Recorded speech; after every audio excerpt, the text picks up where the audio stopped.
महाराज ने शपथ किया था कि मैं शपथ करता हूं मैं घर नहीं लूंगा। आपको मैं वीडियो भी दिखाऊंगा जिसमें महाराज अरविंद केजरीवाल कह रहे हैं मैं क्यों घर लूंगा जी, मेरे तो अभी जिस घर में रहता हूं उसमें तो 4-5 कमरे हैं, मैं 4-5 कमरे में ही रहूंगा और सरकार में भी आऊंगा तो 4-5 कमरे से ज्यादा कमरे नहीं लूंगा। और मैं सरकार से भी निवेदन करता हूं कि एक छोटा सा घर मुझे दिया जाए, मुझे कोई बंगला नहीं दिया जाए, मुझे कोई गाड़ी नहीं दी जाए, और ये जो सरकार ने मुझे आवंटित किया है घर, इस घर को सरकार वापस ले ले। इस प्रकार की बातें करते थे। और आज मैं उस महाराज की हवस जो ऐसो आराम के लिए है, ऐसो आराम के लिए जो इस महाराज की हवस है, उसके हवस की कहानी सुनाऊंगा कि पैसे और ऐशो आराम के लिए किस प्रकार का इसका हवस है। मीडिया ने बताया है कि 45 करोड़ रुपए खर्च करके अरविंद केजरीवाल जी की जो सरकारी बंगला है उसका रिनोवेशन किया गया है। 45 crore rupees have been spent for the renovation of the bungalow of mister Arvind Kejriwal. इस 45 करोड़ रुपए को अगर हम देखें कि किस प्रकार से खर्च किया गया है, जो सिविल लाइन में उनका सरकारी बंगलो है फ्लैग स्टाफ रोड में, आपको जान के आश्चर्य होगा। इसमें पर्दे की एक कहानी है, इसमें टाइल्स की एक कहानी है, इसमें मेटल फिटिंग्स की एक कहानी है, इसमें किचन की अपनी एक कहानी है। और ये सारे पर्दे, फिटिंग्स, इलेक्ट्रिकल लाइटिंग्स, टाइल्स, ये चिल्ला चिल्ला कर कह रहे हैं कि we are of the most superior quality, हम सबसे सुपीरियर क्वालिटी के हैं। और आज मैं आपके सामने वो दस्तावेज, तमाम दस्तावेज दिखा रहा हूं, जो दस्तावेज महाराज अरविंद केजरीवाल जी के घर की रिनोवेशन की कहानी को बयां करते हैं। आप ध्यान से इन दस्तावेजों को देखें। इन दस्तावेजों में एक एक पर्दे के रकम को, एक एक गैजेट के रकम को बयां किया गया है। एक एक टाइल्स कहां से, किस देश से मंगाई गई है, उसकी कहानी इस दस्तावेज में मौजूद है। और मैं दस्तावेज के कुछ अंश, दस्तावेज तो बड़े हैं, कुछ अंश आपको दिखाऊंगा। आप देखिए इसमें क्या लिखा हुआ है। Superior quality tiles, superior quality ornamental work, superior quality flooring, सब कुछ सुपीरियर क्वालिटी। इंफीरियर नहीं होना चाहिए जी। ये इंफीरियर क्वालिटी तो आम आदमी की कहानी है। मैं तो महाराज हूं, सब कुछ सुपीरियर होना चाहिए। किचन के रिनोवेशन के लिए किस प्रकार करोड़ों के खर्च हो रहे हैं, वह भी इसमें बयां किया गया है कि केवल किचन के लिए कितने करोड़ों के खर्च है। अब मैं आपके सामने एक एक करके कहानी बयां करूंगा। पर्दे की कहानी। पर्दे में रहने दो, पर्दा ना उठाओ, पर्दे में रहने दो, पर्दा ना उठाओ, पर्दा जो उठ गया तो भेद खुल जाएगा। मगर मैं धन्यवाद देता हूं मीडिया का, पर्दा आखिरकार उठ ही गया। और एक एक पर्दा ये 8-8 लाख रुपए की, 23 पर्दे, 23 पर्दों का ऑर्डर दिया गया। 8 पर्दे लगा दिए गए, 15 पर्दे बाकी हैं। मुझे तो ये प्रेस कॉन्फ्रेंस करते हुए भी बड़ा अजीब लग रहा है कि पर्दों के ऊपर प्रेस कॉन्फ्रेंस हो रहा है, मगर पर्दे भी तो कोई साधारण पर्दे नहीं। So this is clearly going to be the big political issue. Arvind Kejriwal's house renovation in Civil Lines bungalow. This, remember, is the BJP going after alleging 45 crore rupees have been spent in the renovation. We'll track the latest and what the Aam Aadmi Party has to say. But after a very short break, I take you to Sudan. There's been a violent clash between militaries that's taking place. About 3,000 Indian nationals are currently stranded, but the Indian Air Force and the Navy have ensured a massive mega rescue operation. And we get you the details of those who are managing to safely return home.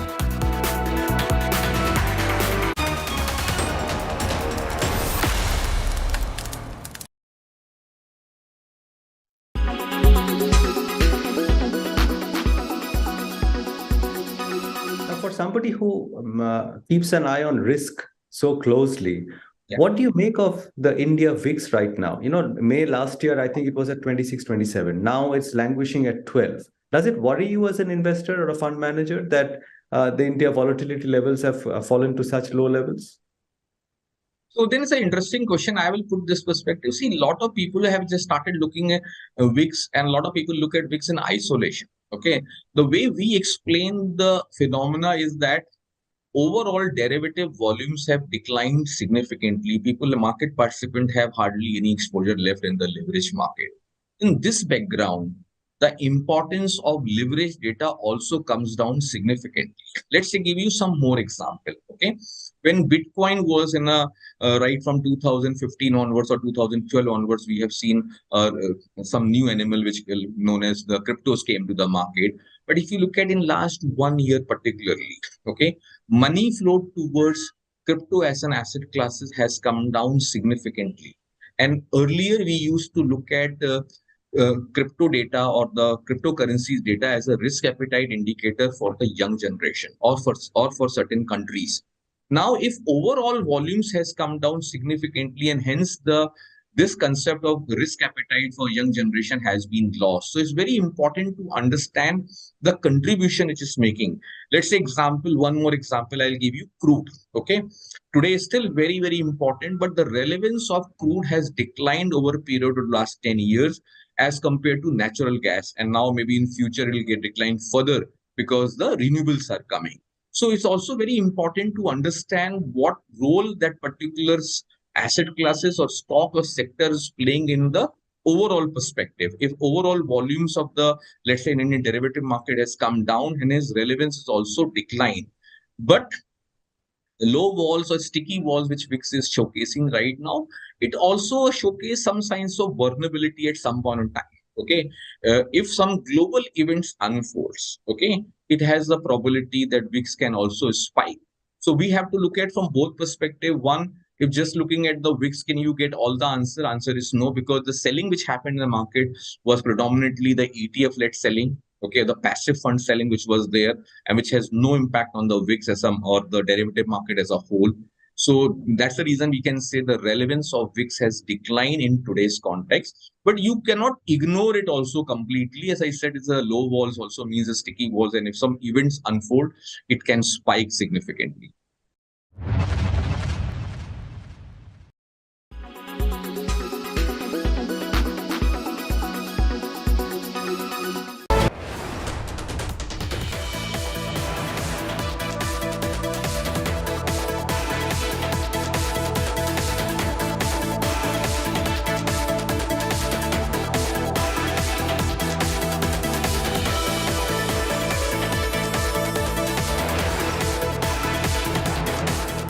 One of the BMTC buses.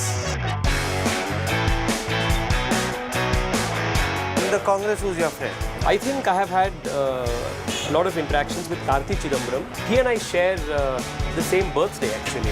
Raghav's just getting married, huh? Raghav in that sense is lucky. He's more charming as well. So you're thinking about settling down, or how do you... Well, my mother is very keen that I get married soon. So let's see, maybe after the elections or something.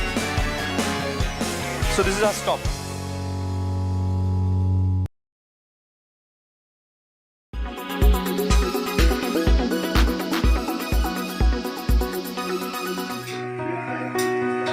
They may not have the necessary resources, they may not have the finances, but where there is a will, there is a way. These superwomen living in a slum in UP's Prayagraj have commenced their own tiffin service. For 50 rupees, you can get a piping hot meal of dal, chawal, roti, sabzi and salad. Tiffin service के काम हम लोग अब खाना बनाने लगे हैं। खाना यहाँ अच्छा लगता है और वहाँ काम करने झाड़ू पोछा जाते थे तो 4 बात सुननी पड़ती, कभी लड़का बीमार हो गया, आज नहीं आएंगे, क्यों नहीं आओगी, पैसा काट लेंगे, पैसा नहीं देंगे। अब यहाँ है तो अच्छा लगता है, आपको खर्चा भी निकल आता है हम लोग को। Their daughters also chip in after school, helping in packing food and of course spreading the word on their mother's amazing service. Several other girls also help in any way they can. The tiffin service has now become a community affair. मेरे बस्ती के लोग बहुत सब चूल्हा बर्तन करते हैं, मेरी मम्मी भी चूल्हा बर्तन करने जाती हैं। मैं यहाँ पर शुरुआत में खाना भी बनाती हूँ, मैं पढ़ती भी हूँ और इससे मेरा खर्चा भी निकल जाता है, इससे मेरे परिवार भी खुश है। So who's the motivator? Who pushed these women to pursue their passion and earn a buck or two? Meet Abhishek. He teaches the children of this slum and decided to help out these ladies to become self-reliant. हम लोग पिछले 7 वर्षों से जो slum की बच्चियां होते हैं, बच्चे होते हैं, उनको शिक्षित करने का काम कर रहे हैं और इसके साथ साथ में हम उन्हें स्वावलंबी बनाने के लिए लगातार प्रयास कर रहे थे। तो उसी दौरान हमें पता चला कि जो यहाँ की महिलाएं होती हैं उनके अंदर प्रतिभा तो बहुत होता है, लेकिन कहीं ना कहीं उसको सही प्लेटफॉर्म नहीं मिल पा रहा है। तो उनसे बात करके हमने एक टिफ़िन सर्विस की शुरुआत की। These women have now transformed their families' lives, bringing in money to feed everyone at home. With Pankash Srivastav in Prayagraj, Bureau Report, India Today.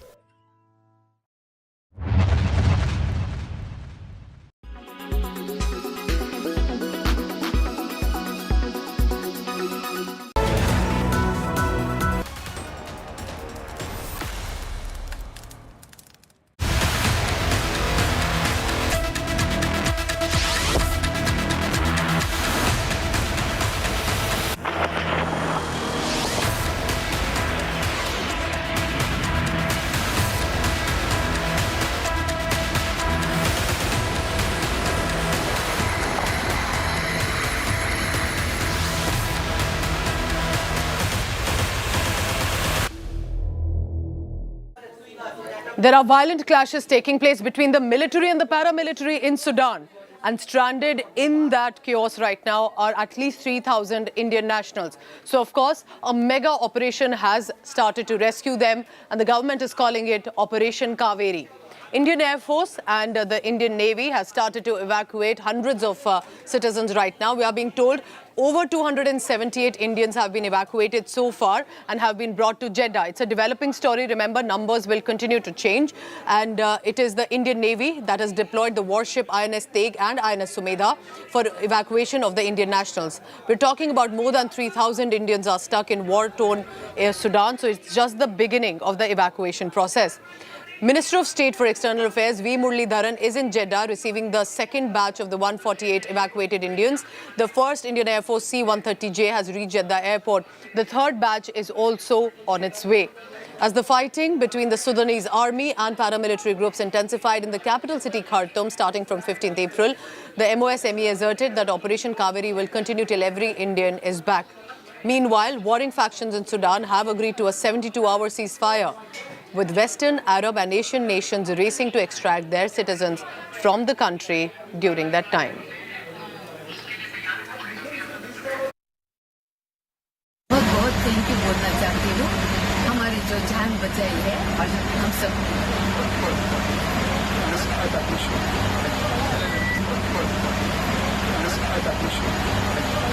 उन्होंने हमें यहाँ शिप भी भेज दिया है। इंडियन नेवी हमारा पूरा अच्छे से ख्याल रख रही है, हमारे बच्चों को अच्छे से टेक केयर कर रही है एंड खाना बड़ा अच्छा मिला है। अब लग रहा है कि हाँ सेफ हाथों में और घर इंडिया पहुँच जाएंगे। I was residing in Khartoum too, and during the war situation, the situation was very bad. There was no electricity, water for 4-5 days, and now we are safe in the ship, and now we feel more safer.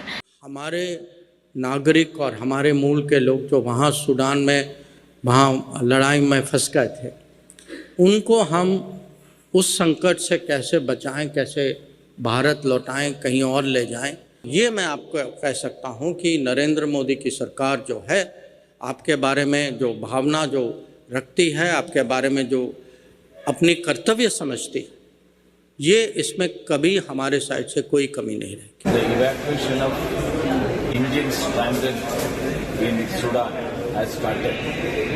The Operation Kaveri, which was announced by the Prime Minister, today got initiated with the first batch of Indians, 278 people reaching by INS Sumedha in Jeddah port. Just after that, the C-130 Indian Air Force aircraft brought around 121 people who were stranded there. So the Operation Kaveri will continue till every Indian who wants to come back are brought back safely.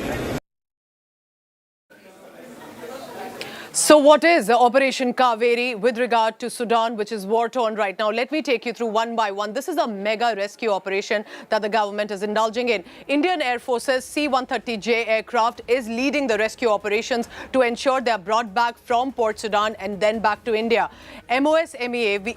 Muralidharan is in Jeddah right now. He's the one supervising on the ground all the rescue operations and receiving the stranded Indians who are arriving in Jeddah.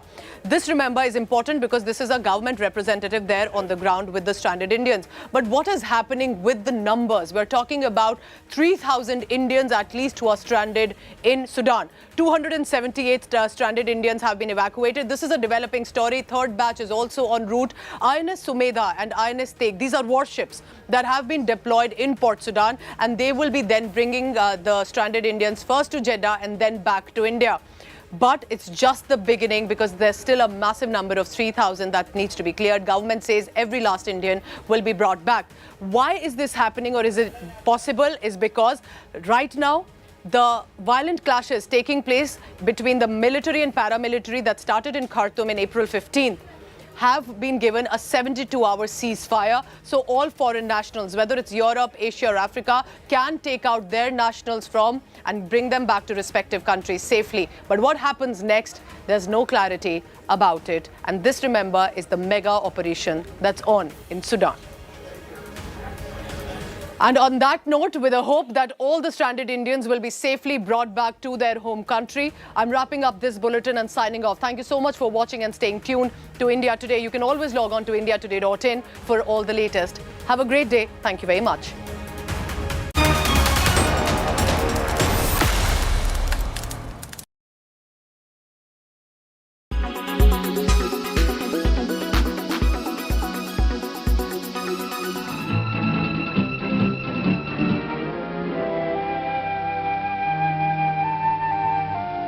Be it the West or back home here in India.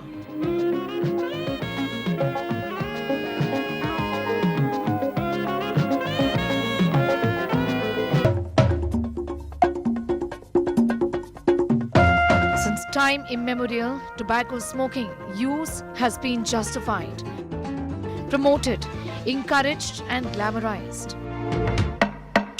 But not anymore. From this to this, तेरे पास पैसे हैं लेकिन बीवी को मौत से बचाने के लिए पैसे नहीं. We have moved miles ahead. ये देख, मौत लिखी इस पे, मौत. Cigarette in my hand, I felt like a man. With a cigarette in my hand, I felt like a man. In India, the earliest instances of tobacco warnings were in the form of television advertisements. I lost very much until one day I couldn't stand on my feet. But there was not enough done to implement a ban on public smoking and warnings on tobacco packs. I paid a price with a cigarette in my hand. I was a dead man. While these ads became popular and common, tobacco sales picked up with the young taking to smoking like never before. महंगा पड़ता है.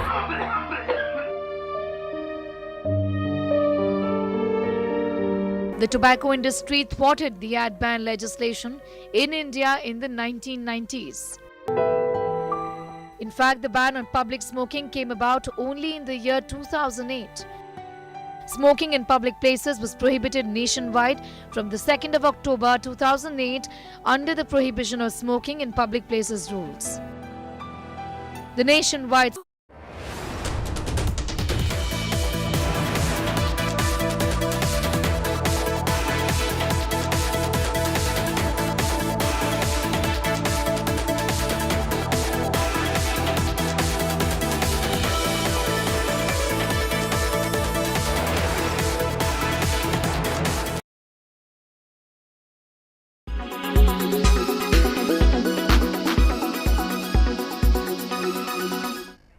saw the skills of ChatGPT extend to creative skills as well.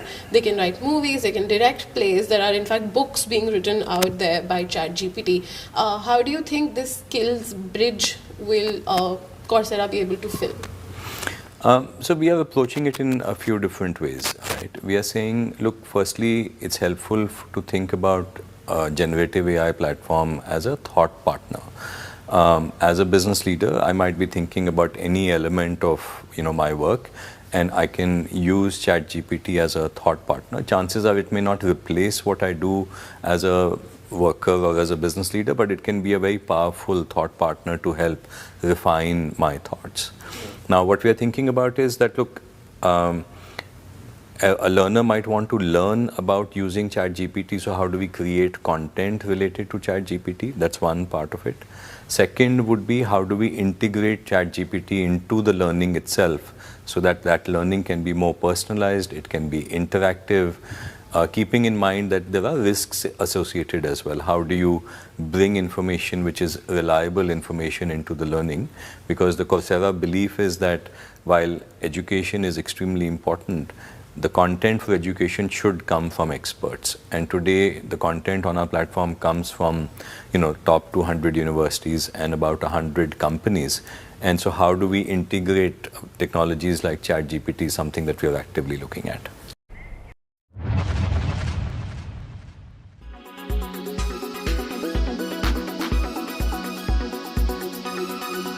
Make your media plan smarter with India Today Live TV on your connected devices. Amplify your brand with 100 million smart internet viewers. To advertise, mail us at sales@aajtak.com. Dulux Weather Shield Power Flex, घर का champion.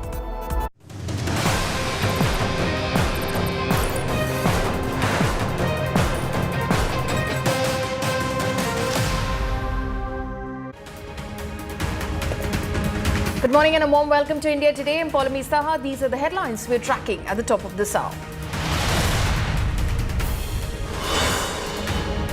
Superstar power boost for the BJP in Karnataka. Kicha Sudeep to hit the campaign trail. UP Chief Minister begins Karnataka campaign. Yogi Adityanath to visit Lingayat Seer's temple.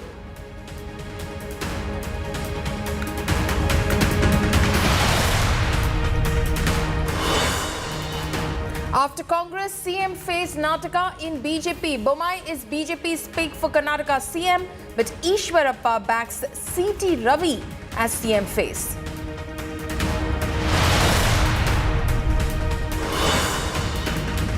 Karnataka Congress complains to Election Commission against Karnataka co-in-charge Annamalai. Says the star campaigner is trying to pressurize cops.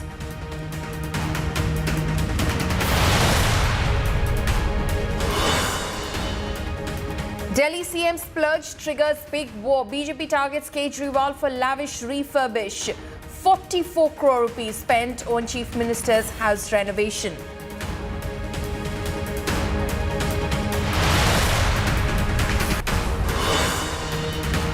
Indian Air Force and Navy lead Sudan rescue operation. Third batch of 135 Indians reach Jeddah. 121 Indians evacuated in the first batch. MOS MEA monitors evacuation operations.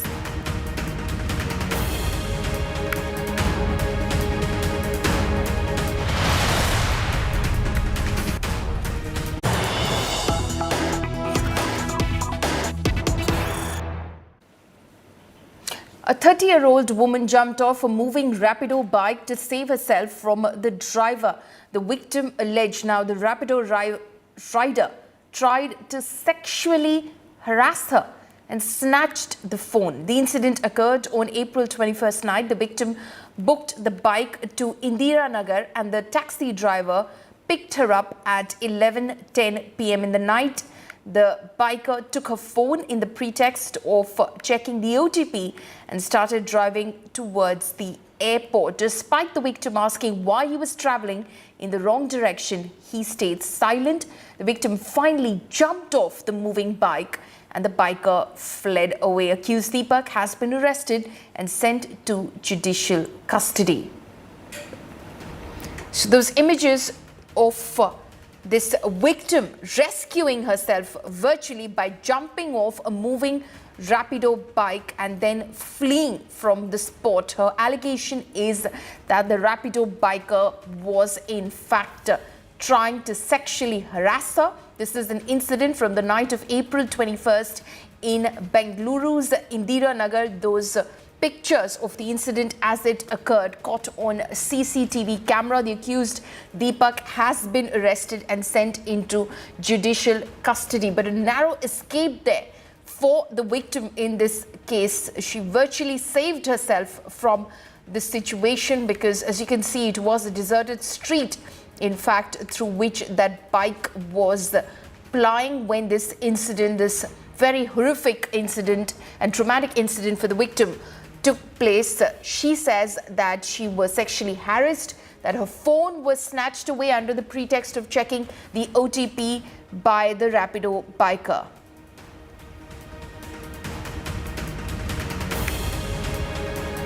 Co-presented by Star Health Insurance, the health insurance specialist.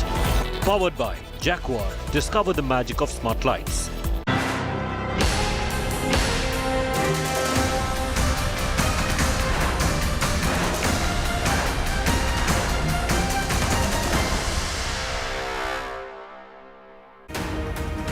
Just 14 days from now, Karnataka is going to polls. Parties are leaving no stone unturned to woo voters. Here are the top developments from State of War, Karnataka.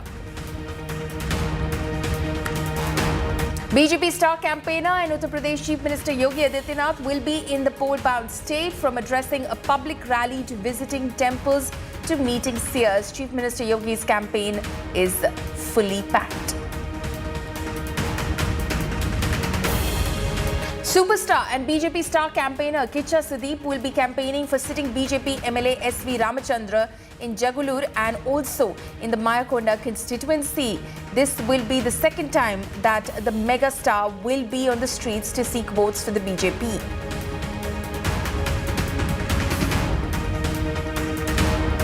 BJP's campaign in its top gear. Top central ministers are going to the southern state to campaign for the BJP. Defence Minister Rajnath Singh will be addressing public meetings in Kagwad, while Union Finance Minister Nirmala Sitharaman will be participating in the Mahasampark Abhiyan door-to-door campaign in Kalburgi South.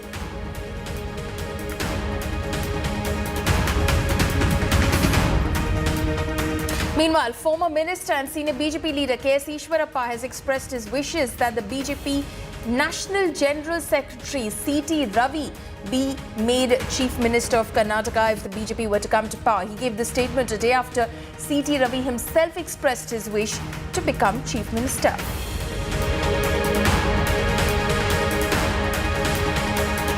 Congress too is in full campaign mode. Party General Secretary Priyanka Gandhi will be in Karnataka. Priyanka will be holding a road show at Hiriyur. State in charge Randeep Singh Surjewala and other leaders are also likely to be present.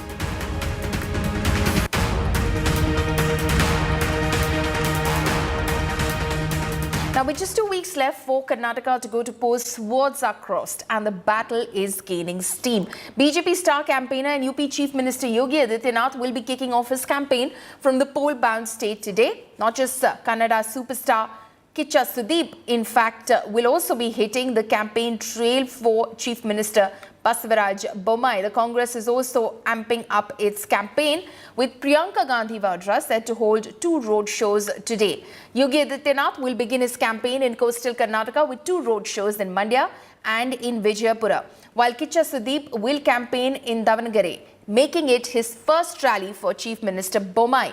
Finally, Congress General Secretary Priyanka Gandhi will be on day 2 of her Karnataka campaign. She'll in fact be part of a mega road show in Sringeri and in Hiriyur as well, among many other meetings that she'll be attending.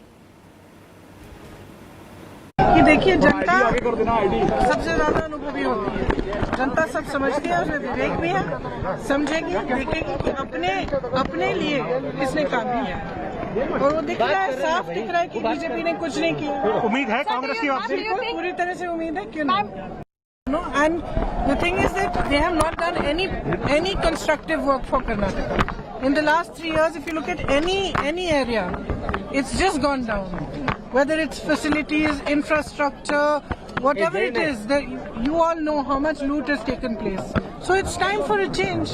And I think people, more than listening to what politicians say and this and that, people know from their own experience. They're seeing their own experience of the governance of the BJP. Already court has slapped them. They themselves have withdrawn. The reservation issue is only a tip of the iceberg. What they are trying to give chocolates to all sections of the people. That will not happen. Congress believes in an ideology. We are going to take everyone together. Basavana's ideology. All sections, according to their population, will have to give them the reservation and respect. It is a daydream of Amit Shah. Congress government will be formed in Karnataka on 13th of May. The South Indian people are very shrewd, very diplomatic, educated. They love a Congress government here. They are fed up with the double engine government. Since the double engine government has completely failed, all the leaders, national leaders of the BJP are coming and camping here. What magic they do also, it will not affect here. Sir, Amit Shah. So the Karnataka campaign is in top gear right now. It's only 14 days before Karnataka goes to pose. Both the BJP and the Congress, who are the primary contenders in the fray, are leaving no stone unturned in order to ensure that the voters swing in their favour come May 10. Shilpa Nair is joining us live from Bengaluru. Shilpa, top guns of both the Bharatiya Janata Party and the Congress have descended into state of war Karnataka. Clearly, this is the final push that both parties are giving the election campaign, hoping that they're able to woo the voters. Well, that's it, Paulami. In fact, with just few more days left for the elections here in Karnataka, leaders from both the parties, the Congress and the BJP, all of them are here, hitting the battleground. In fact, today, Uttar Pradesh Chief Minister Yogi Adityanath will be visiting Karnataka. He will be landing in Mysore in just a short while from now, and from there he'll be going to Mandya, where he'll be, carrying out election rallies, election meetings, and he'll also be visiting Hubli and Vijaypura.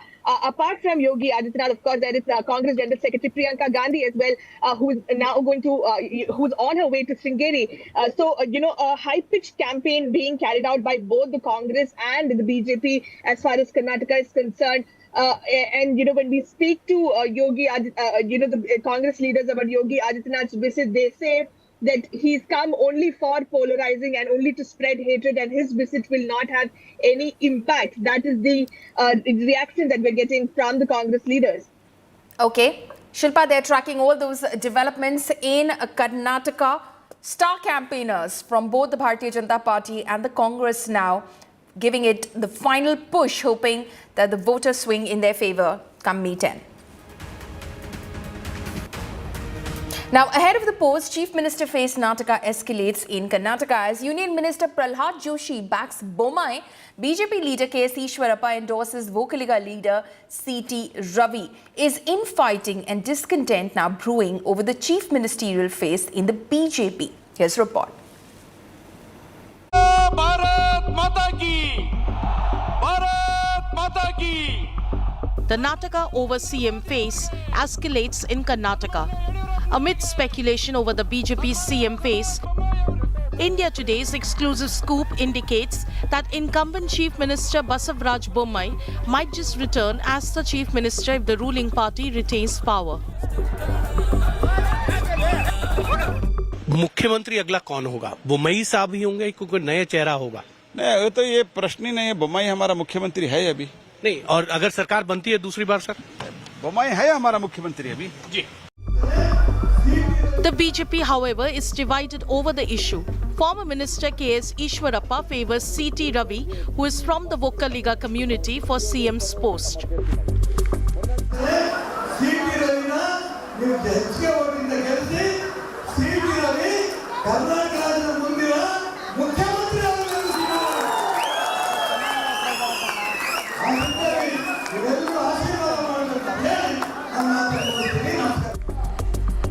Chief Minister Bommai is a Lingayat, a numerically strong community which is the mainstay of the BJP vote bank.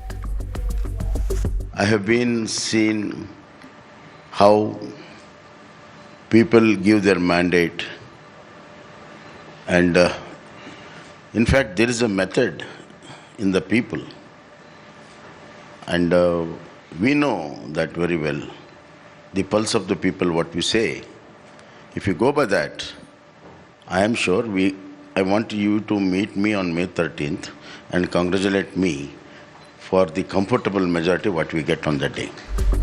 Faced with exits of many Lingayat leaders, the BJP is battling to contain the damage.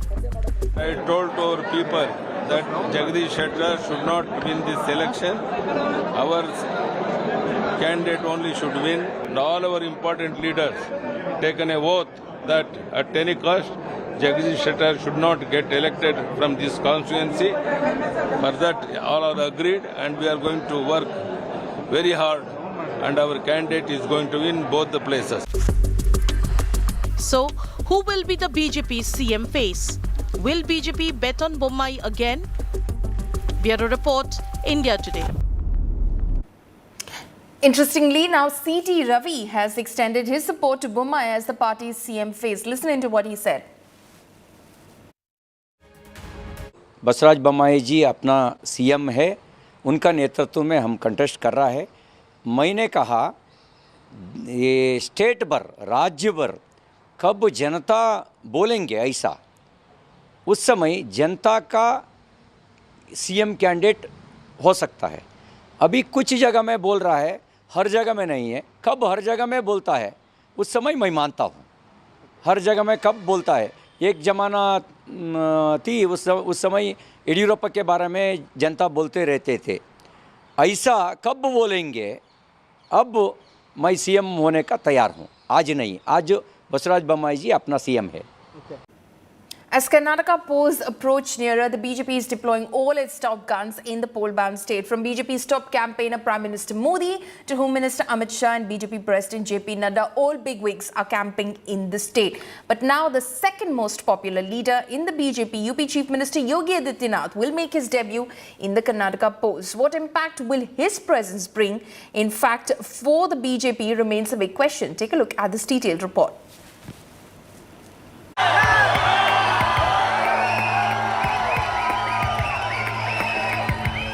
Set to harness the Hindutva plank in Karnataka,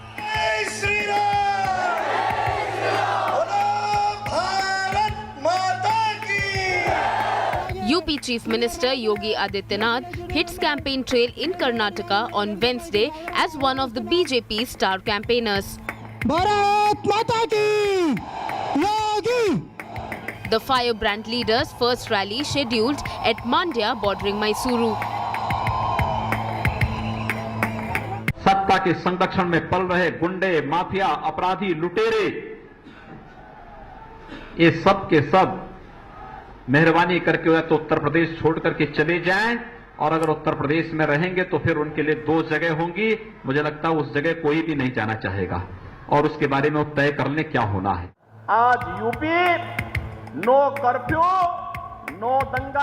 His tough at a crime image, his steadfast commitment to Hindutva put him high on the list of the party's campaigners, second only after Prime Minister Narendra Modi. He is the second most sought-after campaign face after Prime Minister Modi. Yogi is popular for his crackdown on mafias and criminals. His bulldozer Baba image can counter SDPI in coastal Karnataka. The UP Chief Minister's saffron image will push Hindutva agenda in polarized state. And his close ties between Adi Chunchanagiri Mutt and Yogi's Gorakhnath Mutt may help get Vokaliga votes. The BJP's top bet to woo the Vokaliga votes because of his Mutt background in particular and the Hindu votes in general. Congress और corruption आज एक दूसरे के पर्याय बन चुके हैं। पिछले 5 वर्षों में सर्वाधिक किसानों ने कर्नाटक के अंदर आत्महत्याएं की हैं। सिद्धरामैया को कोई मतलब नहीं, वो तो कांग्रेस का एटीएम बन करके रह गया है Karnataka. Yogi Adityanath's attack on Congress in 2018 over alleged corruption may once again add firepower to the BJP's campaign in Karnataka this time. Hijab, Tipu Sultan, cattle smuggling, alleged Hindu killings and the alleged appeasement during the Congress rule in the state likely to form the centerpiece of Yogi Adityanath's election speeches during his various rallies. Mafia अपराधी हो गए अतीत, सुरक्षा खुशहाली रोजगार का अब बना है प्रतीक. The face of the BJP's ideological viewpoint alongside the party's development pitch in the ongoing campaign for the May 10 vote. Bureau Report, India Today. Now, my colleague Pooja Shadi explains why Yogi is a campaign face for the BJP. Listen in. It's clearly interesting that Uttar Pradesh Chief Minister Yogi Adityanath is made a star campaigner for the state of Karnataka. But why is that? I have some reasons compiled for you from our perspectives on the ground. He's clearly the second most sought-after campaign face after the Prime Minister. Even in Karnataka, he is popular, specifically in the coastal belt. Remember, for now, in the past few months, what we have seen, Uttar Pradesh Chief Minister will bring forth his crackdown on mafia, on criminal, on gangsters, and to ensure that law and order is best in the state. That's the model that he's going to put forth. Remember the bulldozer Baba, the bulldozer action that started from Uttar Pradesh and many other states have also followed it, can likely find a counter with SDPI after the ban on Popular Front of India in the state of Karnataka, where Yogi Adityanath is beginning his election campaign now. There is, of course, the saffron push, the push for Hindutva in a polarized state, but importantly in the polarized coastal belt, where Yogi Adityanath's schedule is to go ahead, because the coastal belt in Karnataka has that polarizing issues, whether it was the hijab controversy or others. It was mainly that area where Yogi Adityanath is set to campaign. Now, apart from this, the religious connect. Remember, he's also heading the Gorakhpur Mutt, and that is why close ties in the Mutt in Karnataka and the Gorakhnath Mutt can likely bring the Vokaliga votes. Vokaligas, Lingayats can be a deciding factor for elections in Karnataka. So there's definitely a strategy, but there is also popularity for Yogi Adityanath that our reporters on the ground have said in the coastal belt for Yogi Adityanath. Very interesting days from a Hindi belt going to the southern state as a star campaigner. My colleague Shilpa Nair is joining us live on this. Shilpa, there is obviously a section, a part of Karnataka where the BJP thinks Yogi Adityanath will be able to make inroads for the party. If you can just give us the context of where Yogi Adityanath is campaigning and how is it going to reap dividends for the Bharatiya Janata Party? Follow me today, Yogi Adityanath, he'll be first arriving in Mysore, and following that he'll be traveling to Mandya. Now, the old Mysore region is considered as, a JDS belt, or in fact, the Congress too has a significant presence in this belt. So the idea of the BJP is to bring all their top guns to this region so that they can wrest as many seats as possible in this region, because this area is extremely crucial for the BJP to come back to power, apart from their traditional Lingayat vote base and other community support that they're getting. That is the reason why several leaders from across political parties, both Congress and the BJP, are focusing in the old Mysuru region. Yogi Adityanath, of course, we are expecting him to take across the message of the double-engine Sarkar. And also, remember, Karnataka has seen some of the most polarizing issues in the country. The hijab issue, the halal issue, all of that, the Azan issue. So all of that, we'll have to wait and see as to whether Yogi Adityanath tries to rake up those issues once again ahead of elections. Even though Basraj Bommai, Chief Minister, when he spoke to India Today at that conclave, he said that all these issues have now, they've not really resonating with the people, but we'll have to see whether this issue is raked up. And also remember, the BJP had raked up the issue of Congress declaring Imran Pratapgarhi as one of their star campaigners. The BJP had alleged that Imran Pratapgarhi is someone who was closely associated to Atiq Ahmed, the gangster politician who was killed in Uttar Pradesh just a few days back. So, all eyes on what exactly Yogi Adityanath has to say. But as far as the Congress is concerned, they say that his visit will not have any impact in Karnataka. because the people of Karnataka have decided that they want to throw out the BJP government. That is the accusation or the charge that's coming in from the Congress party. In fact, when we spoke to Ranjit Surjewala this morning, he said that Yogi Adityanath is only a polarizing figure and he only spreads hatred. Therefore, it will not have any impact in Karnataka. Was his reaction when he asked him about the Uttar Pradesh Chief Minister's visit to Karnataka. Right. Shilpa, thank you so much for bringing us all of those updates from the ground.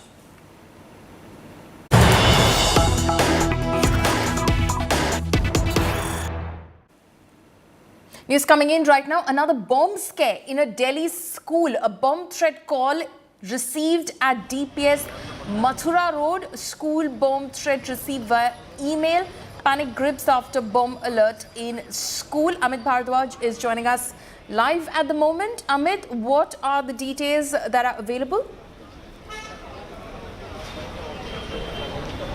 Well, Paulami, I'm standing right outside the DPS Mathura Road, which had received the bomb scare email this morning. And you can see the visuals. This is a very telling picture as to what is happening, what is unfolding at the DPS Mathura Road school. All these students would have left the school only after the classes were over. But as soon as the school management realized that there's a bomb threat, email which has been sent out to the school, the Delhi police was alerted and the parents were asked to make sure that they reach the school as soon as possible and take out the children personally. So all these parents are now leaving the school premises along with their kids, along with their children, and most of them are panic struck right now because suddenly, this is the senior section. On the other side is the infant section where you have even more parents who are worried, who have rushed to the school immediately to make sure that their children are safe. However, what Delhi police sources are saying right now, that this could be work of any notorious element, anti-social element. Many of these kids are crying right now because they also don't understand as to why they are being escorted out of the school quite early in the day. So we'll also try to speak to the parents as to what happened, what was the information that was given out to them. Sir, you reached here, all of you have reached here quite in a rush. What is the information that you had gotten? No information. We got it through the news and we just rushed to take our kids now. Was there a message from the school side as well? There was a message from the driver that drops the kids, the cab driver. He called us and he told us there's a bomb scare in the school, so you have to rush to the school. And all of you have reached here in quite a rush, right? Obviously, yes, we have. Our kids were inside, so we were scared. Right. Paulami, you could see, parents are waiting, and many of them also have, a couple of wards inside the school or their neighbors' wards in the school. So they are also waiting for all the children to get out and make sure they get a smooth exit. So the priority of the school management right now is also to make sure that the exit of these students is quite smooth. Remember, this is that time of the year when the schools just open up. This is the new session just unfolding. But what we are learning is that Delhi police sources are saying that this could be work of a notorious element, somebody, just trying to create some sort of bomb scare. This could be a hawk's call. However, despite that, Delhi police is following all the protocols right now. The entire school is being sanitized. Different squads of the Delhi police is still operational inside the school. And along with that, the school management from both the sides, either it be the infant ward or the senior ward from where the buses make their exit. What you will see is that the security out in the school is checking out every parent, every identity card, and making sure that the children are sent out to the right parents and there's no confusion whatsoever. Okay, so panic-stricken parents, of course, have gathered outside DPS Mathura Road to take away their wards immediately after the school received a bomb threat. Amit, thank you for joining us with those details. We're slipping into a very short break. On the other side, slain IAS kin seek justice after the Bihar government's decision to release former MP and convict Anand Mohan.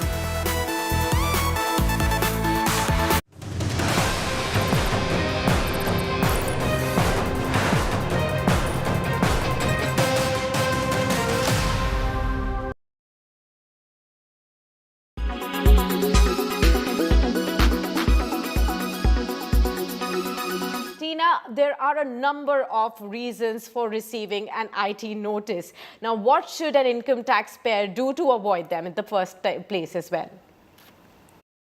Receiving a tax notice can be a daunting and unpleasant experience, leaving many wondering what to do next. Broadly, there are main 5 reasons why a taxpayer may receive a notice from the Income Tax Department. First is mismatch with Form 26AS or Annual Information Statement. A mismatch between the TDS stated in your ITR and Form 26AS can lead to a notice from the Income Tax Department. To avoid any such discrepancy, it is essential to cross-check it in Form 26AS and Annual Information Statement while filing ITR. Second reason can be a high-value transaction. This is because your high-value transactions are shared by banks or other third-party sources with the Income Tax Department. If these details do not tally with the ITR of the taxpayer, one may receive a notice under Section 142, subsection 1 and Section 143, subsection 2 for additional information. Third common reason is set-off of refund against the old tax demand. The Income Tax Department has the power to set off refunds due against any outstanding demand, and there is no time limit prescribed for issuing this notice.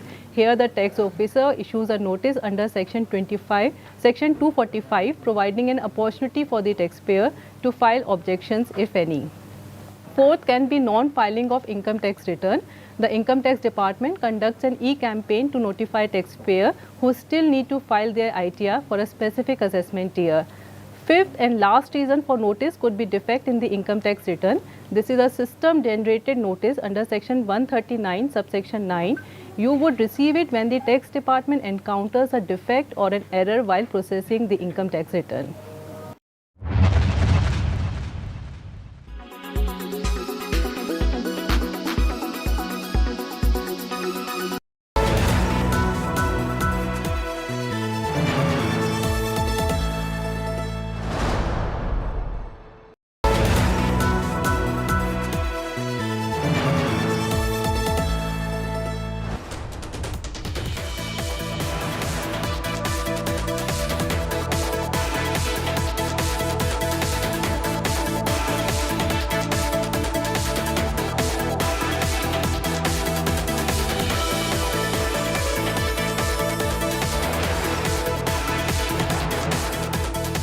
Why can't it be my decision to choose what I want to have? I mean, maybe I wanted an Amul buttermilk this morning. We are confident that Nandini is capable of fighting any competition, whether it's here in the domestic market or whether it is internationally.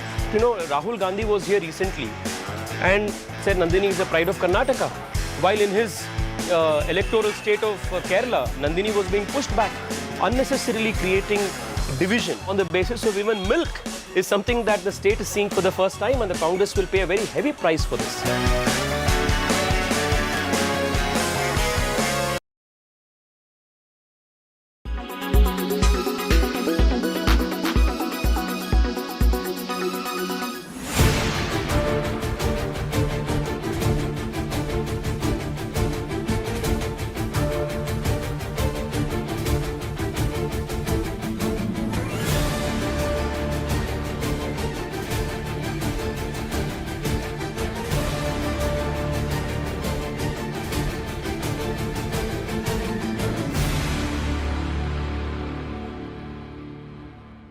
%58 growth is what the company has seen. Tell us about how the financial year for 2024 is looking like now, and what are the growth plans for the coming year now? Okay, so we measure our results on calendar year basis. So last year the results that you saw were on calendar year. This year our plan is to grow by at least 40 to 45% even more. That's the ambition. Of course, I'm a sales guy. I would also always like to sell more and more. We will see how the year goes. If I look back at quarter one has been good for us. We have grown our sales by almost 15% compared to similar period last year. The industry has grown, by the way, by 11%.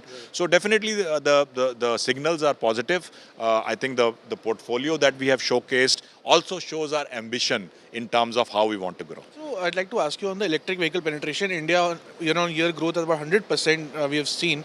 So, what are Volkswagen's plans for electric vehicles? I think it's pretty clear if you look at it from an objective point of view that the way forward for the brand has definitely to be electrification. In fact, almost 3 weeks ago, our global CEO, Mr. Thomas Schaefer, also had an interaction with the media, with the Indian media, and he very clearly said that the path for the brand globally is electrification, and if it means global, India has to be a big part of it. And any timelines could you give us on the vehicles? It's difficult for me to comment formally on what the timelines are, but I think the important thing is to take the steps as they come. Of course, it has to start from top down.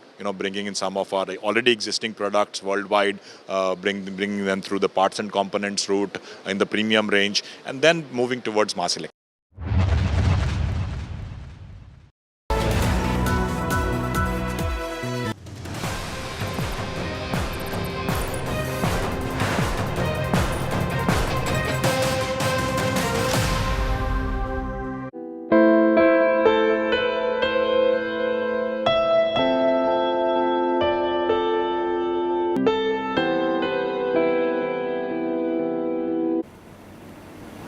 Okay, we're cutting across live to images from Punjab, Mohali, where the mortal remains of former Chief Minister of the state and veteran Akali Dal leader Parkash Singh Badal have now been brought from the hospital in Mohali to the Shiromani Akali Dal Party office for followers, supporters and politicians to come and pay their last respects to the departed soul. Tomorrow, he will be laid to rest in his ancestral village of Badal in Muktasar district of Punjab. You can see those images that are coming in from the Shiromani Akali Dal Party office. Parkash Singh Badal is survived by his son Sukhbir Badal and his daughter. Rahul Srivastav is joining us at the moment. Rahul, we're getting those images of Parkash Singh Badal's mortal remains being brought to the Shiromani Akali Dal Party office in Mohali. He, of course, leaves behind a very, very long legacy and a huge task also for his son to rebuild the party upwards, because during his time, as he built the party over these several years, he also saw in 2022 the party being brought down and reduced to only 3 assembly seats in the Punjab Vidhan Sabha. Yes, Pallavi. I think a colossus who walked across a very, very turbulent state. A state which, not only if you talk about the character of the state, it is a border state. It has seen wars with Pakistan and some very, very active skirmishes. It has seen emergency, it has seen militancy, 1984 riots, the impact, the radicalization. And in all that, if you talk about Parkash Singh Badal, a reconciler, somebody who had the capacity to take storms over his shoulder, somehow absorb them. He expanded politics of Punjab from mere dominance of Sikhism to Punjabiyat. That was a fantastic Moga conclave that the Akali Dal had. There was a Moga declaration in 1996. And after that, the Akali Dal became from dominantly a party of the Sikhs to a party which was much more inclusive. Hindus started getting more tickets as far as the Akali Dal is concerned. One amazing thing about Parkash Singh Badal was that despite some very radicalized atmosphere in Punjab for a certain period of time, and in states like, for example, if you see Jammu and Kashmir, where leaders have used that polarization and that separatism as a political currency, Parkash Singh Badal was never into that. And in fact, my first meeting with him was in 1989. And at that time, it was when I met him, there was just one day before that, there was a bomb blast in Batala and militancy was at its peak. And I asked him that, don't you think that something aligning with the militants more visibly will help your fortunes? So he talked about Guru Nanak Bani, and he said that the term Hindustani is Hindustani, and Hindustaniyat has been mentioned for the first time in Guru Nanak Bani, and he says that I will not. And true to his words, Prakash Singh Badal may have boycotted elections in 1992, come back with a thumping majority, created better alliances than anybody. I think it was amazing that in 1970, when Gurnaam Singh, the chief minister, defected to the Congress, he joined hands with the Jansangh to form a government. 1996, he joined hands with the BJP, and it was an alliance with Atal Bihari Vajpayee. He was one of the first ones to support Atal Bihari Vajpayee's 13-day government, and Akali Dal expanded its base in Punjab, joined hands with the BJP, which was at one time talking about Sikhism as Keshdhari Hindus. Now, so despite those differences between the communities and the RSS and the Akali Dal agendas, Prakash Singh Badal could bring people together, and that's what an amazing element about Prakash Singh Badal. The second very important, as me and you, all of us journalists see, that more as people rise in political careers or in life, their modesty and humility levels go down. Prakash Singh Badal was never like that. Prakash Singh Badal was considered to be an amazing father figure. His wittiness, his body used to quiver when he used to joke. And I remember his meetings with Atal Bihari Vajpayee, that Atal Bihari Vajpayee used to tell us that Prakash Singh Badal is one of the nicest allies to deal with. And at that time, if you recall, Jayalalitha, Mamata Banerjee was a troublesome alliance partner that Atal Bihari Vajpayee had. And one critical thing, yes, as you said very rightly, that since he strode like a colossus, everything that happened in Punjab, the movements, the Satluj Yamuna Canal, the state, the Suba, the fight for the Suba, since the 1966 reorientation of Punjab, in everything there was a Prakash Singh Badal presence. And that is why his absence is going to be extremely critical as far as the Akali Dal is concerned. Remember today, I was looking at it, and it's very ironic that the oldest party in India, the Congress party, is out of power in Punjab. The second oldest, Akali Dal, as far as in terms of its birth, is out of power in Punjab.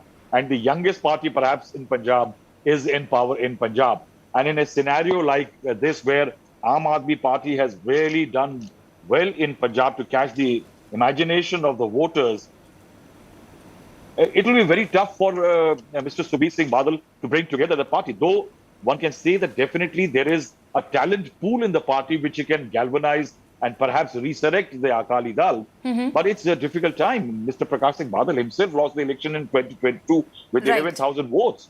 Exactly. And at the age of 94, imagine a man who became chief minister as the youngest chief minister of Punjab in 1970 at the age of 43, and then becoming the oldest candidate to contest an election at the age of 94, and then oldest chief minister in 2012. Absolutely. The fact remains that there are too many divisions. Mr. Dhinsa, a senior leader, has gone. There are so many senior leaders who have gone away because of Subir Singh Badal and the Akali Dal turning from a very cadre-based party to a family party. I think absolutely. So there's a gigantic task that lies ahead of Subir Singh Badal.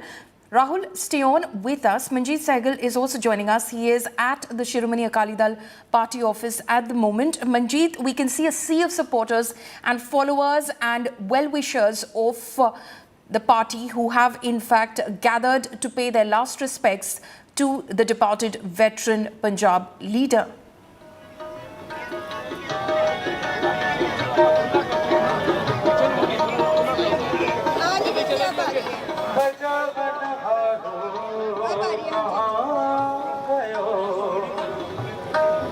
Manjeet, if you're able to hear me, we can see that many supporters, followers, well-wishers of the Shiromani Akali Dal, those who of course looked up to Parkash Singh Badal and of course his contributions towards the state of Punjab, have gathered to pay their last respects to the veteran leader. Yes, Polomi, the motto remains have been brought to the party office located at Sector 28 in Chandigarh, where large number of people have gathered and are paying the last respects to the leader who passed away yesterday. He was 95. The Punjab government has also announced a state mourning on Thursday, when the cremation will take place at Badal's ancestral village in Muktsar district. Many dignitaries, including the Punjab Chief Minister Bhagwant Mann and Prime Minister Narendra Modi, are also expected to reach Chandigarh and to pay their respects to the leader who remained the Chief Minister as much as 5 terms and was regarded as a tall leader, not only in Punjab but as the national level as well. Parkash Singh Badal has left a big void in Punjab's politics, and Prime Minister Narendra Modi, while reacting to Badal's death, has said that this was a personal loss. Follow me. Okay, Manjeet there, of course, reporting from Mohali. Today, of course, several supporters of the Shiromani Akali Dal, those, of course, paying their last respects to the stalwart Punjab leader, have gathered in Mohali to pay their last respects. We expect Prime Minister Modi also to reach Mohali by noon today to pay his last respects to the veteran Punjab leader who was 5-time Chief Minister of the state of Punjab. Manjeet Sehgal and Rahul Srivastav, thank you for joining us.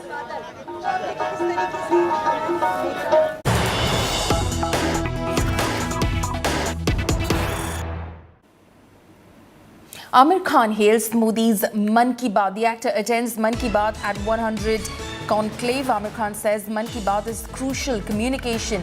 Superstar Amir Khan lauds Modi's Mann Ki Baat. There are several dignitaries who've gathered at this program. Listen in to actor Amir Khan.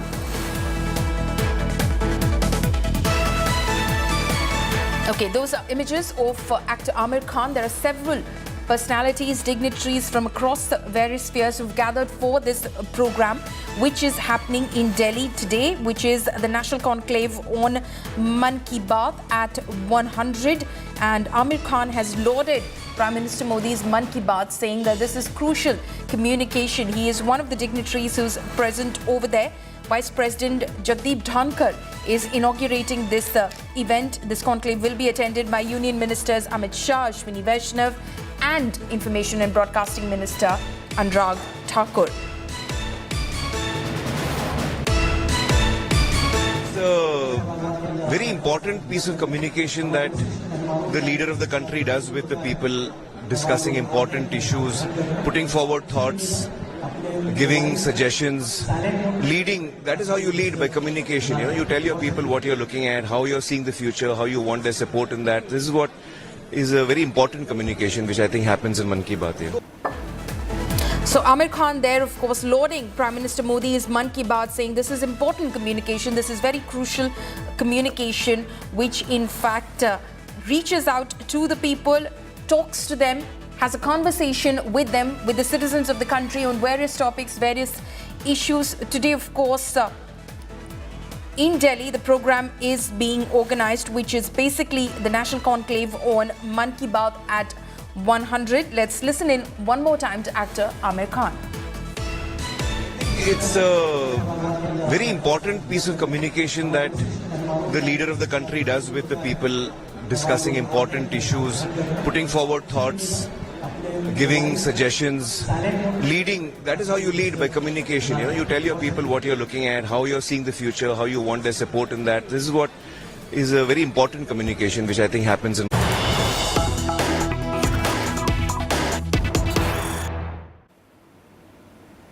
News coming in right now. Slain IAS officer's family cry injustice. Killer Dawn walks free. Thanks Nitish. Former Bihar IAS officer's wife hits out. Daughter says to Nitish, rethink Dawn turned Neta's freedom. Convicted killer walks free after Nitish tweaks law. So there is outrage and the family is crying injustice after former MP and Dawn Anand Mohan walks free because of the law which was tweaked. Now the family saying this is complete injustice and they want Nitish Kumar, Bihar Chief Minister, to rethink the decision which has been taken by the Bihar government. They want justice to in fact be done. Remember, Anand Mohan was in fact serving life sentence in jail for the killing of the former IAS officer. His wife has now also urged the president to step in and in fact deliver justice. कई सारी परेशानियों से आपको इंसाफ मिला, आपको case लड़ने के बाद कन्विक्शन हुआ, और आज अगर आपको जब खबर सुनने में आई कि उनको रिहा किया जा रहा है, तो आपको कैसा महसूस? मुझे तो अच्छा नहीं लग रहा है। वो तो डिसीजन तो रॉन्ग डिसीजन है। उसको एक अच्छा ऑफिसर को बेमतलब से मार दिया तो उसको कैसा पनिशमेंट मिलना चाहिए? कम से कम पॉलिटिशियन से सोचना चाहिए, चीफ मिनिस्टर सोचना चाहिए एज ए चीफ मिनिस्टर। हाँ, और वो अकेले नहीं है, सारा लोग भी उसको प्रोटेस्ट करना चाहिए। Not only from Dalit community, other community से भी उसको प्रोटेस्ट करना चाहिए, इंक्लूडिंग राजपूत कम्युनिटी। वो आनंद मोहन राजपूत कम्युनिटी है बोल के वो लोग उसको मदद नहीं देना चाहिए। हम सोचते हैं वो लोग भी मदद नहीं करेगा, अच्छा लोग हुआ तो। जैसा आपने बताया मैडम कि बिहार सरकार, बिहार राज्य में भी अभी सियासत छिड़ चुकी है। राजपूत, जैसे कि आपने बताया कि आनंद मोहन जी को राजपूत का जो है वो वोट बैंक बहुत काफी माना जा रहा है। मायावती जी ने भी जो है बैकलैश किया है। उन्होंने भी बताया है कि एक दलित आदमी को मारने के बाद आप ये जो रेमिशन का जो आया है पॉलिसी या रूल चेंज हुआ है, ये बहुत गलत है। तो अपोजिशन का काफी ज्यादा जो है प्रोटेस्ट दिखाई पड़ रहा है। तो इसको लेकर क्या कोई अप्रोच हुआ है आपको? आप क्या कोई मांग करने वाली है या कुछ आपका डिमांड है इस चीज में? मुझे तो डिमांड बोल तो वही, उसको यावज्जीव कारागार शिक्षा मिलना चाहिए।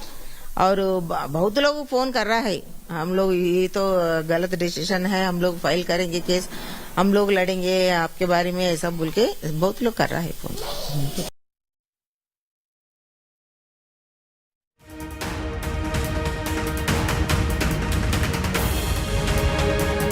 एक घटना घटी, मॉब थी, वहां ये भी पहुंच गए, मॉब को ये कंट्रोल नहीं कर पाए। क्या इन्होंने ऑर्डर दिया था मारने के लिए?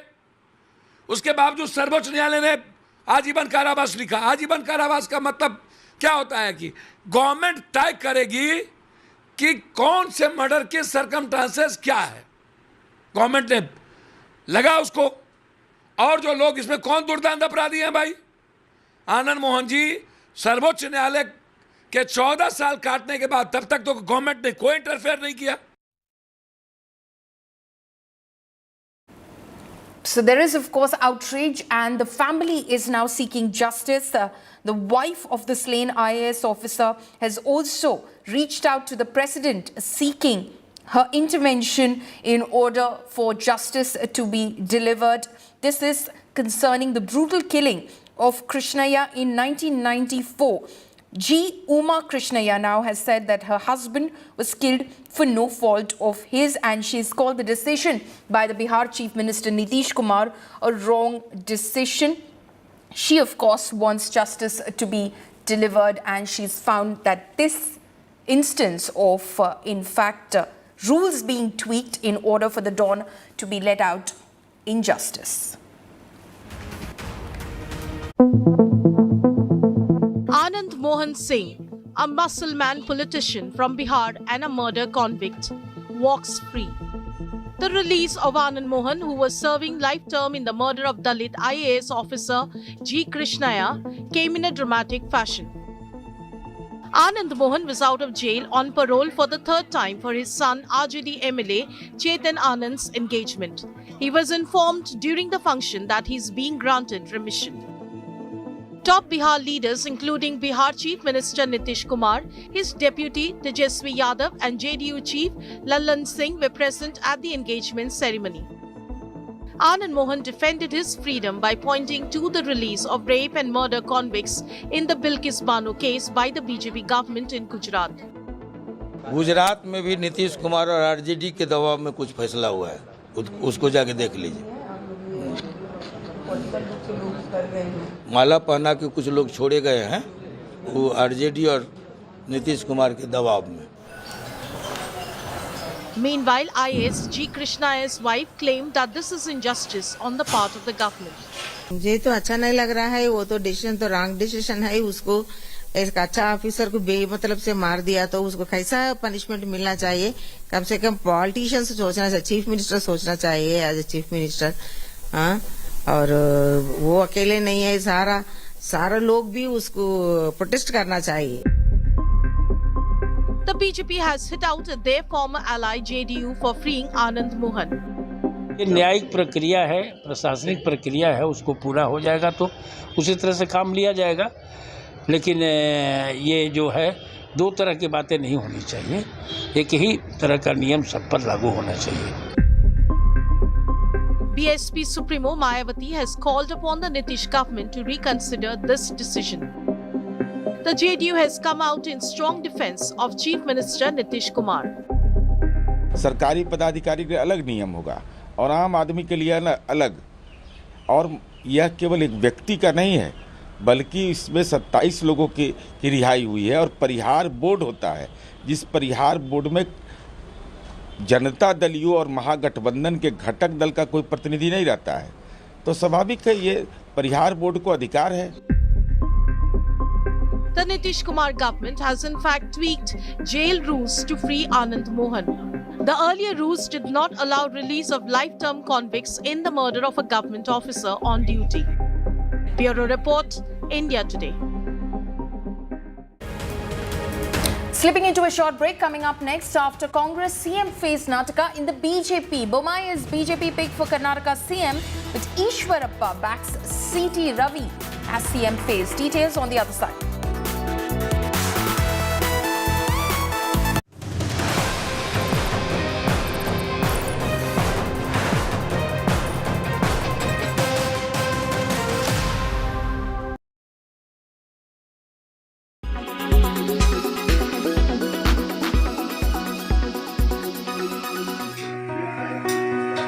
They may not have the necessary resources, they may not have the finances, but where there is a will, there is a way. These superwomen living in a slum in UP's Prayagraj have commenced their own tiffin service. For 50 rupees, you can get a piping hot meal of dal, chawal, roti, sabzi and salad. Tiffin service के काम हम लोग अब खाना बनाने लगे हैं। खाना यहाँ अच्छा लगता है, और वहाँ काम करने झाड़ू पोछा जाते थे तो 4 बात सुननी पड़ती। कभी लड़का बीमार हो गया, आज नहीं आएंगे, क्यों नहीं आओगी, पैसा काट लेंगे, पैसा नहीं देंगे। अब यहाँ है तो अच्छा लगता है, आपको खर्चा भी निकल आता है हम लोग को। Their daughters also chip in after school, helping in packing food and of course spreading the word on their mother's amazing service. Several other girls also help in any way they can. The tiffin service has now become a community affair. मेरे बस्ती के लोग बहुत सब चूल्हा बर्तन करते हैं। मेरी मम्मी भी चूल्हा बर्तन करने जाती हैं। मैं यहाँ पर शुरुआत में खाना भी बनाती हूँ, मैं पढ़ती भी हूँ, और इससे मेरा खर्चा भी निकल जाता है, इससे मेरे परिवार भी खुश है। So who's the motivator? Who push these women to pursue their passion and earn a buck or two? Meet Abhishek. He teaches the children of this slum and decided to help out these ladies to become self-reliant. हम लोग पिछले 7 वर्षों से जो slum की बच्चियां होते हैं, बच्चे होते हैं, उनको शिक्षित करने का काम कर रहे हैं, और इसके साथ साथ में हम उन्हें स्वावलंबी बनाने के लिए लगातार प्रयास कर रहे थे। तो उसी दौरान हमें पता चला कि जो यहाँ की महिलाएं होती हैं उनके अंदर प्रतिभा तो बहुत होता है, लेकिन कहीं ना कहीं उसको सही प्लेटफॉर्म नहीं मिल पा रहा है। तो उनसे बात करके हमने एक टिफ़िन सर्विस की शुरुआत की। These women have now transformed their families' lives, bringing in money to feed everyone at home. With Parkash in Prayagraj, Bureau Report, India Today.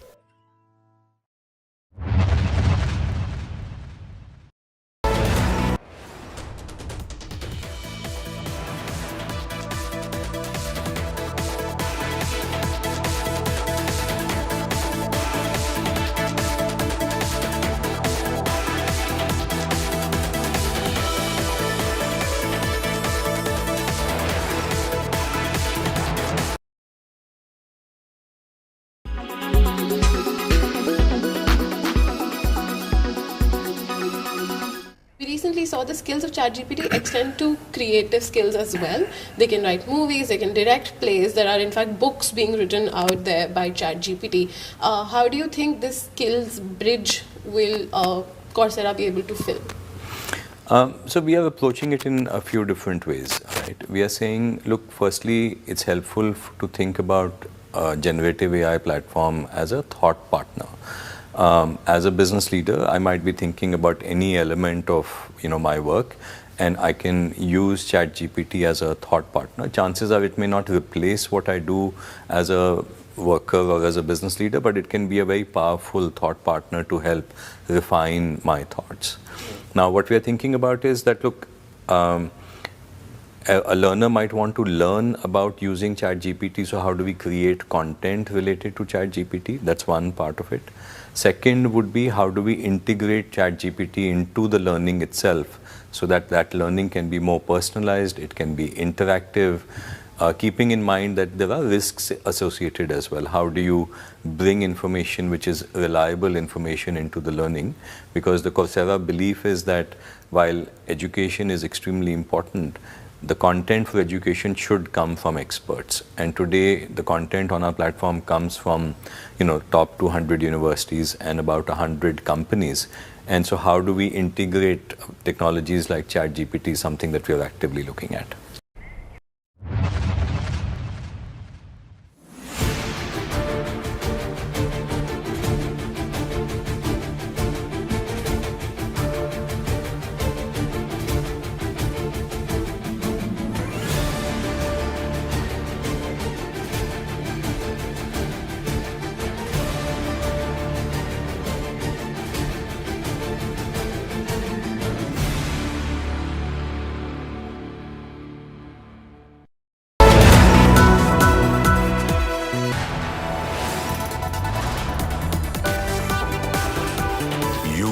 Watching India Today.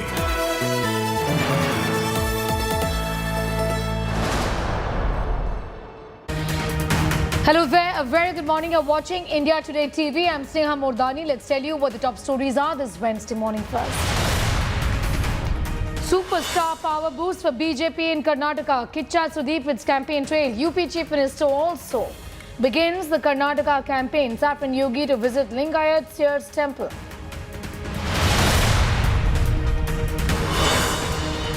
Karnataka Congress complains to the Election Commission against Karnataka co-in-charge. Annamalai says the star campaigner is trying to pressurize cops there. Slain IAS officer's family cry injustice. After Bihar Don turn Neta walks free. Daughter says resync move to set Anand Mohan free.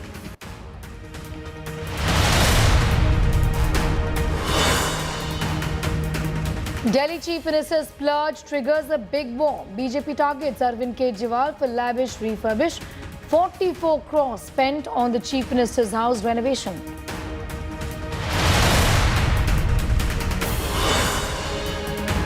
Indian Air Force and Navy lead Sudan rescue operation. Third batch of 135 Indians reach Jeddah. 121 Indians evacuated in first batch. Minister of State for Ministry of External Affairs monitors the evacuation operations.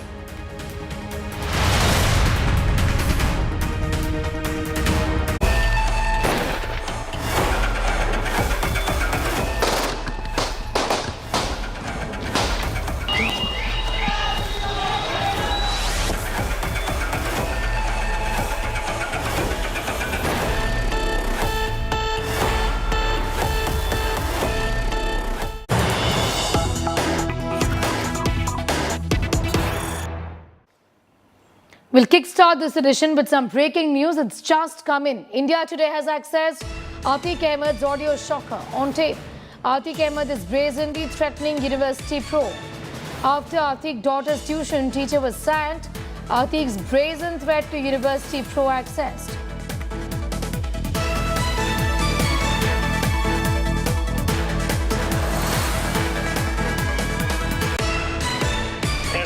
से आप क्या कह रहे थे कि मैं तो गोली मार देता, लेकिन मैंने गोली नहीं मारा। भैया हम कैसे कह सकते हैं, हम कौन से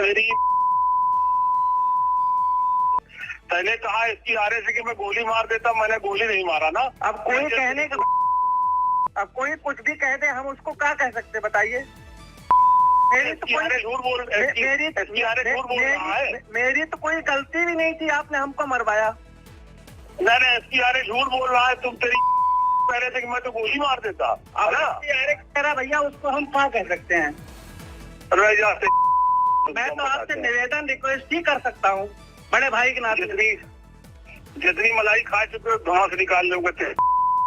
अब आप बड़े भाई हैं, कुछ भी आप कहें, हमारे तरफ हमारे एसपीआरए के सामने बकैती कर रहे थे। हम किसी के सामने बकैती नहीं कर रहे थे, मैं कुछ भी नहीं कह रहा था। Thread there caught on tape. You can hear that audio clip that India Today has accessed. After Atiq's daughter's tuition teacher was sacked, this is a brazen threat to the university pro, which India Today has accessed. On tape, Atiq Ahmed is threatening like he always did, but this has been caught on tape now. Atiq brazenly threatening the university PRO. The daughter's tuition teacher was sacked and a threat was issued to the university PRO. We'll get in more details from Samad Srivastav in a moment from now.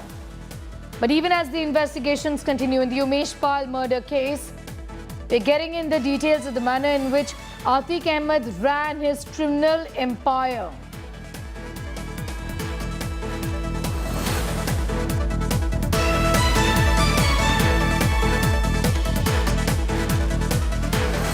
On camera, Atiq was in fact heard threatening the university PRO. We play that out again, once again, for our viewers.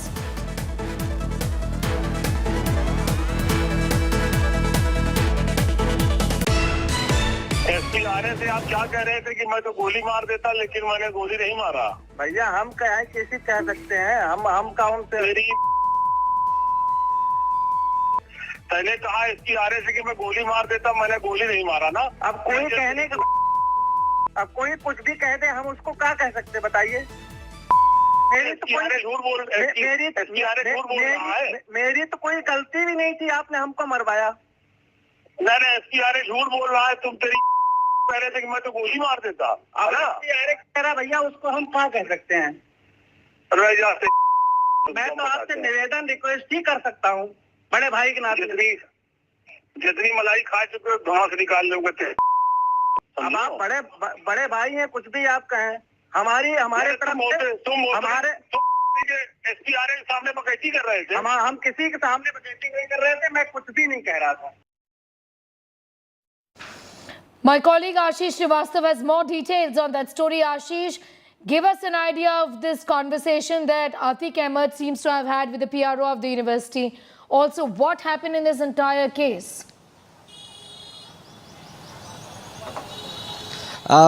देखिए, जिस तरीके से ये audio आया है, ये पहले 2016 या 17 की बात है, जब अतीक अहमद का जो बेटा है, जिसको ट्यूशन पढ़ाते थे, वो उस विद्यालय में यानी उस यूनिवर्सिटी में पढ़ता था और उसको रेस्ट्रिकेट कर दिया गया था। तब उसने अतीक अहमद के बेटे यानी असद से शिकायत की थी और कहा था कि मुझको रेस्ट्रिकेट कर दिया गया है। तब अतीक ने उस दौरान फोन करके रेस्ट्रिकेशन वापस लेने की बात कही थी, लेकिन जब रेस्ट्रिकेशन वापस नहीं लिया गया, तब उस विश्वविद्यालय यूनिवर्सिटी पहुंचकर अतीक अहमद ने और उसके गुर्गों ने, तकरीबन ये 40-50 गुर्गे थे, और वहां पहुंचकर प्रोफेसर की जमकर पिटाई की और इसके साथ पीआरओ की वहां पिटाई की, सिक्योरिटी की पिटाई की। इस पूरे मामले पर एफआईआर दर्ज हुई थी।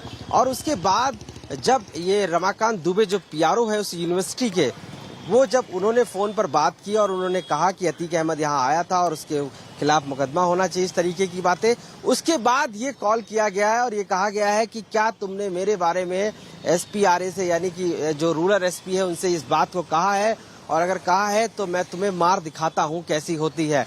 यानी कि उसने अपने पूरे शब्दों में प्रयोग किया है और ये कहा है कि अतीक अहमद को जिस तरीके से ये सुनने को सिर्फ मिला था कि इतना कहा है उसके बारे में, तो ये बात उसको बिल्कुल भी बर्दाश्त नहीं हुई और उसने लगातार जो है फायर हुआ, लगातार जो है अटैक किया। और इस पूरे ऑडियो में आपको बताएं, इतना अब्यूज किया गया है, डराया गया है, धमकाया गया है।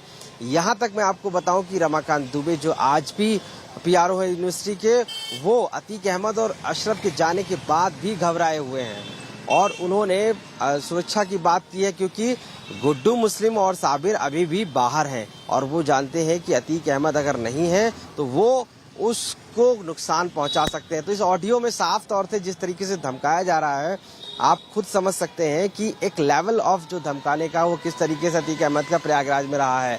और सिर्फ शुरुआत उस वक्त हुई थी जब वो यूनिवर्सिटी में रेस्ट्रिक्शन वापस लेने की बात पर मना कर दिया गया था, यानी कि नियम के विरुद्ध काम करने को अतीक अहमद कह रहा था, लेकिन ये विश्वविद्यालय ने नहीं किया, वहां पर मना कर दिया था, जिसके बाद ये पहुंचा था और ये ऑडियो आया था। तो साफ है कि कहीं ना कहीं जो प्रयागराज में जो ये घटना हुई थी उसमें अतीक का एक दबदबा था और उसी FIR के बाद से वो पहली ऐसी FIR थी जब अतीक को उसमें जेल जाना पड़ा था और कोर्ट ने खुद ये कहा था कि क्या सेना बुलानी पड़ेगी अतीक को गिरफ्तार करने के लिए, क्योंकि अतीक का जो मामला था। आशीष, शुक्रिया हमारे साथ जुड़ने के लिए। आशीष Srivastava getting us that detailed report. We'll put that audio tape out once again for our viewers. Remember, this is an incident from 2016, 2017. SPRA से आप क्या कह रहे थे कि मैं तो गोली मार देता, लेकिन मैंने गोली नहीं मारा। भैया हम कह कैसे कह सकते हैं, हम कौन से पहले कहा SPRA से कि मैं गोली मार देता, मैंने गोली नहीं मारा ना। अब कोई कहने का, अब कोई कुछ भी कह दे, हम उसको क्या कह सकते बताइए। मेरी तो कोई झूठ बोल मेरी तो कोई गलती भी नहीं थी, आपने हमको मरवाया। नहीं SPRA झूठ बोल रहा है, तुम तेरी कह रहे थे कि मैं तो गोली मार देता। कह रहा भैया, उसको हम क्या कह सकते हैं। मैं तो आपसे निवेदन रिक्वेस्ट ही कर सकता हूँ बड़े भाई के नाते। जितनी मलाई खा चुके हो धुआं से निकाल लोगे। अब आप बड़े भाई हैं, कुछ भी आप कहें, हमारे तरफ से हमारे SPRA के सामने बकैती कर रहे थे। हम किसी के सामने बकैती नहीं कर रहे थे, मैं कुछ भी नहीं कह रहा था। And we're getting more details as far as the Atiq Ahmed matter is concerned. The police in Uttar Pradesh have drawn out a list of the closest associates of Atiq Ahmed and his brother Ashraf and are trying to hunt them down to bring down the entire mafia empire. The police have also learned that Shaista Parveen and Guddu Muslim have been demanding large sums of money from businessmen even while they continue to be on the run. Some prime properties are also being transferred in the names of trusted aides. But police have stumbled upon Atiq Ahmed's links with Pakistan's notorious spy agency ISI. Atiq and Ashraf helped terrorist Zishan stay at Prayagraj. Arvind Kejriwal with this detailed report.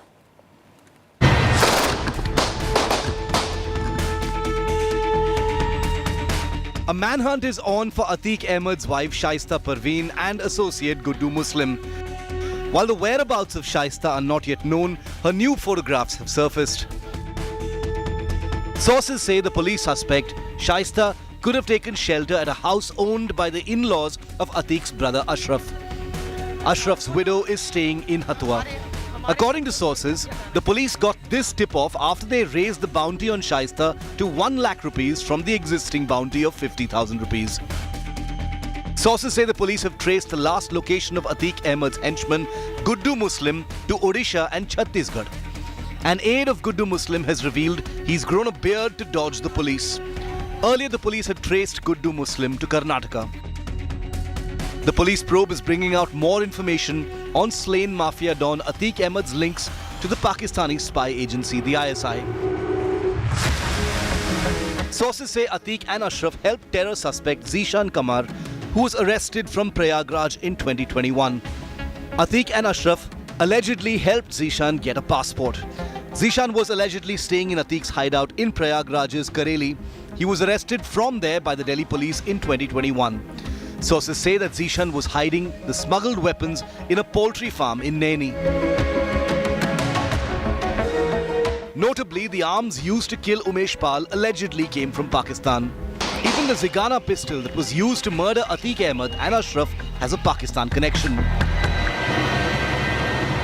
Meanwhile, the UP police has recreated the encounter that killed Atiq's son Asad Ahmed. Asad, one of the prime accused in the Umesh Pal murder, was killed in an encounter in Jhansi, UP on April the 13th. The police claim Asad was killed in retaliatory firing after he attacked the police. The probe in the Umesh Pal murder has also gathered steam. The police have found this CCTV footage from a Lucknow ATM. The footage from February the 24th shows a man withdrawing money at 9:12 p.m. in Lucknow. Police sources claim the man in the footage is Asad's aide, Ateen Zafar, and he was using a card allegedly belonging to Asad.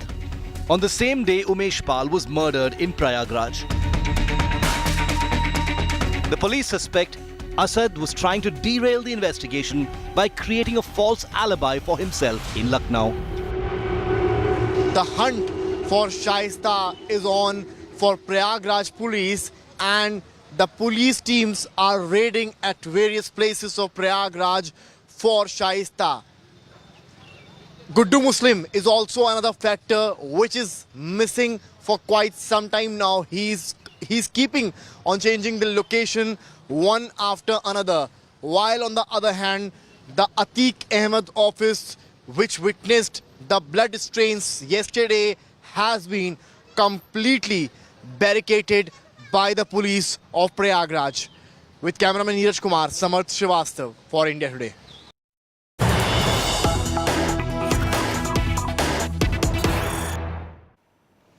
Proof of slaying Don Atiq's Hawala link now established. This is the news we're getting at this hour. WhatsApp images of Hawala transaction accessed by India Today. 1.2 crore Hawala payment for the murder of Umesh is what we've been given to understand. Arvind Oja has more details on that.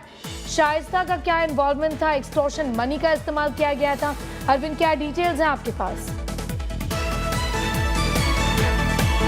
देखिए, जो India today ने ये हवाला transactions की जो screenshot है ये access की है। दरअसल अतीक अहमद, जो सोर्सेज बताते हैं, अतीक अहमद जेल में जरूर बंद था, लेकिन उसका वसूली का, एक्सटॉर्शन का, क्राइम सिंडिकेट का जो पैसा आता था वो अतीक का जो एक वकील है, जो गैंग मेंबर भी था, खान सौलत हनीफ, वो हवाला का पैसा रिसीव करता था।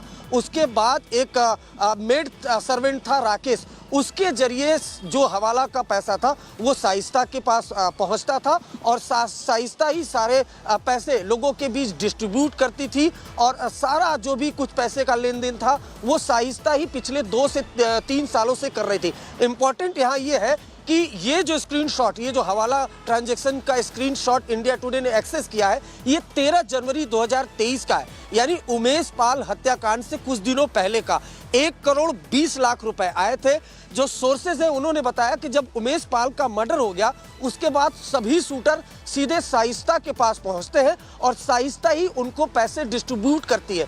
तो अब इस हवाला ट्रांजैक्शन को लेकर भी प्रयागराज पुलिस है वो इन्वेस्टिगेशन अपनी आगे बढ़ा रही है, लेकिन एक चीज क्लियर है कि शाइस्ता ही पूरे गैंग को लीड कर रही थी और पिछले 2 सालों से अतीक अहमद भले जेल में बंद था, लेकिन एक्सटॉर्शन क्राइम सिंडिकेट का जो पैसा आता था वो हवाला के जरिए ही आता था और वो सीधा शाइस्ता तक पहुंचता था, जो ये एक्सक्लूसिव डिटेल्स इंडिया टुडे के हाथ लगी है। शुक्रिया हमारे साथ जुड़ने के लिए। Arvind Ojha getting us all of those details as far as the hawala transactions concerned.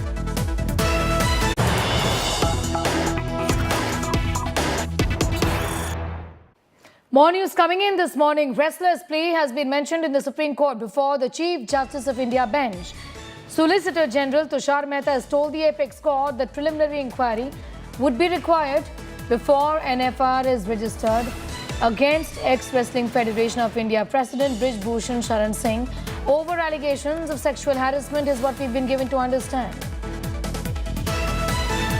Concerns that an FIR was not registered. This is the question that the Supreme Court had asked at the centre even yesterday, saying why can't you register an FIR against the man in question, facing serious allegations. Remember, this is the former chief of the Wrestling Federation of India and BJP member Brij Bhushan Sharan Singh. Well, that's the answer, in fact, that has been given, with the Solicitor General telling the apex court that preliminary inquiry is needed before an FIR is registered. This on the plea of women wrestlers who had moved Supreme Court, saying that they had in fact complained against Brij Bhushan Sharan Singh, the former president of the WFI, but no action was taken. Not even an FIR was registered, and the sports ministry was absolutely not responsive. Co-presented by Star Health Insurance, the health insurance specialist. Powered by Jaguar. Discover the magic of smart lights.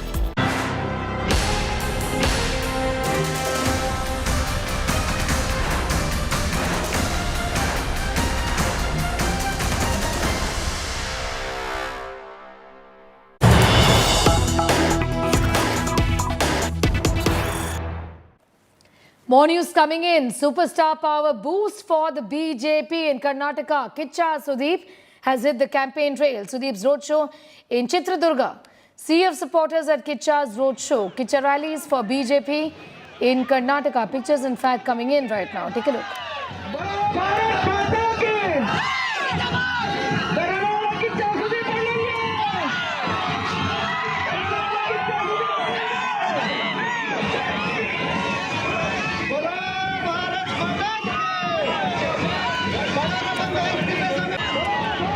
Kicha Sudeep has in fact been campaigning for the BJP, and right now in Chitradurga in Karnataka, where there are in fact just so many supporters of Kicha Sudeep right now. On your screens, listening to what Kicha Sudeep had to say.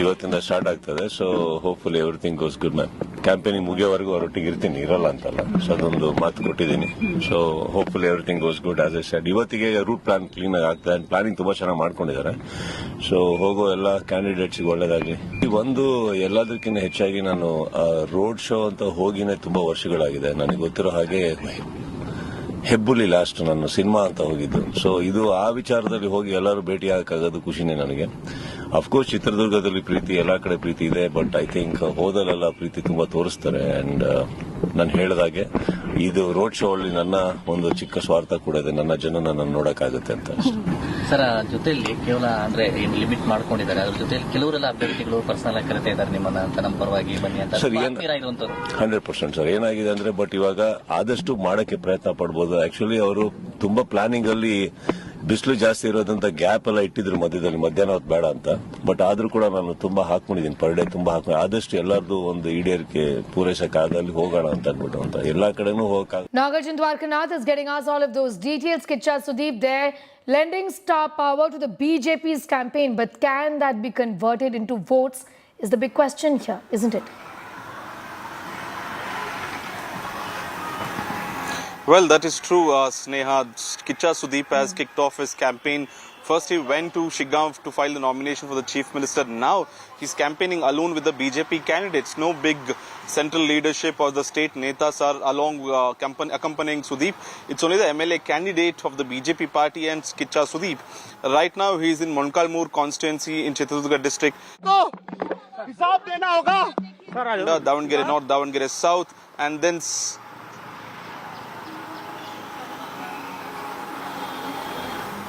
Yes, carry on, Naga. Can you hear me? Yes, carry on. So he would be continuing from Davangere North, Davangere South, and Sandur finally in Ballari, and then come back to Bengaluru. Tomorrow also, we are told that his campaign is scheduled in Kaveri district. We are getting the final schedule by this afternoon.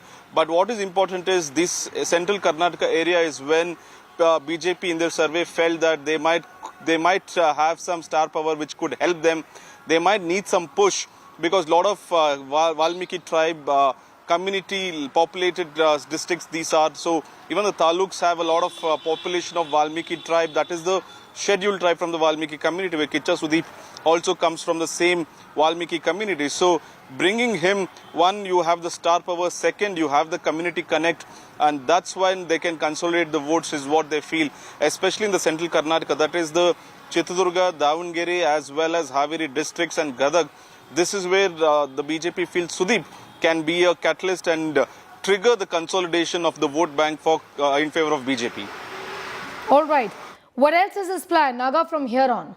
He's been campaigning and we're expecting to see more of him with during the course of the BJP's campaign in the state in the next few days or so, isn't it?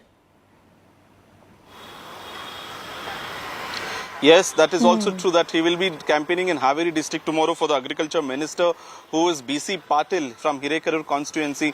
Not just that, like I mentioned, that Kaveri district will be concentrated tomorrow, and Ballari and Raichur. These are the districts where there is a lot of ST population, that is the scheduled tribe. And recently in the reservation, the government also has increased the quota for the STs, and now they are taking that as a locus standi along with Kicha Sudeep putting in the star power campaign. You could see people are thronging the vehicle in the road show just to see Kicha Sudeep. Sudeep also saying that I'm selfish, that I can get to see the people. So there's also a selfish motive behind why I chose the road show, because since my movies, the Hebbuli movie, I have not been to any road show. Now because of the campaigning, I get to meet my people and see the love that they're pouring towards me.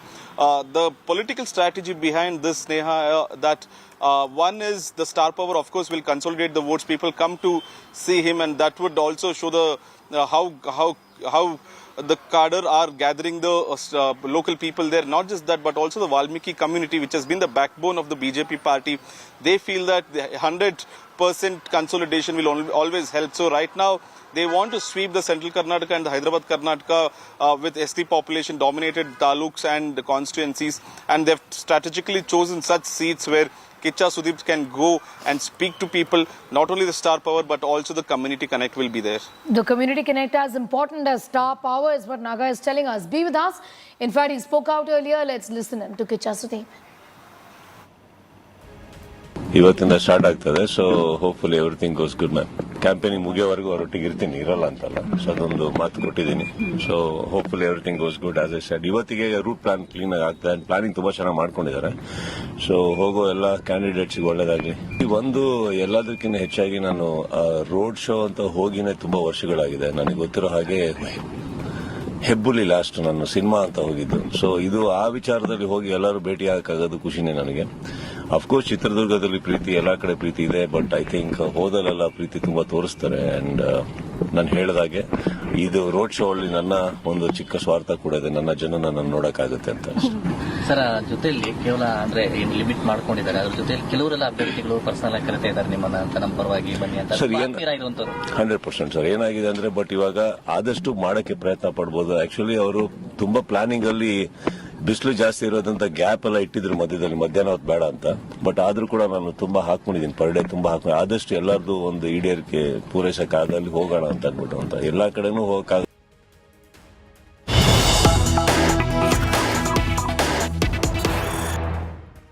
All right, we're getting in all the details as far as the former IAS officer's murderer, former MP's release is concerned. The family, of course, is appealing to the Prime Minister, in fact, saying that this man in question who's been convicted of the murder of the IAS officer, in fact, should not be released. This is, in fact, a former MP who's been released from jail. The family members are distressed.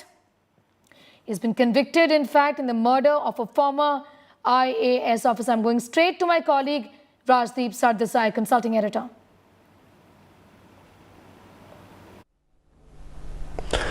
And joining me now is a very special guest. I'm joined by Uma Krishnaya, the widow of the IAS officer G. Krishnaya, who was tragically murdered, and the convict was the former MP Anand Mohan Singh, Samta Party co-founder, who's now being released from jail under a new remission order of the Bihar government. I appreciate G. Uma Krishnaya ji joining me. Namaskar.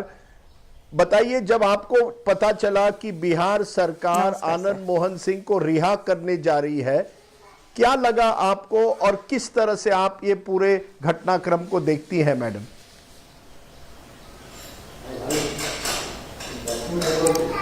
ये तो constitution में नहीं है, एक बार criminal jail करे तो फिर उसको पॉलिटिक्स में लेने का ये रूल नहीं है। फिर भी नीतीश जी सर ऐसा कर रहा है, उसको अमेंडमेंट करके फिर उसको ऐसा लोगों को बाहर लाने के लिए सोच रहा है, और उसको फिर इलेक्शंस में लड़ने के लिए उसको एमएलए जैसा सीट देने के लिए तैयार है। ये तो गलत है। ये तो कृष्णैया के बारे में अकेले नहीं है, सारा लोगों के बारे में, नेशन के बारे में सोचना चाहिए। ये बिहार स्टेट का प्रॉब्लम नहीं है, पूरा स्टेट्स में प्रॉब्लम हो जाएगा। तो क्या आपने प्रधानमंत्री से अपील की है, क्या आप चाहते हैं प्रधानमंत्री मोदी इसमें कोई दखल दे, या आप खुद अब सुप्रीम कोर्ट में अपील करेंगी कि ये जो हो रहा है, हाई कोर्ट या सुप्रीम कोर्ट में अपील करेंगी कि जो हो रहा है बिहार में वो गलत है? Through media, I requested the Prime Minister to intervene in this matter, but all the IAS Officers Association are going to take some decision over this issue after 1 week. They will let you know after 1 week what they will what they will do. So you are are you making a personal appeal to Prime Minister Modi that he should intervene? And you're saying that the IAS Officers Association will decide whether to file an appeal?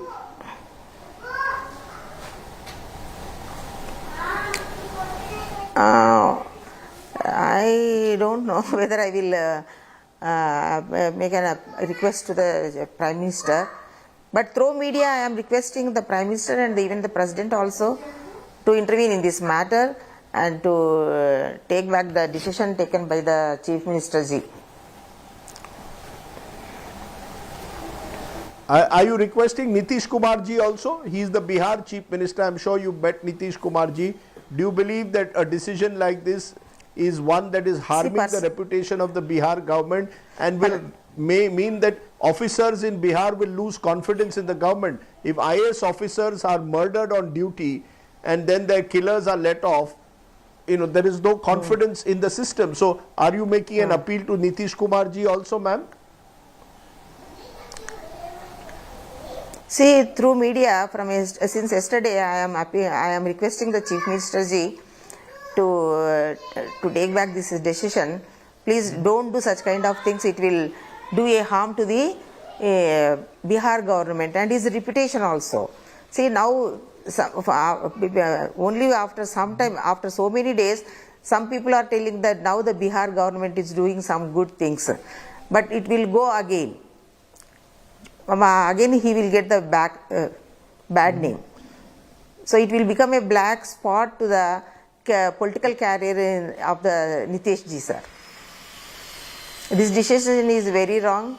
It will impact the society a lot. Do you think that this is being done purely because of, do you think, madam, sure, do you think this is being done purely because of politics? Because Anand Mohan Singh was a powerful Rajput leader. Yes, do you see this as pure politics, nothing to do with the law of the land? Yeah. Pure politics only. Because to get the more votes, for that only he is doing all such kind of things. Or they may be forcing the Chief Minister ji also. I want to release Anand Mohan ji. Yes. When you first heard of this, ma'am, when you first heard that Anand Mohan Singh was being released, what was your first reaction? What did you first think of, you and your family, your children? What was your first reaction, ma'am? See, all the family members, we feel very bad on that day when we heard this news.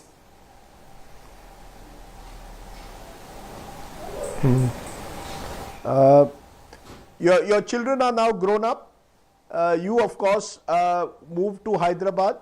Yes, sir. But I'm sure you will never forget your late husband and and you'll never forget your late husband and the sacrifice he made. Do you believe that what has happened, for you and your family must be very, very difficult to come to terms with the fact? Yes, and sir. you will never forgive also, presumably. You will never forgive Anand Mohan Singh and the killers who are responsible for this. We will never forgive. We will never forgive. Yeah. With a lot of dreams he came into that service by doing so very hard work.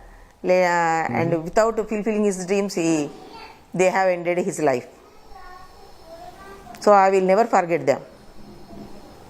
And I will never forgive those people I know you were who pushing involved for in this incident. Right. I know you were pushing for the death penalty, ma'am.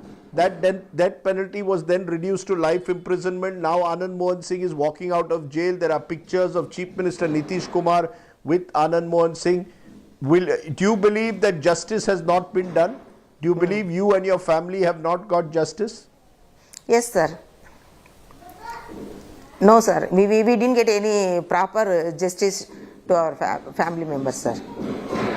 They didn't even bother about the Krishnaya's family, what they are doing, how they are in the Hyderabad. Are they facing any problems? Or they want to do any help? They didn't even contact at least once.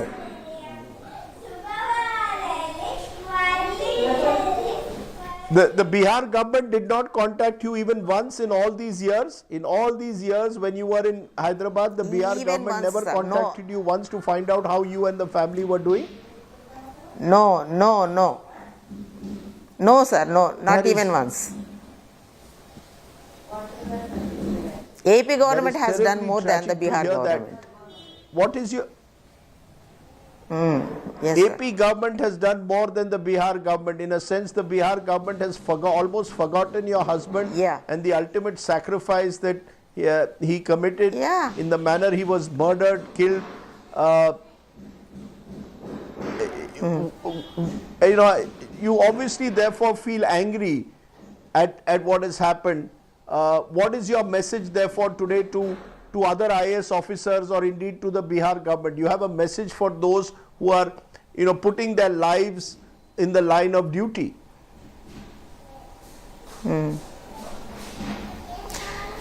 See, sir, the way they are treating this case, this incident, all the IAS officers will be demoralized. See, if they work sincerely, they will get this punishment at last. The government don't recognize their services, sincere services and their committed service. So, what message I can give, sir? I can't say you don't do work. All the officers have to do the work with commitment, like my husband. I can't say don't do the work.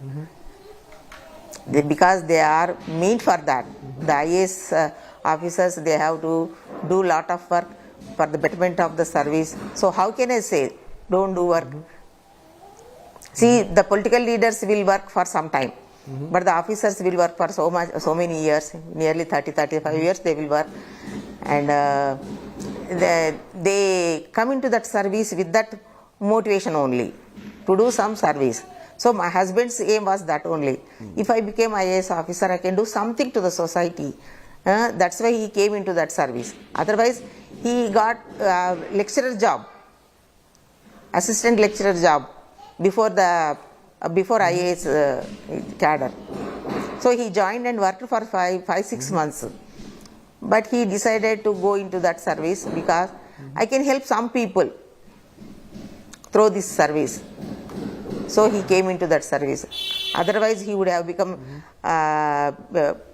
means in the university, he might have got the job, professor job. The lifestyle will be more comfortable for us. But are you then calling on? Are you today, ma'am? Are you today, ma'am? Yes, I mean he wanted to make a difference, wanted to do something. Are you today calling on the Nitish Kumar government and indeed the centre to try, or the Home Ministry, to try and ensure that this order is reversed, that Anand Mohan Singh should not be a free man tomorrow? Yeah. You are saying please reverse the order, otherwise it will demoralize the IAS officers, it will send out the wrong message. Am I correct? Yes, sir. Yes, sir. Yes, sir. Absolutely. My intention is that only. See, I am not thinking about the incident occurred to my husband, but everyone should think about the future of the nation also. That's what I want.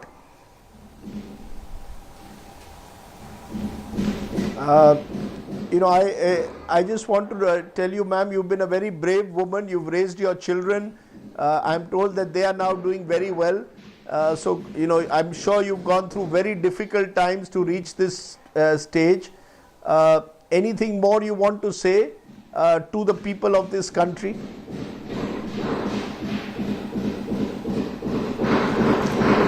See, such kind of incidents may occur in one way and in another way. So all should be very brave, and life, whatever comes in the life, we have to face it with very dedication and commitment and with brave. So incident may occur in another way for other people. Like in accidents they may die, or some disease they will get.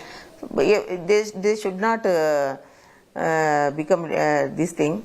They should very bravely, they have to accept the things whatever they happen in the life. And do you still have faith in the law? Do you still have faith, ma'am, in the rule of the law? Do you still believe that the law is equal for all? Or do you believe the powerful get away in this country? Those who are politically powerful, those who are politically influential get away? Or you have faith that the law will give you justice one day?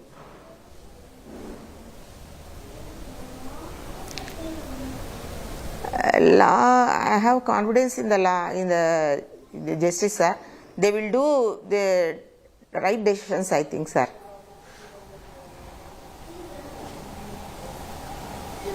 And the right decision, according to you, is Anand Mohan Singh must spend his entire life behind bars. He must not be released. He and those responsible for the murder of Krishnaya ji must not be released. Am I correct? Yes. Yes, sir. That's so I for want, you, sir. He's a criminal. Till death, he's a murderer. He should be in the jail only. He's a criminal. He's a murderer whose place is behind jail. Yes, sir. Till his death. Not only for 14 years. Okay. Or he should be hanged to death. For his entire life. Okay. Yeah. He should either be hanged to death or he should have spent his entire life behind bars. You've made some very strong observations. You've raised in a way the conscience of people. I hope someone in the political class in Patna and Delhi is listening to you, G. Uma Krishnaya. I'm very grateful that you have come and spoken with such courage and clarity. My heart goes out to you and your family, and I admire the courage that you have shown in all these years. Thank you so much, ma'am, for joining us, and I hope that your prayer and your appeal is listened to by right-thinking Indians. Thank you so much, ma'am. Thank you, ma'am. Namaskar. Okay, sir. Okay, welcome, sir. Thank you.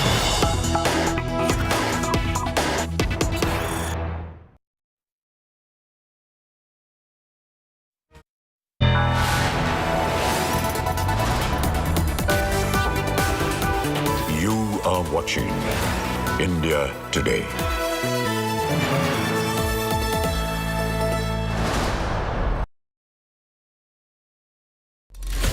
Bullets flew, our cameras rolled. Inches away from point-blank killing. 2023's biggest crime story plays out live. Immediately shot all Atiq as well as Ashraf, and on the spot. Just that short dramatic sequence got on camera by India Today's crew right there in Prayagraj. The bloody end of gangster Atiq Ahmed, up close with terrifying gangster Ram. India's #1 crime reporters. Fearless, unstoppable, unmatched. Nobody reports crime like India Today.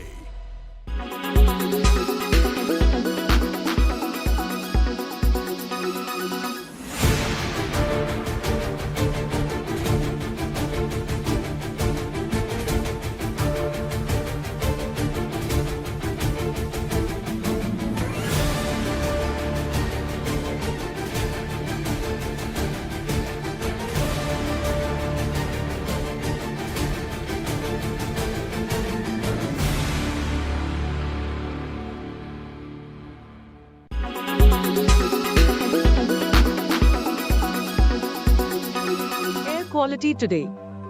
In Delhi, 169. In Mumbai, 69. In Kolkata, 152. In Bengaluru, 57. In Chennai, 56. In Hyderabad, 60.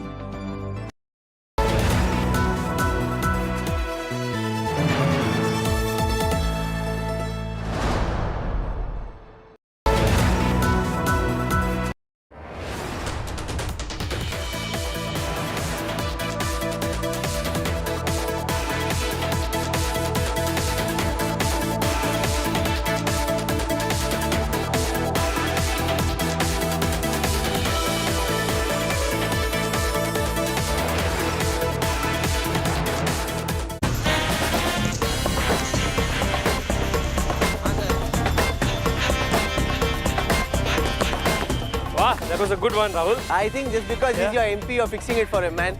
Hey, they're like bringing the ball like really close to the goal. In the election, you can't be kicking all over like that, huh? That's a dangerous kick in an election. Do you feel in this election that the BJP is a few goals down? Not at all. The 13th of May, you will see the scoreboards ticking and we will be right up there, forming the government. That's what the 13th of May is going to look like, Rahul.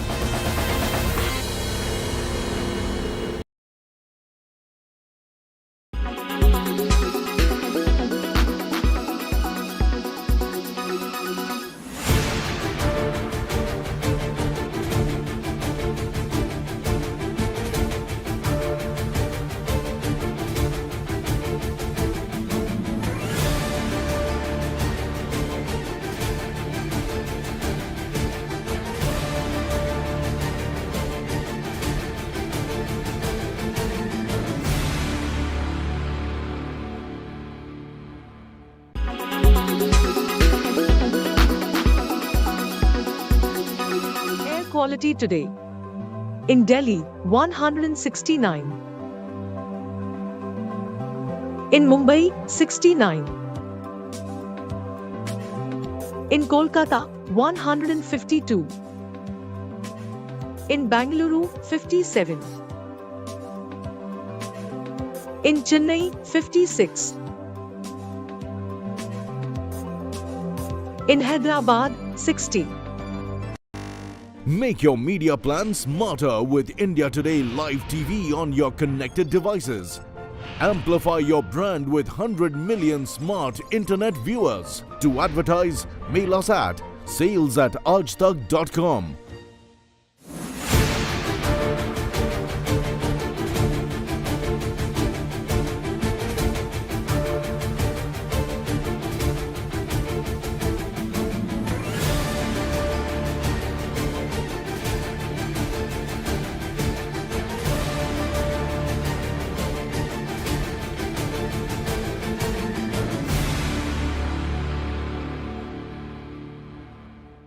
Why does this happen?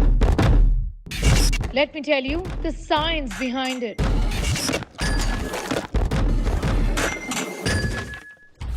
For more informative videos like this, keep watching India Today News Mo. Presented by Star Health Insurance, the health insurance specialist. Powered by Jaguar. Discover the magic of smart lights.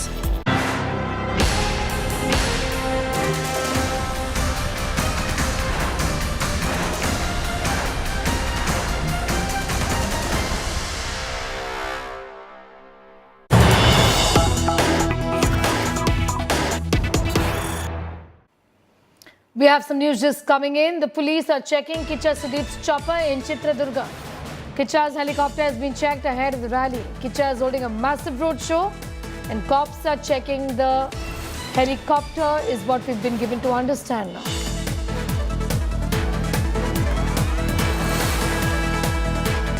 Listening to what Kicha Sudeep had to say.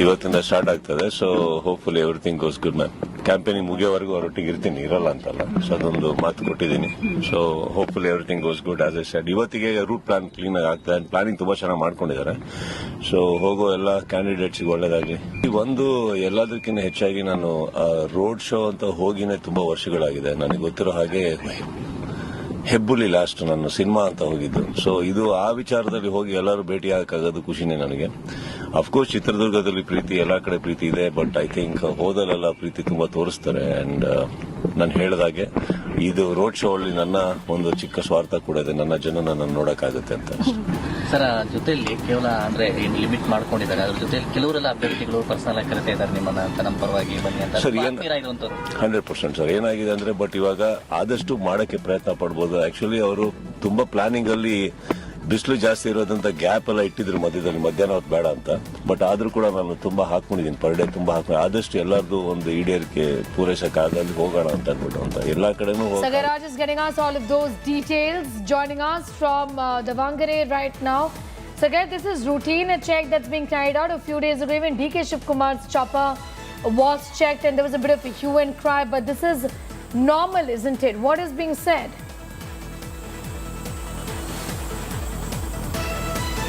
The Election Commission does a routine check, which is a part of their protocol whenever there is new chopper or new vehicle enters any new places. And this is a routine check which has been done. As we speak now, you can see now the chopper of Sudeep will land here in Bengaluru in the Davangere district, where is all expected to campaign for BJP candidate Mr. S.V. Ramachandrappa, who is also belong to ST community. Remember, even Sudeep also belongs to ST community, and they are anticipating that Sudeep presence will galvanize more crowd and more voters in this particular constituency. After this, he will be also going to Davangere North constituency and other places to campaign for BJP candidates, because he has already said that where and when the CM asks them to campaign, he will definitely go ahead and campaign for them. As we speak now, the people are waiting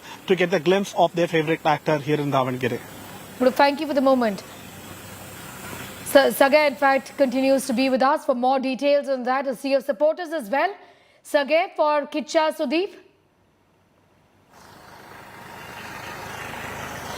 The supporters are waiting at the roadshow starting point. We are at the helipad where only limited people are here to welcome him, and there are huge crowd who are gathered at the circle of Bengaluru main market point, where he will be starting his roadshow, where he will go for 1 to 2 kilometers of roadshow in the entire constituency, and thereafter he will be also addressing the people, and from there he will also go to other places where he will be campaigning for other candidates of a BJP party, and he will be seeking votes, and he will be landing here at any moment. He was supposed to be here by now, but he's already campaigning in Bengaluru, and what we get to learn through our sources from the police department is that he has already boarded the flight and he might land anytime now here in Bengaluru.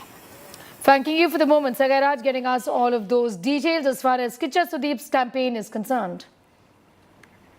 With just 2 weeks left for Karnataka to go to polls, odds are crossed and the battle is gaining steam. BJP star campaigner and UP Chief Minister Yogi Adityanath will be kicking off his campaign from the poll-bound state today.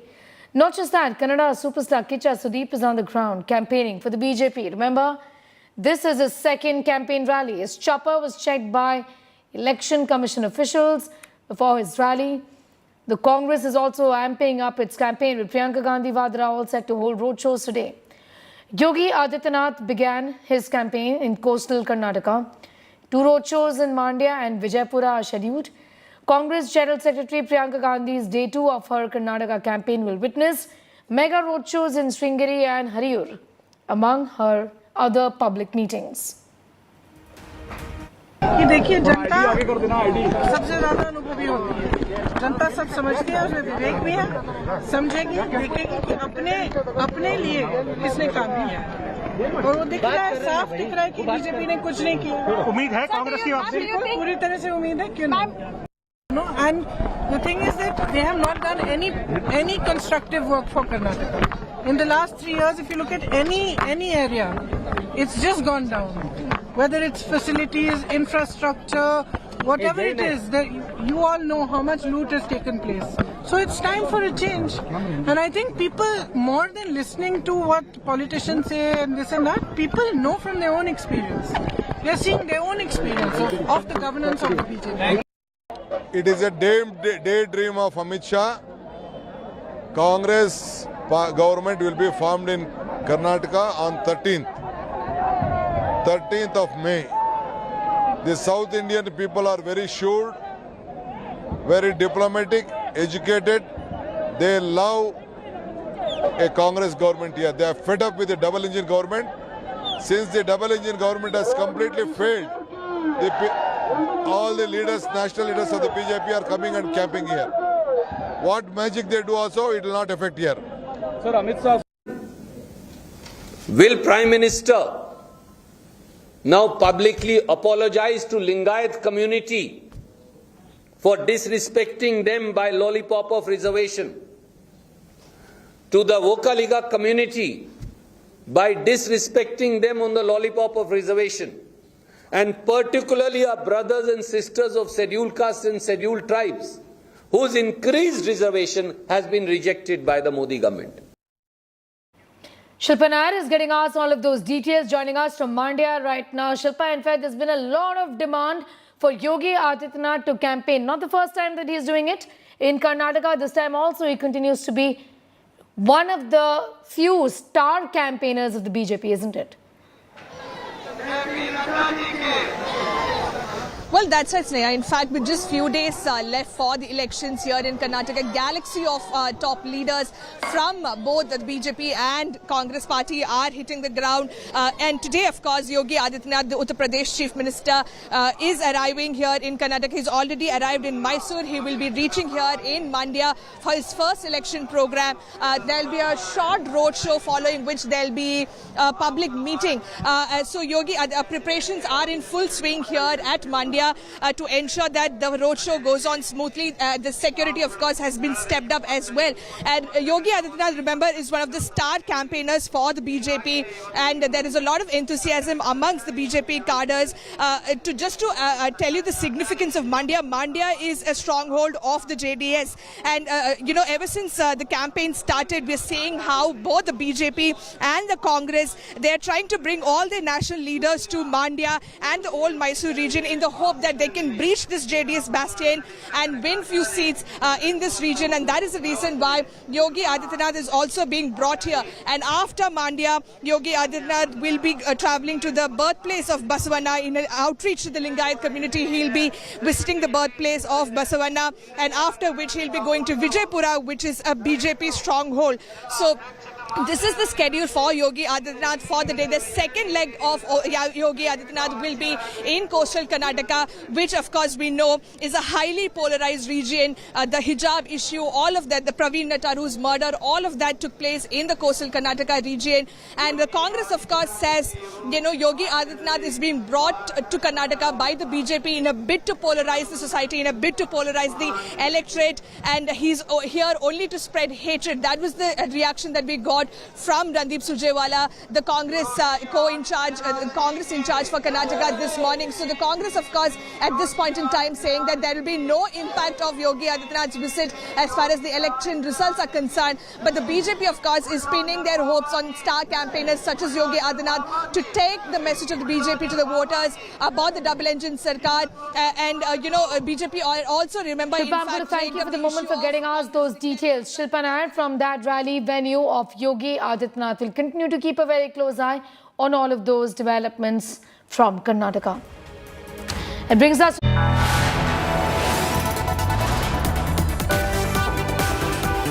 You are watching India Today.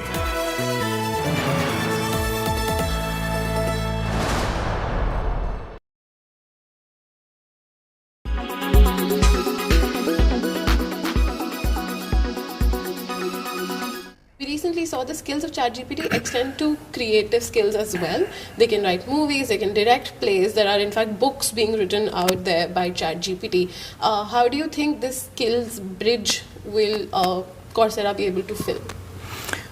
So we are approaching it in a few different ways. Right? We are saying, look, firstly, it's helpful to think about generative AI platform as a thought partner. As a business leader, I might be thinking about any element of my work, and I can use ChatGPT as a thought partner. Chances are it may not replace what I do as a worker or as a business leader, but it can be a very powerful thought partner to help refine my thoughts. Now, what we are thinking about is that, look, a learner might want to learn about using ChatGPT, so how do we create content related to ChatGPT? That's one part of it. Second would be, how do we integrate ChatGPT into the learning itself so that that learning can be more personalized, it can be interactive, keeping in mind that there are risks associated as well. How do you bring information which is reliable information into the learning? Because the Coursera belief is that while education is extremely important, the content for education should come from experts. And today, the content on our platform comes from, top 200 universities and about 100 companies. And so how do we integrate technologies like ChatGPT, something that we are actively looking at.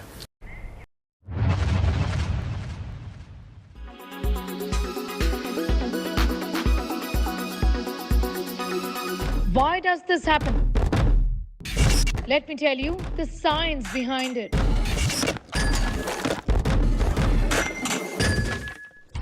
For more informative videos like this, keep watching India Today News Mode.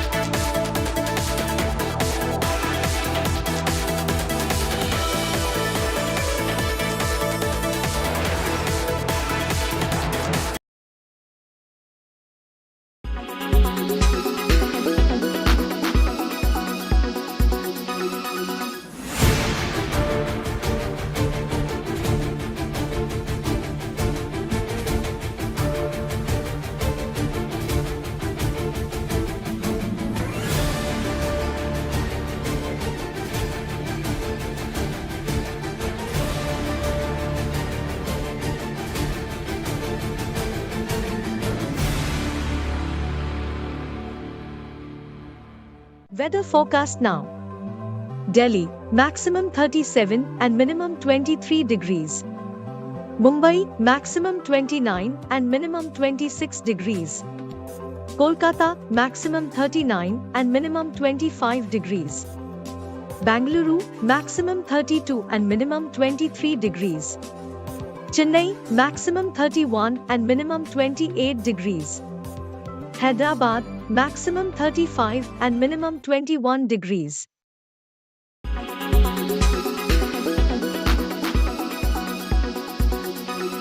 Why does this happen?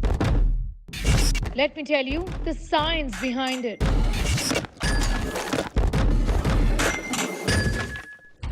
For more informative videos like this, keep watching India Today News Mode.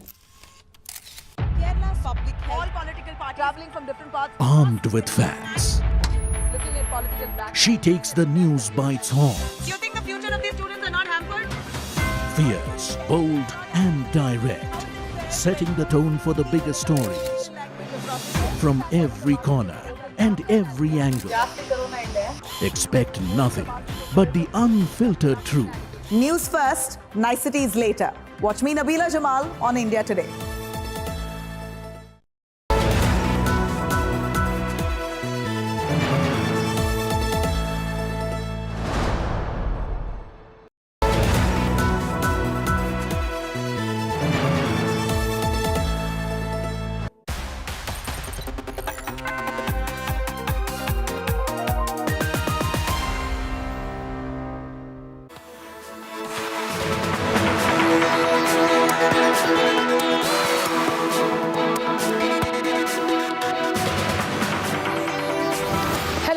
Very good afternoon. You're watching India Today TV. I'm Sneha Mordani. Let's get started with the headlines, the top stories this Wednesday afternoon first.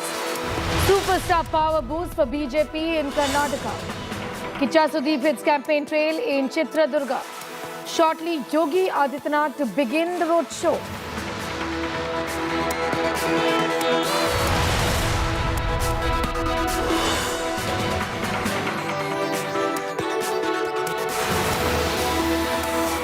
Karnataka Congress complains to the Election Commission against Karnataka co-in-charge. Annamalai says the star campaigner is trying to pressurize the police.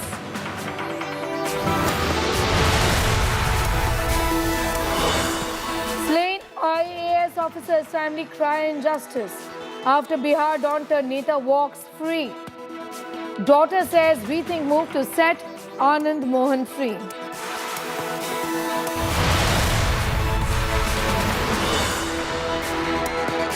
Amir Khan hails Modi's Mann Ki Baat. Actor attends Mann Ki Baat at 100 badge, says Mann Ki Baat crucial information.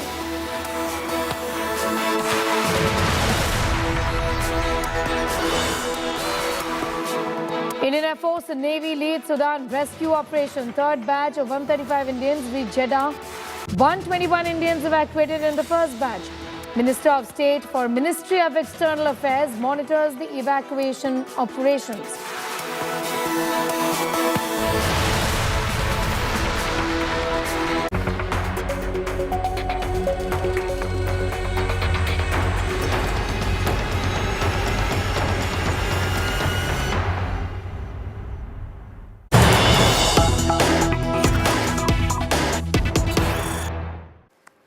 And we'll kickstart this edition with some breaking news just coming in. The BJP is in the streets against Arvind Kejriwal. Massive BJP protest outside the Chief Minister's house. Protesters attempt to topple barricades. Heavy security outside the Chief Minister's residence is what we've been given to understand.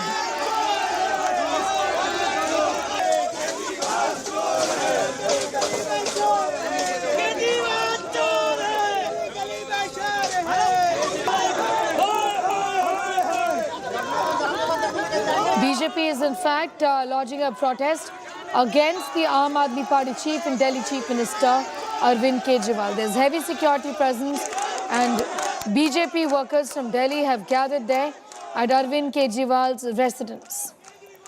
Why did the Chief Minister spend 45 crore rupees in renovating his house? Is the question that the BJP is asking of Delhi Chief Minister Arvind Kejriwal.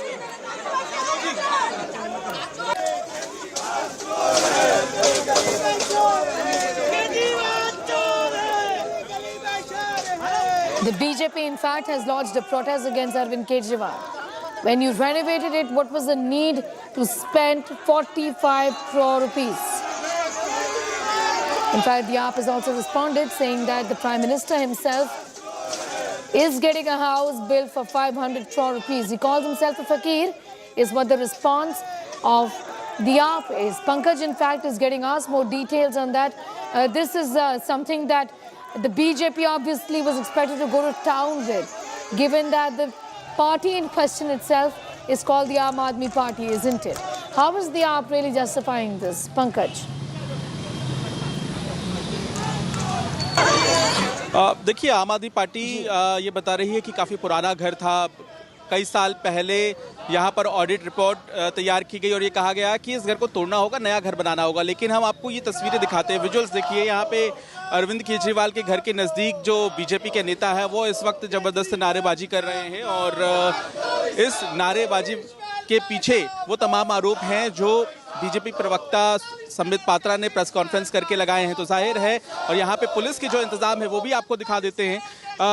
Police यहाँ पर जो मुख्य दरवाजा है उसके बाहर मौजूद है। फोर्स यहाँ पे तैनात कर दी गई है। बैरिकेड आने जाने वाले चारों तरफ के रास्ते में लगाए गए हैं और जहाँ पे सीधे तौर पर जो सुरक्षा के इंतजाम है वो पुख्ता किए गए हैं। और उसके अलावा ये भी आपको हम बता दें कि यहाँ पे बीजेपी के तमाम नेता इस वक्त पहुंचे हुए हैं। दो गेट हैं इस तरह के, दोनों गेट के दूसरी तरफ यहाँ पे बीजेपी के नेता इस वक्त प्रदर्शन कर रहे हैं। तो जाहिर सी बात है कि जो आरोप लगाया गया है कि करोड़ रुपए खर्च किए गए, इस मुद्दे को लेकर अब राजनीति तेज हो गई है और कोशिश यही है बीजेपी की कि दबाव बनाया जाए दिल्ली की आम आदमी पार्टी सरकार पर, अरविंद केजरीवाल पर। और कहीं ना कहीं ये देखिए नारेबाजी के साथ यहाँ पे और प्रदर्शनकारी धीरे धीरे पहुंच रहे हैं। और ये तस्वीर इस वक्त दिल्ली के मुख्यमंत्री अरविंद केजरीवाल के घर के नज़दीक है। सामने ये जो आप दरवाजा देख रहे हैं इसके पीछे कुछ ही दूरी पर अरविंद केजरीवाल का घर है, लेकिन यहाँ पे महिला और पुरुष दोनों कार्यकर्ताओं की तस्वीरें भी देख लीजिए। ये तस्वीर यहाँ पे नजर आ रही है। कुलजीत चहल यहाँ पे है। क्या आप मांग कर रहे हैं? हम लोग इंडिया टुडे पे लाइव हैं। जब देश की when the public of Delhi and India was suffering from corona, the Delhi was lacking in beds and oxygen. At that time, the Mahathak of Delhi, Arvind Kejriwal, was doing the meeting and making an expense of 45 crore for his Alishan house. उन्होंने वादा किया था, he promised that he won't take any vehicle, any bungalow, anything, but he breaks all those promises with the public and he is the Mahathak of Delhi. उन्होंने दिल्ली की जनता को धोखा दिया। Covid के टाइम में जब बेड नहीं मिल रहे थे, when no bed was available, when oxygen was not available due to the lack of this Delhi government, then Arvind Kejriwal at that time was making between the period of 2020 to 2022, the Alishan house nearby, and no answer. He is the Mahathag of Delhi. अब आपकी क्या मांग है आप लोगों की, क्यों यहाँ पे आप लोग प्रदर्शन और नारेबाजी कर? Kejriwal must explain the public why and for what reason the 45 crore rupees of exchequer money which can be expended on the corona fight, he has expended on his own house renovation. इतना खर्चा तो England की महारानी ने नहीं किया होगा, इतना खर्चा व्हाइट हाउस में नहीं हुआ होगा उसकी रेनोवेशन में, जितना अरविंद केजरीवाल ने अपने महल में किया है। साथ ही आम आदमी पार्टी ने प्रेस कॉन्फ्रेंस की, जब आपने आरोप लगाया उसके बाद उन्होंने कहा कि पीडब्ल्यूडी की ऑडिट रिपोर्ट थी, घर पुराना हो गया था, घर की दीवारें जो है वो टूट के गिर रही थी, इसलिए जरूरी था नया मकान। पीडब्ल्यूडी के चोर दलाल मंत्री सत्येंद्र जैन अंदर हैं, कुछ अफसर अंदर जाने की तैयारी में हैं, तो इनके मंत्री इनकी डब्ल्यूडी कुछ लिखवा ले, पर 45 करोड़ का जवाब देना पड़ेगा, हिसाब देना पड़ेगा, नहीं तो इस्तीफा देना पड़ेगा। बीजेपी के तमाम यहाँ पे जो नेता हैं वो नारेबाजी कर रहे हैं। तस्वीरें आप देखिए, जाहिर है कि इस पूरे मामले में अब राजनीति तेज है और सीधे तौर पर हमलावर है भारतीय जनता पार्टी, आम आदमी पार्टी और अरविंद केजरीवाल पर। यहाँ पे सीधे तौर पर मांग यही है कि जो मामले की जांच है वो होनी चाहिए कि आखिर इतने करोड़ रुपए क्यों खर्च हुए। तो तस्वीरें आप देखते रहिए, हम आपको ये भी बताएंगे कि किस तरह से यहाँ पे तमाम सुरक्षा के इंतजाम किए गए हैं और पुलिस अधिकारी यहाँ पे पहुंचे हुए हैं। ये जो जगह आप देख रहे हैं ये है मुख्य दरवाजा, पुलिस बैरिकेड्स जहां आप देख रहे हैं, यहाँ से फिलहाल अंदर जाने की अनुमति किसी को भी नहीं है सुरक्षा के लिहाज से। पुलिस के जो अधिकारी हैं ये देखिए यहाँ पे डायरेक्शन दे रहे हैं तमाम लोगों को, और साथ ही साथ अगर आप सामने देखें तो सिविल लाइंस की तरफ जाने वाला जो रास्ता है उसे भी बैरिकेड लगा के बंद कर दिया गया है, यानी कि तमाम लोग जो कि 30,000 कोर्ट से Civil Lines from outside the Delhi Chief Minister's residence, where the BJP is in fact sitting on a dharna there, as you can see on your screens. Now, why has the Chief Minister spent so much money, even if it was renovation that was required? Obviously, a slugfest has broken out over this entire matter. BJP has launched a scathing attack on the Chief Minister, accusing him of spending 43 crore rupees for renovating his house, claiming that undue amount of people's money was spent by the Chief Minister. That too during the COVID period, when most of the public developmental works were stalled. The BJP is hit out at the Chief Minister. Moreover, BJP has released a detailed document of each of the expenses made by the Chief Minister for beautifying his bungalow. From importing expensive white door, pearl marble to installing smart ceiling fans, a document issued by the BJP lists down all the splurge allegedly made by the Chief Minister there. The party has demanded that Arvind Kejriwal should be made available for public viewing. पर्दे में रहने दो, पर्दा ना उठाओ, पर्दा जो उठ गया तो भेद खुल जाएगा। मगर मैं धन्यवाद देता हूं मीडिया का, पर्दा आखिरकार उठ ही गया। 45 crore rupees have been spent for the renovation of the bungalow of Mr. Arvind Kejriwal, जिन्होंने ये कहा था कि हम एक कमरे में रहेंगे। मैंने आपको सुनाया, हम राजनीति बदलने आए। जो राजनीति बदलने आते हैं वो 8 लाख के पर्दे के तले छुप के नहीं रहते हैं, वो 45 करोड़ का महल नहीं बनाते हैं।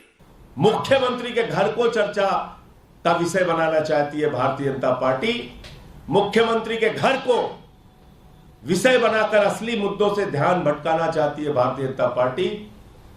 और आज मैं भाजपा के प्रवक्ता संबित पात्रा को सुन रहा था, अगर तुम में जरा भी नैतिक साहस है तो पूरे देश से अपने प्रधानमंत्री जी को बोलिए कि पूरे देश से हाथ जोड़कर माफी मांगे कि कोरोना के समय में चुनावी रैलियां करके कोरोना क्यों फैला रहे थे। All right, Amit is also getting us more details on that story. Amit, really, what's going on? And how was the Chief Minister explaining? Of course, renovation would be required from what has been said, because this is an old bungalow that was allotted to him. But 43 crore rupees being spent on one bungalow for renovation? Well, Sneha, you know, on one hand, you have the Bharatiya Janata Party listing out the document saying as to how money was spent on, nearly 45 crore rupees was spent on the bungalow for its renovation.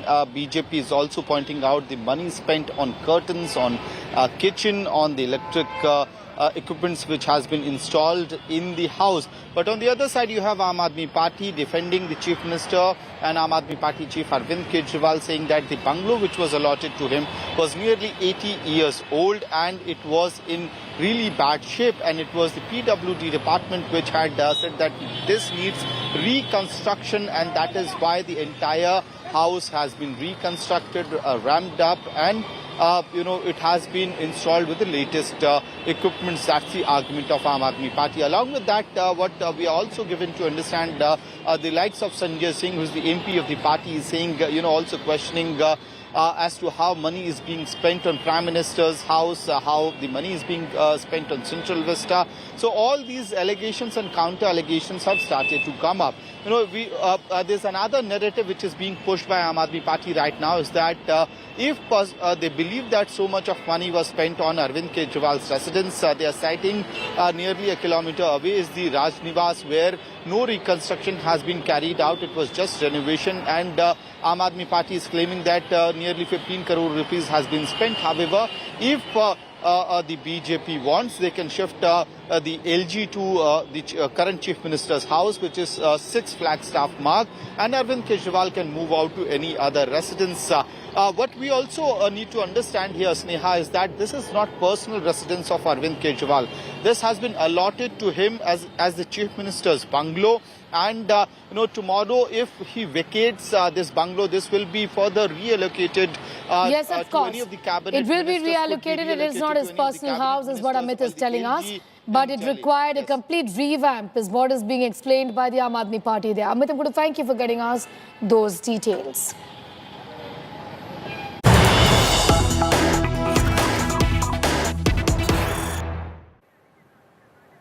All right, we are going straight to Karnataka, where UP Chief Minister Yogi Adityanath, of course, is campaigning for the BJP in the state. These are pictures, in fact, coming in of the roadshow that is being held by UP Chief Minister Yogi Adityanath, one of the star campaigners of the BJP.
Yogi Adityanath starting the campaign in Karnataka there by wooing vocaligas.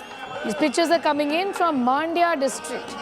A roadshow, then a public rally is what really is planned for the Chief Minister of Uttar Pradesh, who is campaigning for the party in Karnataka. In fact, the very fact that they deployed their star campaigner in Mandya is speaking volumes of the manner in which the BJP is serious in making inroads into the Vocaliga heartland of Mandya. The Chief Minister of Uttar Pradesh there making his maiden appearance in Karnataka to campaign for the 2023 Assembly elections. It's a roadshow and a public rally in Mandya. Mandya, remember, continues to be the bastion of the Janata Dal Secular, the JDS, that actually won all these 7 assembly seats in the 2018 poll. Shilpa Nair is on the ground, getting us up to speed with the mood really on the ground, Shilpa, and of course, the BJP pulling all stops essentially to get its big guns out in terms of campaign. And Adityanath, of course, continues to be a star campaigner for the party.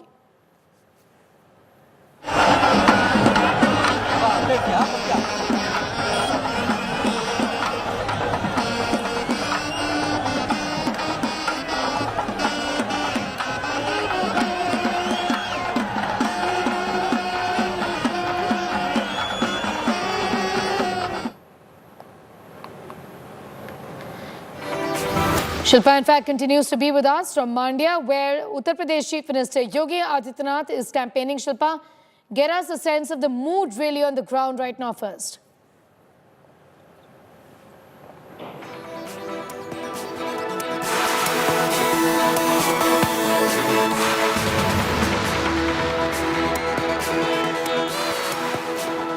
Pictures of Adityanath, Yogi Adityanath, UP Chief Minister, they're campaigning in Karnataka.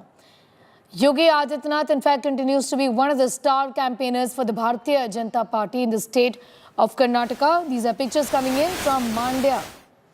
Mandya, in fact, continues to be a strong bastion of the JDS that had won the 7 assembly seats in the 2018 elections. Congress, remember, has a formidable presence in the region, and the BJP is a distant third in this region. The BJP is sounding its seriousness and making inroads into the Vocaliga heartland of Mandya, with UP Chief Minister Yogi Adityanath making his appearance there. There's a roadshow and a public rally in Mandya that is being organized.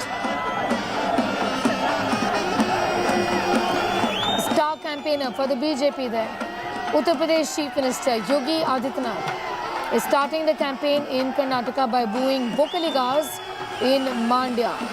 A roadshow in Mandya to be followed by a public rally is what we know.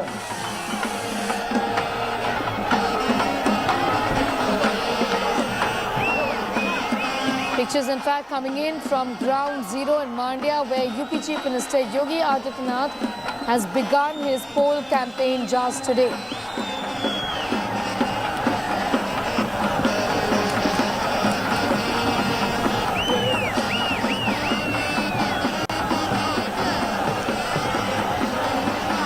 This is the first election rally in these elections for Yogi Adityanath. He's among the list of star campaigners for the BJP in the Karnataka Assembly elections.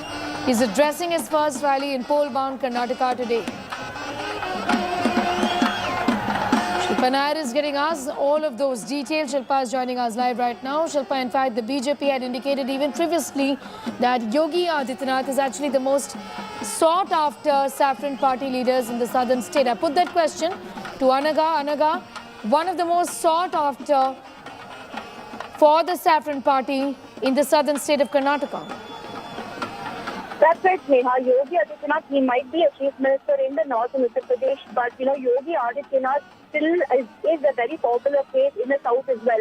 And even in Mandya, Yogi Adityanath is campaigning right now, and following a short road show, there will be a public meeting. We're being told that Sumalata Amrish will also be a part of the campaign. She's also a campaigner, and sort of squaring off against Sumalata Amrish, who was also a former actor. There will be Divya Spandana, aka Ramya, campaigning for the Congress. So, this is actually a square off between two star campaigners, Sumalata Amrish and Divya Spandana, aka Ramya. Both of them were in sandalwood industry, and both of them start campaigning for the rival parties. We have Sumalata Amrish and Ramya as well. And Yogi Adityanath is also there, coming as a star campaigner from Uttar Pradesh. He's here in Mandya. He will be holding rallies after rallies and roadshows. And following that, he will also be heading to the coastal region in the coming days, where the main stress will be on the Hindutva agenda. BJP is going to harp on the fact that they were the ones who banned the PFI outfit. Hindutva and sort of spreading the communal color will be the undertone during Yogi's visit. That will be the narrative spinning out. But yes, Yogi Adityanath is a very popular face in Karnataka, and that is why the BJP has chosen him as a star campaigner. As we speak right now, he is campaigning in Mandya. Yes, also, Anaga, in fact, it's important for the BJP to tap into the vote bank of the Vocaliga community dominant in this region, isn't it? Yogi Adityanath will also be meeting Adi Chanchandgiri Math, and he's also slated to meet a couple of other mathas as well. And remember, in Karnataka, mathas play a very significant role. If a star leader goes to a matha, it just sends out a message that they are allying with that particular community. And Yogi Adityanath meeting a lot of Vokaliga matas, especially Adi Chinchinagiri Math and several other matas, is going to send out a very strong message to the Vokaligas that that Yogi Adityanath is an ally of that particular community. That is also one of the strategies employed by BJP to sort of gain a hold over the Vokaliga voters, who are a majority when it comes to Mandya and the old Mysore region. Mandya has always been a JDS and a Congress bastion and their stronghold, especially JDS. JDS had a sweep in Mandya last elections, and that is why, given the fact that Vokaliga voters play a very significant role, Yogi Adityanath is also slated to meet a lot of fears in the Adi Chinchinagiri Math. The kind of bonhomie that we're expected to see between Yogi Adityanath and the fears of Adi Chinchinagiri Math. It could potentially sway a lot of Vokaliga voters towards BJP, and that is the exact strategy and the kind of caste equation and social engineering employed by the BJP through Yogi Adityanath. Be with us. In fact, Anaga, I'll just come back to you in a moment from now. In fact, my colleague Akshita is also getting us all of those details. Akshita, in fact, Yogi Adityanath has actually been one of the most sought after star campaigners, and this applies to Karnataka as well. The BJP, in fact, has deployed him in Mandya. There's a road show. There is a rally, in fact, as we speak. The intention, of course, is to tap into the Vokaliga vote bank in this region, isn't it? Very true, Sneha. And in the old Mysuru region, the BJP is really counting on making inroads. Part of their strategy is deploying Yogi Adityanath.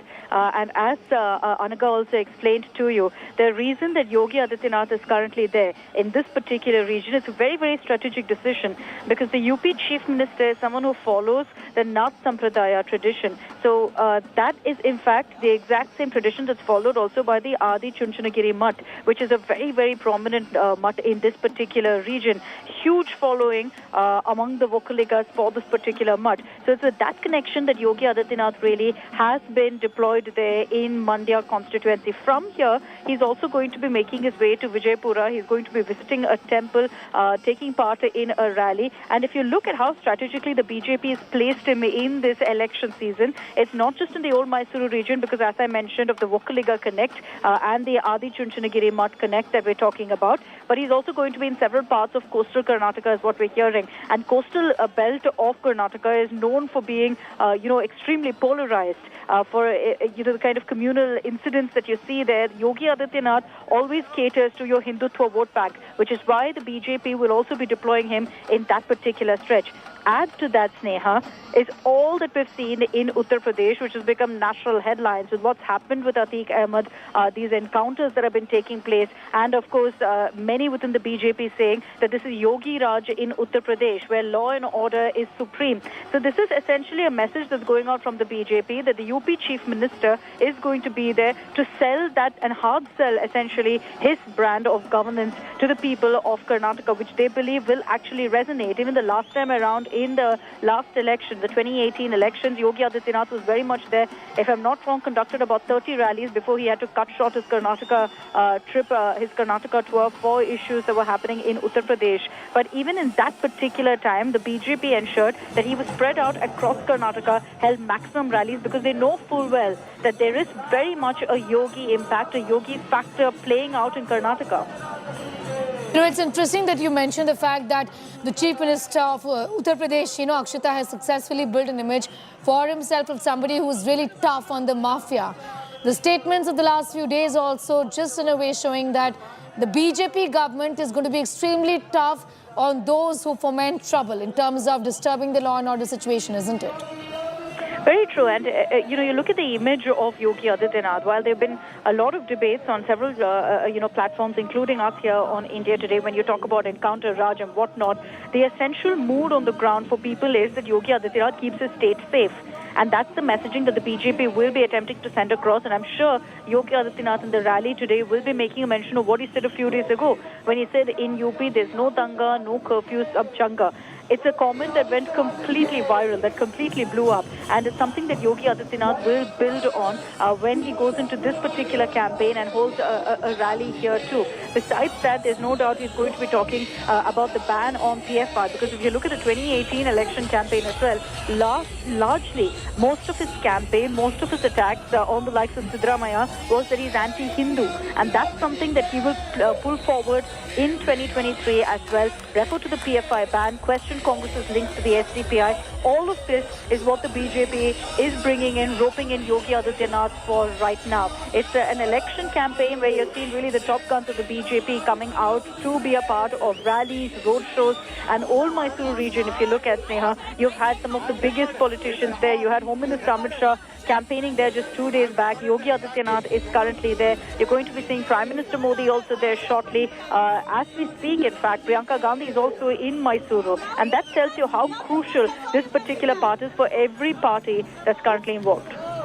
All right, pictures in fact coming in from Mandya right now, where Chief Minister of Uttar Pradesh, Yogi Adityanath, in fact, is campaigning. How tough a battle does it look like, given that Mandya really isn't the bastion, Akshata, of the BJP? It is of the JDS, and second is the Congress here. The entire old Mysuru region, Sneha, it's an uphill battle for the BJP. There's no doubt about it. In Mandya, as you mentioned, it's a complete JDS bastion. It's a JDS stronghold. The Congress also has managed to make inroads. If you look at the general elections, the Congress has done fairly better in Mandya than the JDS. So it's essentially these two parties that have the sway in Mandya. So it's a tough task for the BJP. They're not backing away from it. The old Mysuru region, which is a Vokaliga belt, the reason that the BJP is focusing so much on this area is because they're factoring in anti-incumbency. They're factoring in that perhaps they may lose out in some of their strongholds because of the anti-incumbency factor, in which case, to ensure that, the math works out perfectly, they're counting on getting at least a handful of seats in the old Mysuru region and thereby ensure that they're once again on a strong footing in Karnataka. Easier said than done, of course, and perhaps that's why the BJP machinery is going all out in their campaigns in this particular part. You've had, in fact, a very sustained campaign on these issues. The BJP, in fact, a few weeks ago, you've been seeing sustained issues with regards to the promotion of Kempe Gowda being brought up. Kempe Gowda was a Vokaliga. Then there was also, of course, the Muslim quota, which was scrapped, 2% of which was given to Vokaligas, the other 2% to Lingayats. It's, of course, been put on hold, but that was clearly another step to kind of woo Vokaligas. There have been several such steps that have been taken as well by the BJP, all with an effort to woo this particular community. It is going to be an uphill task. There's no doubt about it, Sneha, because Vokaligas traditionally have been with the JDS. A few of them have essentially been breaking away and choosing the Congress, because you have one of the tallest Karnataka Congress leaders, D.K. Shivkumar, a Vokaliga. So interesting narratives is playing out. Even if you look at what's happening right now in the last 24 hours, a story we broke here on India Today about K.S. Ishwarappa saying C.T. Ravi should be given a chance to be a chief minister. That also is a very interesting play here, because he too is a Vokaliga leader. So it'll be interesting to see really how that plays out, but the BJP is doing everything they can to kind of woo this community. Imagine if they have the Lingayats. Just come back to you for more details on that. Just be with us. In fact, Shilpa Nayan is on the ground and getting us a sense of what's really happening. Shilpa, without much delay, give us an idea about the current mood there. Well, yes, in fact, after completing the roadshow, now Yogi Adityanath, the Uttar Pradesh Chief Minister, is here for the public meeting. A huge crowd, of course, has gathered here at Mandya to listen to what Yogi Adityanath has to say. And like my colleagues have been, reporting earlier, Mandya is a JDS belt. It is a stronghold of the JDS. And, the reason why both the BJP and the Congress, both of them are trying to bring all their national leaders to Mandya and other parts of old Mysuru region, because they want to breach this radiant bastion. They want to win as many seats from this region. That is the reason why the top guns from both Congress and BJP have been brought here. And Yogi Adityanath, of course, got a warm reception from the people here. And now he will be addressing the public meeting along with Sumlata. So these two leaders, of course, are on stage, and Yogi Adityanath will start speaking anytime from now. But of course, the Congress, of course, has been saying that Yogi Adityanath visit to Karnataka will not have any impact. They say he's been brought here by the the BJP only to polarize the election, only to spread hatred, and it will not have any impact. This is what Randeep Surjewala, the Congress's in charge for Karnataka, told India Today this morning. But nevertheless, the BJP, of course, as far as the BJP is concerned, Yogi Adityanath is one of their star campaigners, one of their most popular chief ministers, and they believe that he can strike a chord with the voters of Karnataka, especially coastal Karnataka. In this leg of his election campaigning today, of course, he is in Mandya. After this, he will be going to the birthplace of Basavana in an outreach to the Lingayat community. And after that, he will be going to Vijaypura, which is a BJP bastion. But the second leg of Yogi Adityanath's campaign will be in coastal Karnataka, a region that has been highly polarized.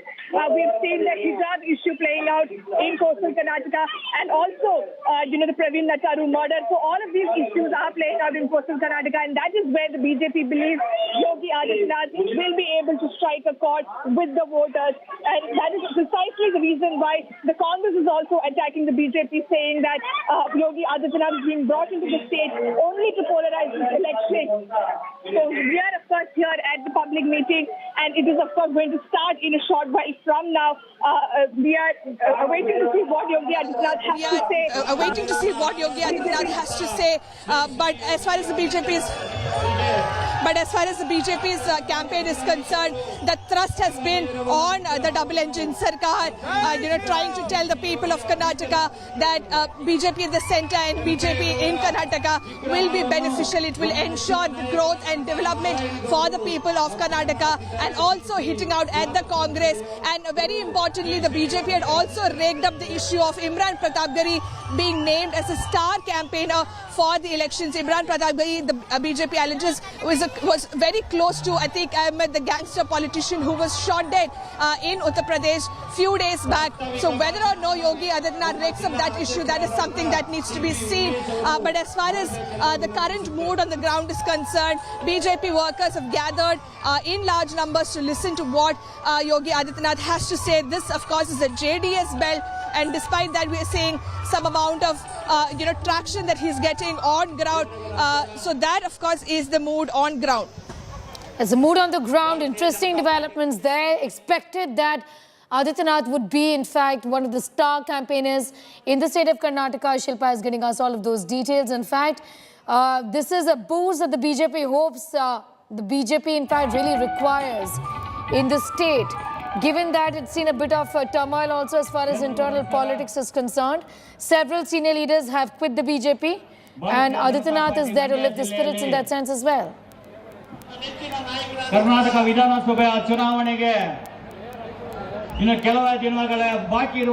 right. In fact, like you rightly said, BJP at this point in time, in Karnataka at least, there are several issues that they are facing. One, of course, is several senior leaders like Jagdish Shaddar and Laxman Sabdi quitting the party and joining the Congress. That has come as a huge setback for the party ahead of elections. Then, of course, the Congress's attack against the Bommai government, calling it 40% commission. That narrative, of course, has been gaining a lot of traction on ground. The other, of course, is that of Karnataka pride. The Congress is trying to show or trying to tell the people of Karnataka that BJP is a party that has been ignoring the interests of Karnataka's. It is insulting the Karnataka pride. The whole Amul versus Nandini issue, all of that was raked up by the Congress, of course, in this election season. So several of these narratives are playing on ground, and that is why the BJP wants star campaigners like Yogi Adityanath to come on ground and to turn that narrative in favor of them. Yogi Adityanath, of course, is going to speak about double-engine Sarkar, the impact that it can have in a state like Karnataka, and also, about Prime Minister Modi, the flagship programs that the central government has given to Karnataka. So all of this will be communicated to the voters. The BJP, in fact, has started the Mahaprachar Abhiyan. It started yesterday. It is continuing today, where 98 top leaders of the BJP, this includes union ministers, chief ministers of other states, MLAs, MPs and the local leaders, all of them will be visiting all the 224 constituencies in Karnataka to take across the message of the double-engine Sarkar and other promises that the BJP is giving or keeping forward for the people of Karnataka. So that is the reason why, star campaigner after star campaigner is coming to Karnataka at this point in time. Today, of course, it is Yogi Adityanath, the Chief Minister of Uttar Pradesh, who's come to Mandya. And after this public meeting, he is expected to go to the birthplace of Basavanna in a bid to reach out to the Lingayat community. Remember, the Congress has been trying to corner the BJP, saying that the BJP has been sidelining Lingayat leaders. They, of course, cite the exit of Jagdish Shettar and Lakshman Savdi, and also the manner in which Yadurappa was removed as the Chief Minister, or the manager he was asked to step down as the Chief Minister. The Congress says all this, means that the BJP has been sidelining the Lingayat leaders, and that is the reason why Yogi Adityanath is expected to go to Basavanna's birthplace and, of course, then to Vijaypura, which is a BJP stronghold. As far as Mandya is concerned, like we pointed out earlier, this is a JDS stronghold. But what the BJP hopes is that Yogi Adityanath can play in, or rather, this connection that his mud has with the Vokaliga muds. He has connections with Vokaliga seers. So they hope that can come in handy for the BJP, considering the fact that the JDS belt, this belt is, dominated by Vokaliga. So that is also something that the BJP has kept in mind while bringing Yogi Adityanath to Mandya. So the public meeting has just started. We are expecting Yogi Adityanath to speak in a short while from now. Adityanath will be speaking in a few moments from now, but two kinds of image, interesting, Shilpa, associated with the saffron-clad Chief Minister of Uttar Pradesh. One, the very fact that he really is the poster boy of Hindutva in a sense, isn't it? The second one, of course, is the fact that he is somebody who is extremely tough on mafia. BJP ಪಕ್ಷಕ್ಕೆ ಬಹುಮತವನ್ನ Well, absolutely. In fact, Yogi Adityanath is the poster boy for BJP as far as their Hindutva plank is concerned, and that is the reason why they believe that he'll be able to strike a chord with the voters here, especially in coastal Karnataka, where it's highly polarized. We saw the hijab issue playing out, a few months back, the Praveen Nataru's murder by SDPI members, the recent ban on PFI. All of this is something that the BJP will play on, especially in the coastal Karnataka region, and they of course believe that to counter the Congress's narrative that they've been building, they believe people like Yogi Adityanath can turn that in favor of the BJP, try to get in votes from the Hindu community to appeal at large to the Hindi community. That is the reason why it assumes even more significance that Yogi Adityanath is here in Karnataka as a star campaigner.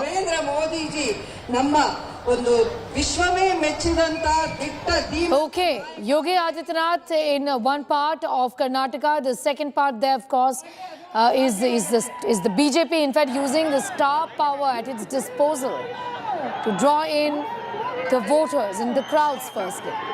Sagai is also getting us more details as far as Kicha Sudeep's campaign is concerned. Sagai, give us a sense of just the number of people who've turned up to catch a glimpse of Kicha Sudeep. But the big question, will that really translate into votes? Absolutely, you can see the kind of crowd which has gathered near Jaglu Circle to get a glimpse of their favorite actor and Kannada superstar, Kicha Sudeep. You can see thousands of them have gathered in the circle and they are participating in the road show. And even actor Kicha Sudeep is waving at them. And everybody is waiting early morning to get a glimpse of their favorite actor, Sudeep here, who is also campaigning for a BJP candidate in Bengaluru. You can see here, now he finished Bengaluru and now he has come to Bengaluru to campaign for candidate S.P. Ravachandrappa, and he is seeking votes, and you can see everybody is holding the banners of Kicha Sudeep. They are waiting for a long time to get this particular glimpse of their favorite actor, Kicha Sudeep. You can see here, people are on the buses, people are on the houses, on the building, on the temples, and every single shop, look at corner of Bengaluru, are waiting to get the star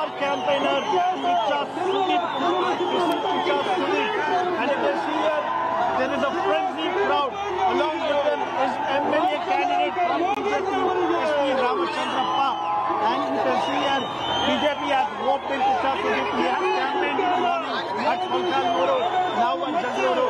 After that, he will go into Sudan constituency within Davangere in constituency. He is campaigning, and wherever Kicha Sudeep is going, there are large number of people who are gathered to get a glimpse of him. We have also seen last week when Kicha Sudeep had been to nominate, but when Chief Minister filed the nomination, and there was a frenzy crowd, huge number of people have gathered to get a glimpse of their favorite actor, and similar kind of situation here in Bengaluru as well.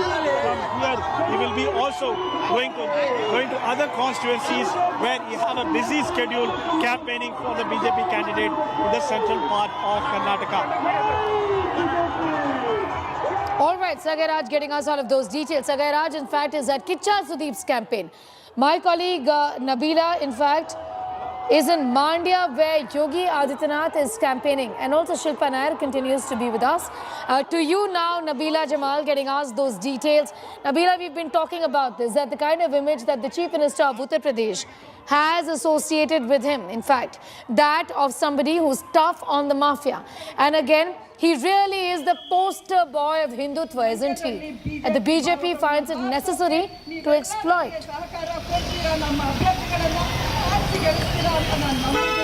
You know, I would totally agree with what you said.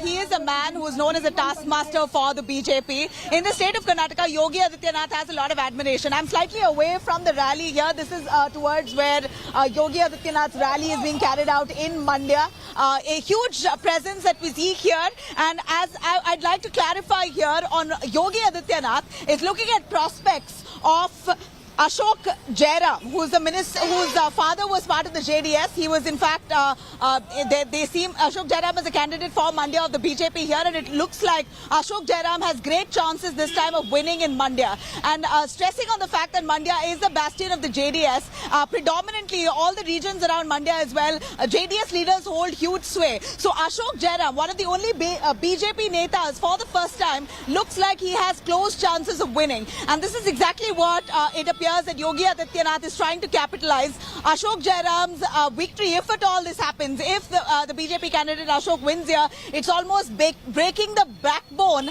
of the JDS in their dominant area of Mandya.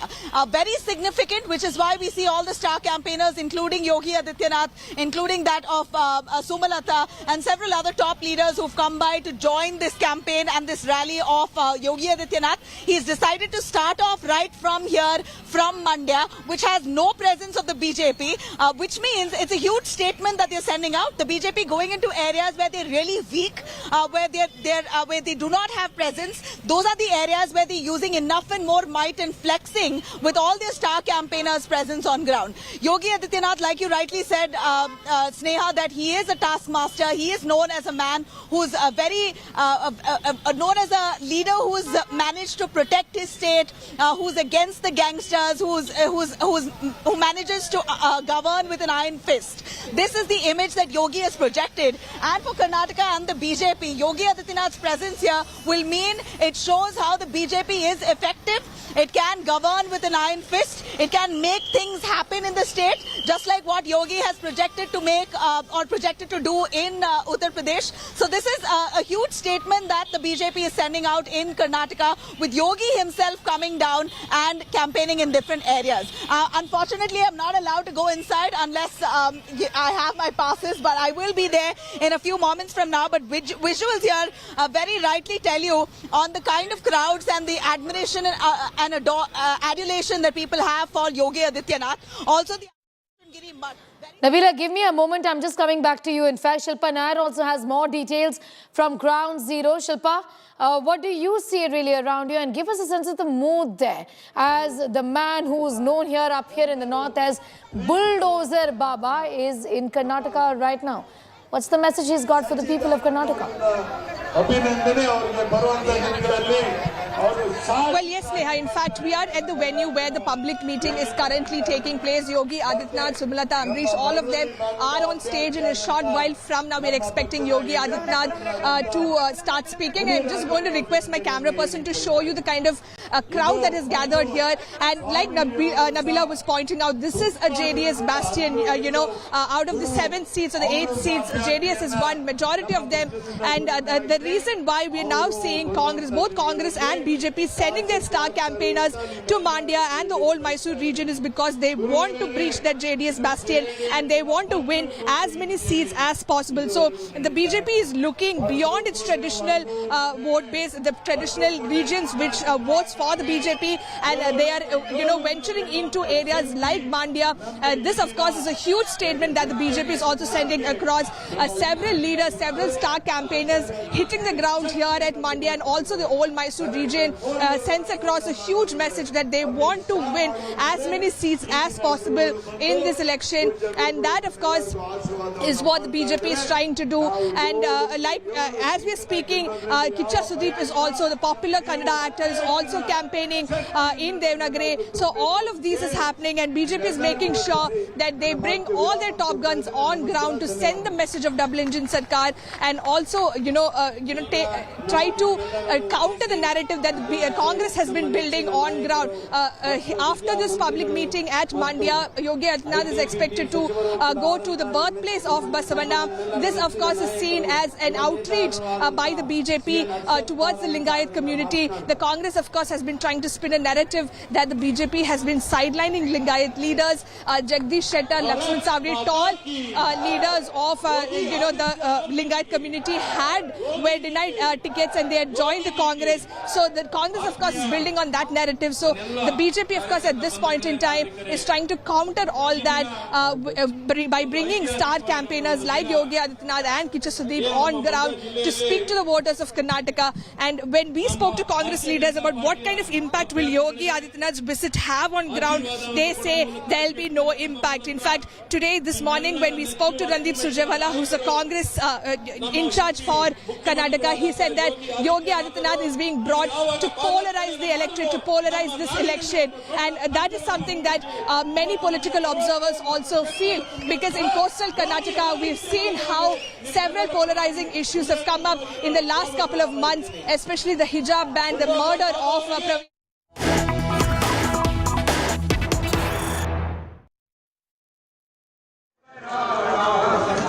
We have these pictures of Prime Minister Narendra Modi and we are going straight to them. The Prime Minister paying homage to late Akali Dal Supremo Parkash Singh Badal. His mortal remains were brought to the Shiromani Akali Dal party office in Chandigarh. The Prime Minister has reached Chandigarh to pay his last respects to the patriarch who died of respiratory problems. Prime Minister Narendra Modi is in Chandigarh right now as we speak, and these are live pictures on your screens right now. Remember, former Punjab Chief Minister Parkash Singh Badal died at a private hospital in Mohali on Tuesday.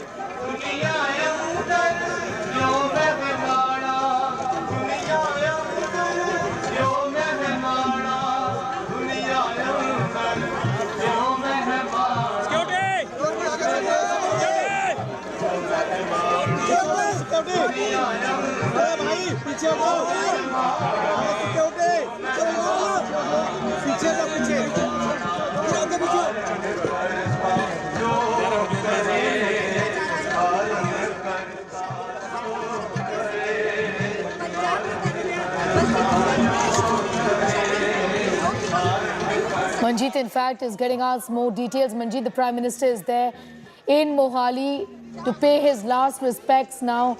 The Prime Minister, of course, is... in fact, these are live pictures on your screen right now from Mohali, where the Prime Minister is to pay his last respects. Manjeet.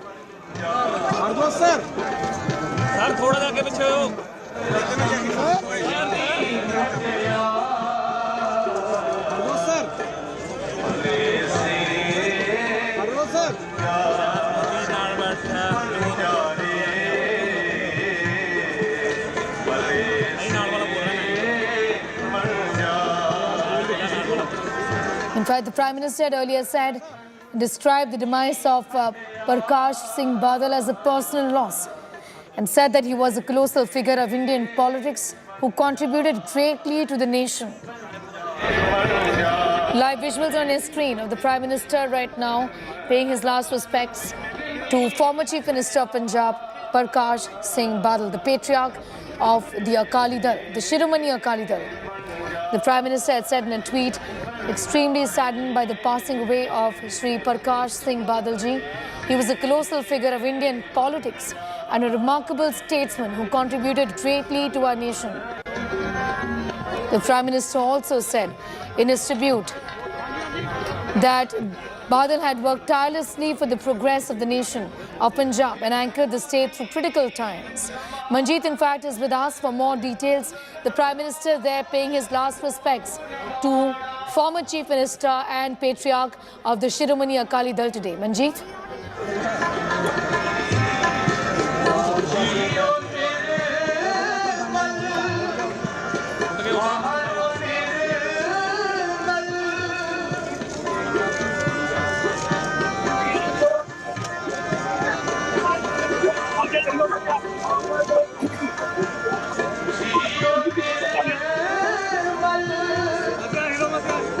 From Mohali, where the Prime Minister is paying his last respects to Shiromani Akali Dal Patriarch Parkash Singh Badal. He described the death of Parkash Singh Badal as a personal loss. This, in fact, is a tribute of the Prime Minister to former Chief Minister of Punjab and senior political leader Parkash Singh Badal, the patriarch of the Shiromani Akali Dal.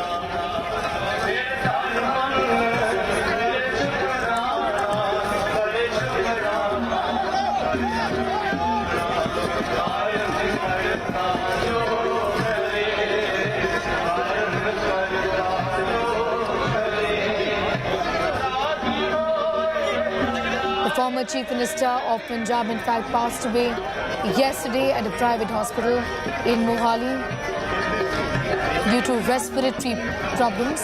In fact, Parkash Singh Badal was 95 and was ailing for some time now. The Prime Minister had described the demise of Parkash Singh Badal as a personal loss and said that he was a colossal figure of Indian politics who contributed greatly to the nation. Extremely saddened by the passing away of Parkash Singh Badal ji is what the Prime Minister tweeted.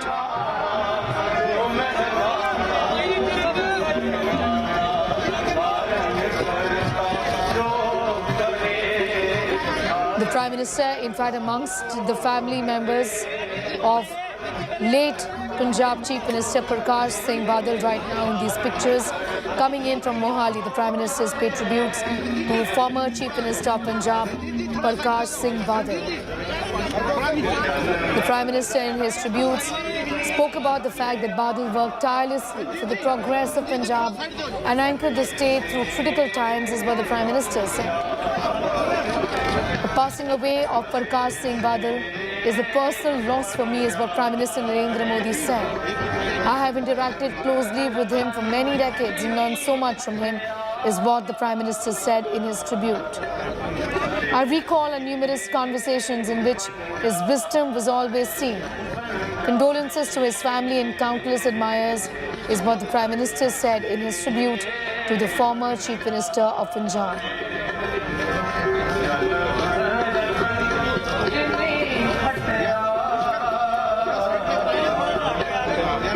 The mortal remains of Parkash Singh Badal are being brought to the Shiromani Akali Dal party offices there.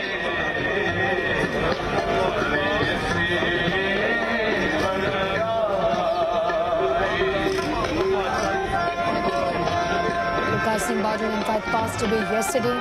The Shiromani Akali Dal patriarch was admitted to a private hospital in Mohali and died on Tuesday. He was 95. With that, it's time for a quick commercial break here. News continues on the other side.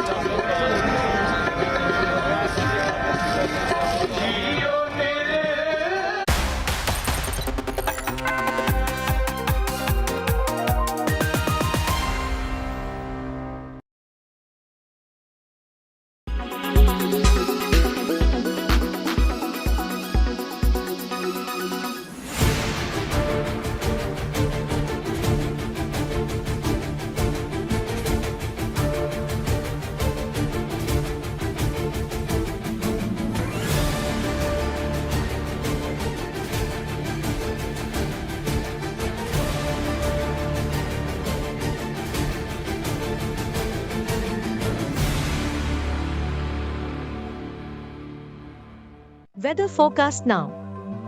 Delhi, maximum 37 and minimum 23 degrees. Mumbai, maximum 29 and minimum 26 degrees. Kolkata, maximum 39 and minimum 25 degrees. Bengaluru, maximum 32 and minimum 23 degrees. Chennai, maximum 31 and minimum 28 degrees. Hyderabad, maximum 35 and minimum 21 degrees.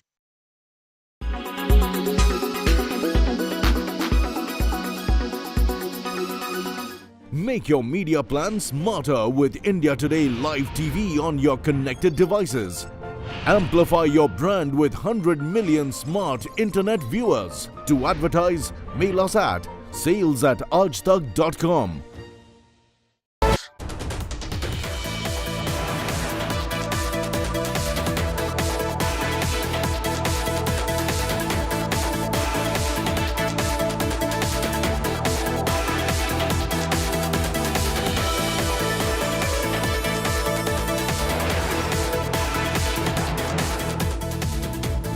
Good day.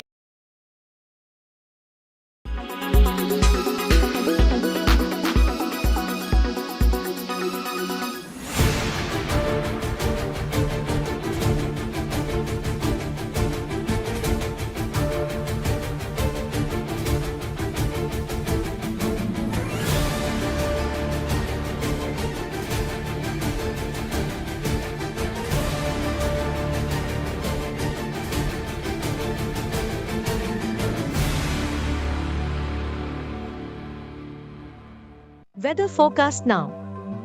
Delhi, maximum 37 and minimum 23 degrees. Mumbai, maximum 29 and minimum 26 degrees. Kolkata, maximum 39 and minimum 25 degrees. Bengaluru, maximum 32 and minimum 23 degrees. Chennai, maximum 31 and minimum 28 degrees.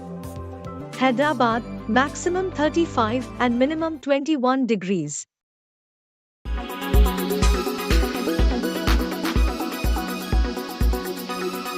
Why does this happen? Let me tell you the science behind it.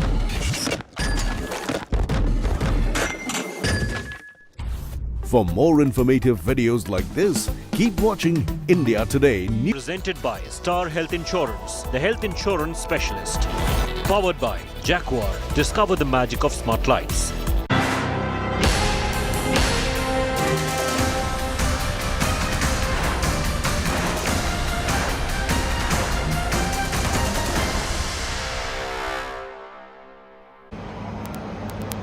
Uttar Pradesh की धरती से यहां आकर के हृदय से अभिनंदन करता हूं, स्वागत करता हूं।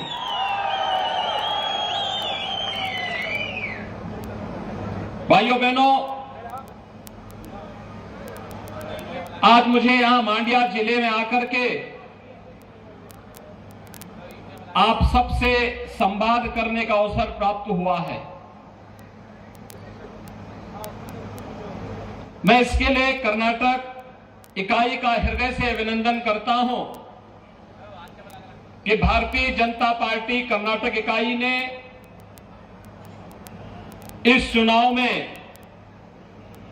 मुझे भी आमंत्रित किया और मैं आपके बीच में आकर के आपका दर्शन कर सकूं, आपसे संवाद कर सकूं और आपसे अपील भी कर सकूं और आपको आमंत्रित भी कर सकूं। उत्तर प्रदेश और कर्नाटक का संबंध आज से नहीं, त्रेता युग से है। मर्यादा पुरुषोत्तम भगवान श्री राम के वनवास के सबसे अभिन्न सहयोगी के रूप में कोई मिला था तो बजरंगबली हनुमान जी मिले थे। इसी कर्नाटक की धरती में उनका जन्म हुआ।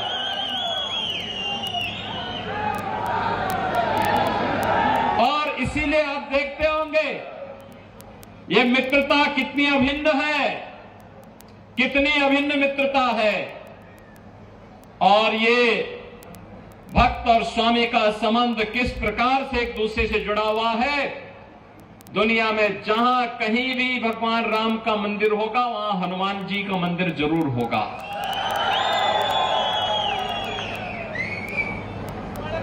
और ये संबंधों की व्यवस्था केवल वहीं से नहीं, मैंने यहां पर पहले कहा कि आदि चुनचुन गिरी मठ यहां पर स्थित है। भैरेश्वर स्वामी जी महाराज वहां पर विराजमान हैं। मंजुनाथम ही गोरक्षम, भगवान मंजुनाथ और भैरेश्वर एक साथ यहां पर प्रकट होते हैं। कर्नाटक वही धरती है और उतना ही पुराना संबंध यह उत्तर प्रदेश और कर्नाटक का है। और इसीलिए जब मैं यहां पर आता हूं तो एक आत्मीयता का भाव मेरे मन में पैदा होता है। और कर्नाटक के आप सभी युवा मित्रों के साथ, यहां के कार्यकर्ताओं के साथ संवाद बनाने में, उनसे मिलने में मुझे उतनी ही प्रसन्नता होती है। मैं अभिनंदन करूंगा श्री नारायण गौड़ा जी का, जिन्होंने यहां पर मांडिया कुंभ का आयोजन किया था। मित्रों, उस समय मुझे उस कार्यक्रम में आना था, लेकिन उत्तर प्रदेश में बहुत फ्लड की सिचुएशन अनकंट्रोल होती जा रही थी, इसलिए मुझे वहां रुकना पड़ा था। अन्यथा मेरा आने का कार्यक्रम था यहां पर और अद्भुत कार्यक्रम हुआ था। मैंने सुना था हजारों की संख्या में पूज्य संतजन आए थे, भक्तजन आए थे। हमारी आध्यात्मिक और सांस्कृतिक विरासत के प्रतीक इन तीर्थों को पुनर्जीवित करने का एक आयोजन था और यह प्रधानमंत्री मोदी जी के एक भारत श्रेष्ठ भारत की परिकल्पना को साकार करने का भी एक माध्यम था। यह आध्यात्मिक आयोजन ही एक भारत श्रेष्ठ भारत की परिकल्पना को साकार करते हैं। आपने पिछले 9 वर्षों के दौरान भारत को बदलते हुए देखा है।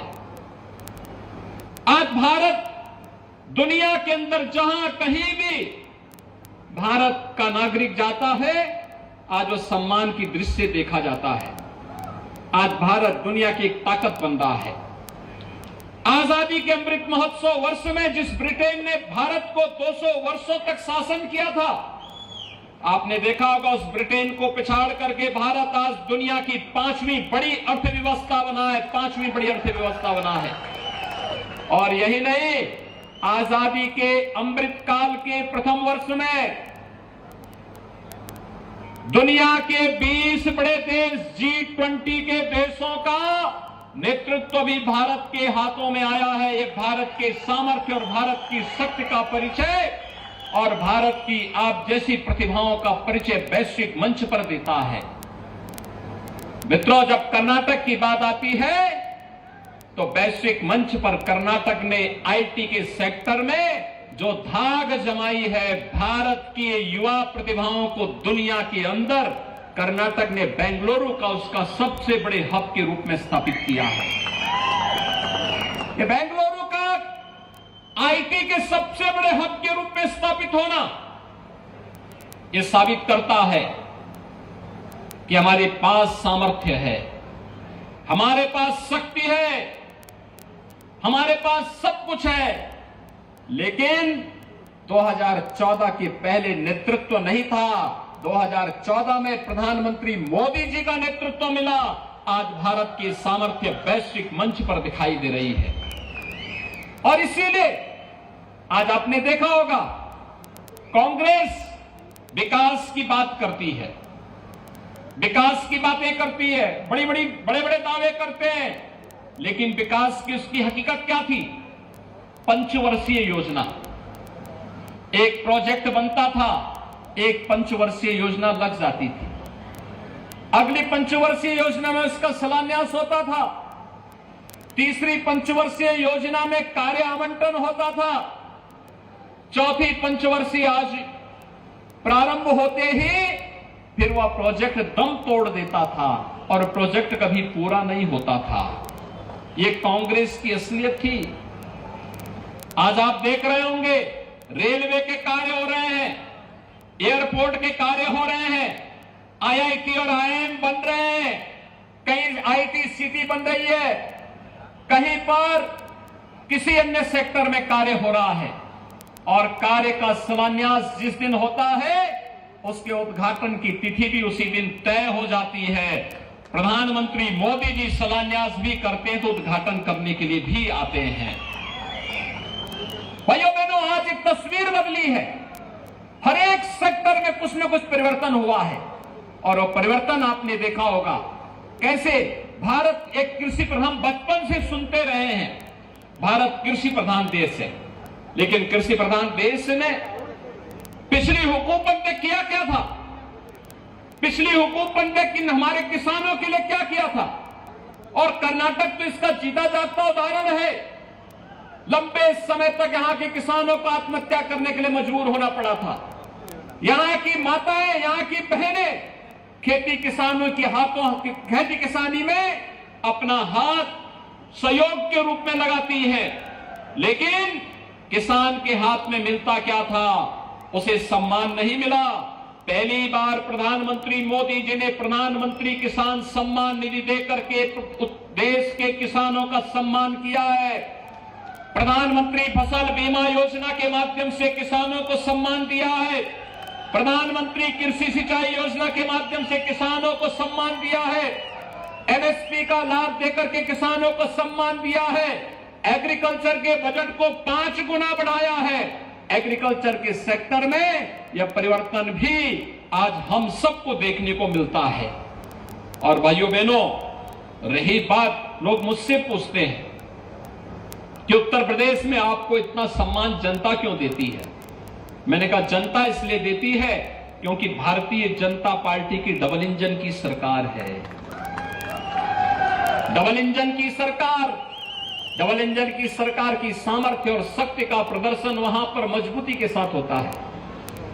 वहां पर सुरक्षा की गारंटी है, वहां पे समृद्धि की गारंटी है, नो कर्फ्यू नो दंगा, और वहां पर है सब चंगा। पिछले 6 वर्ष में उत्तर प्रदेश के अंदर कोई दंगा नहीं हुआ, कोई कर्फ्यू नहीं लगा, विकास की स्पीड बढ़ी है। और मैं डबल इंजन की सरकार का भी अभिनंदन करूंगा कि पीएफआई जैसे संगठनों को बैन करके उसकी कमर को तोड़ने का कार्य भी कर्नाटक के अंदर हुआ है। आप सोचिए, एक और डबल इंजन की सरकार जो पीएफआई पे बैन करती है, पीएफआई को बैन करती है, और दूसरी तरफ कांग्रेस जो पीएफआई को तुष्टीकरण करने का कार्य करती है, उन्हें धर्म के आधार पर रिजर्वेशन देने का कार्य करती है। धर्म के आधार पर आरक्षण यह भारत के संविधान के विपरीत है, असंवैधानिक है।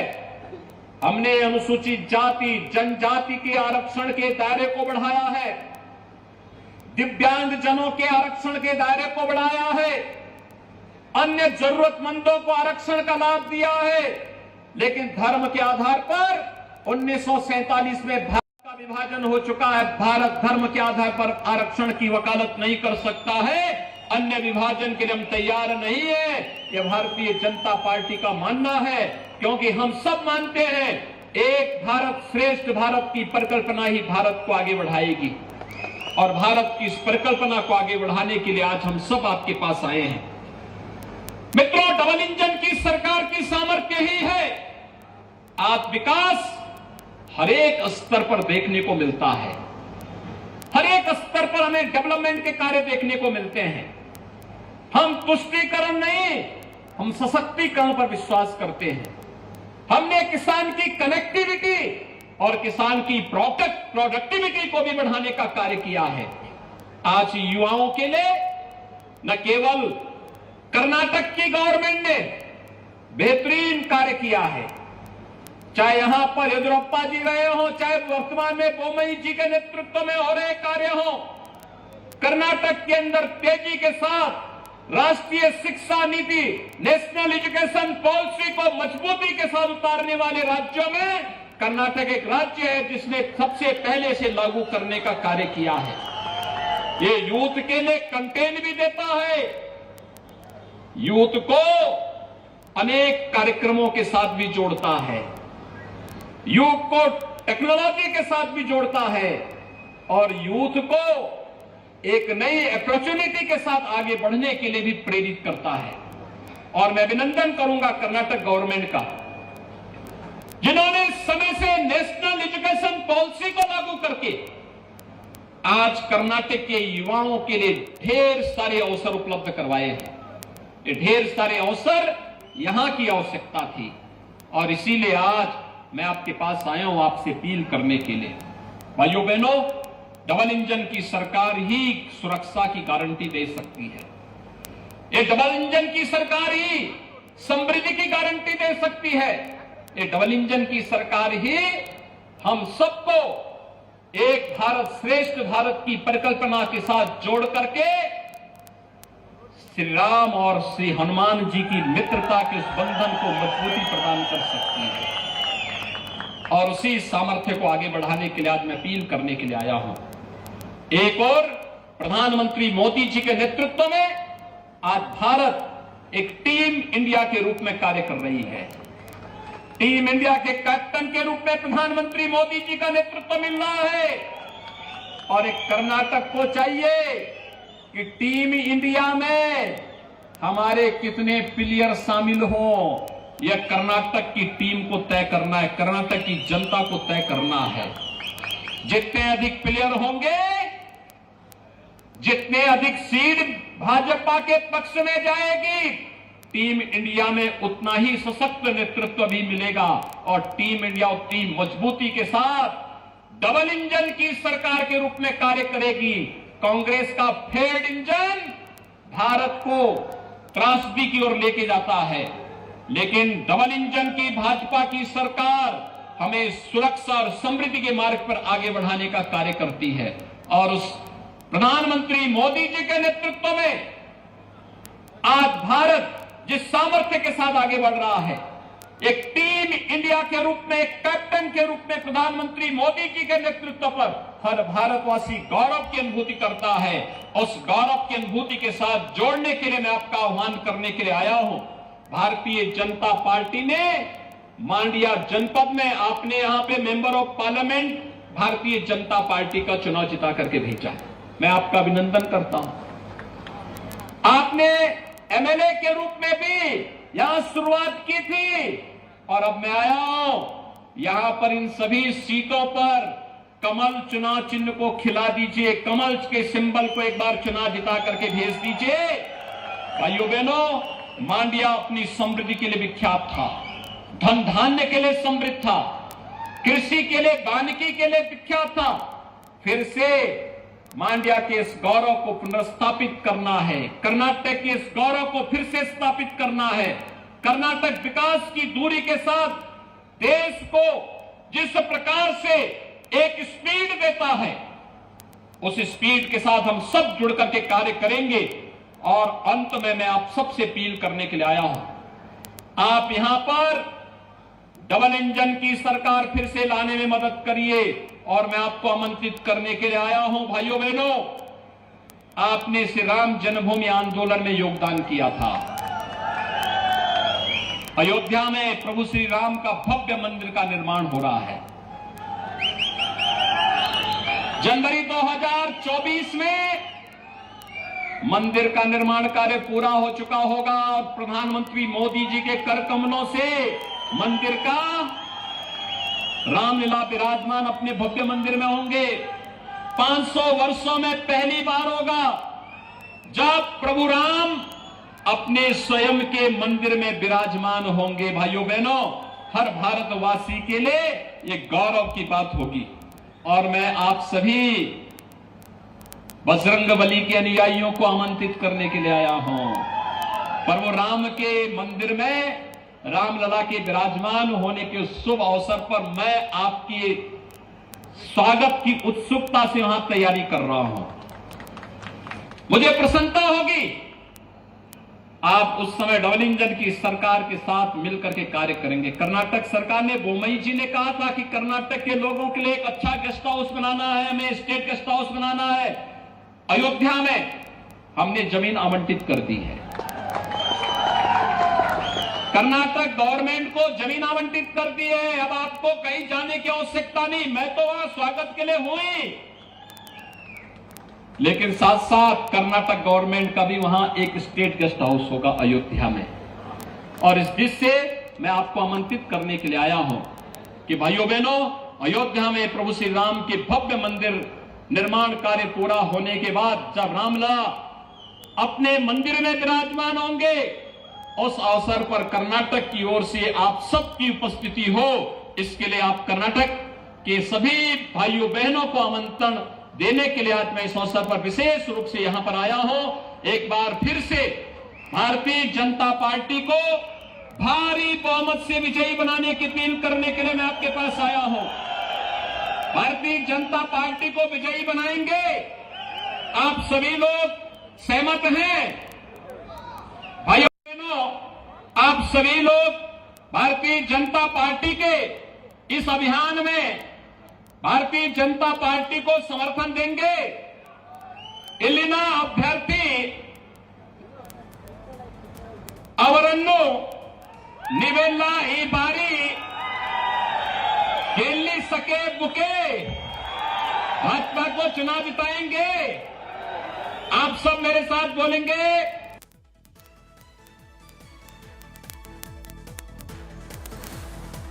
कर्नाटका माते ಇಂಬು ಕೊಡುವಂತ ಕೆಲಸ भारत माता की, भारत माता की, भारत माता की।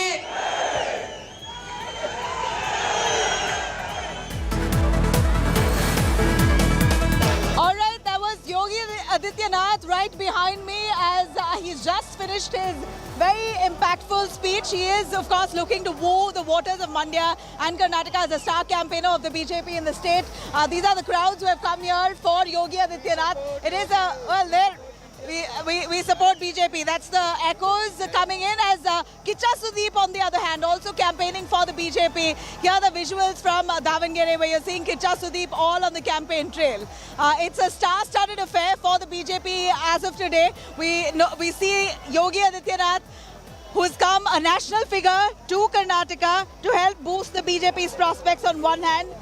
On the other, we have Kicha Sudeep, who's now hectically campaigning for the BJP. These are visuals coming in of Kicha Sudeep as well.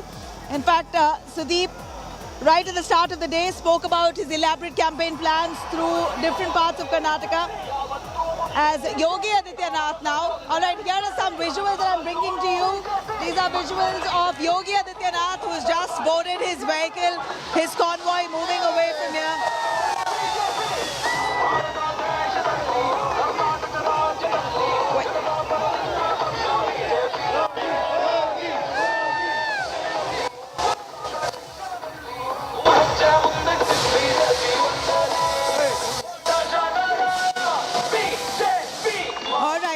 Yogi Adityanath just moved away. It's a huge deal for the BJP. Yogi Adityanath is known as a man, a crowd puller, a star-studded affair for the BJP in Karnataka with Yogi at the helm today.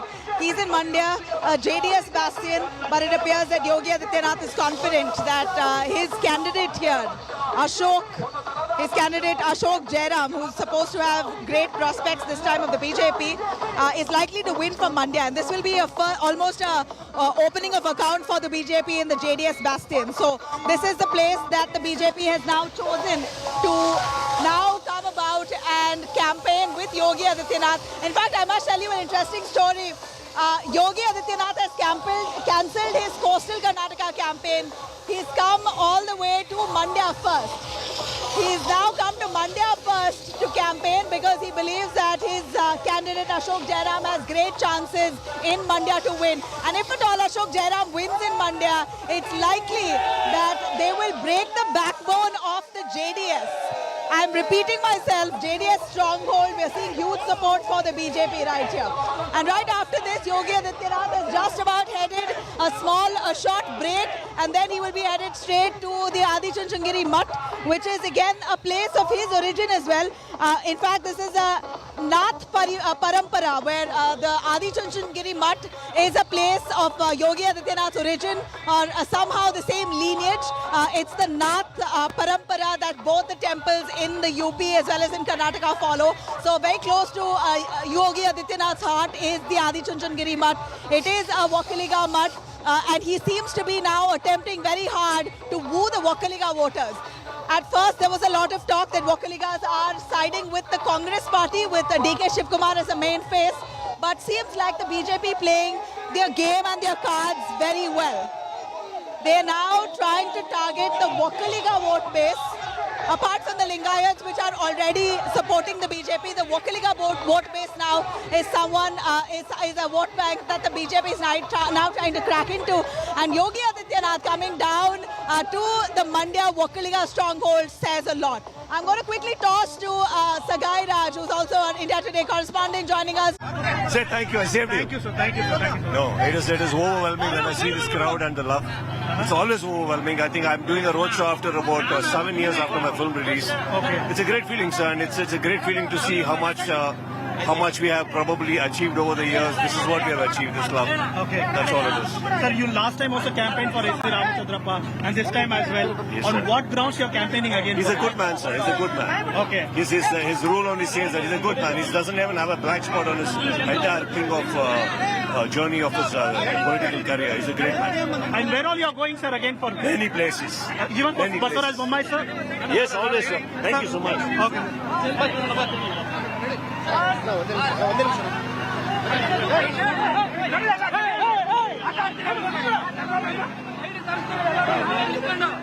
Thank you, sir. Thank you. All right, that was Sagai Raj, who is bringing us the latest from Davangere, where Kicha Sudeep is now campaigning. Let me try and get some voices here. This is the excitement.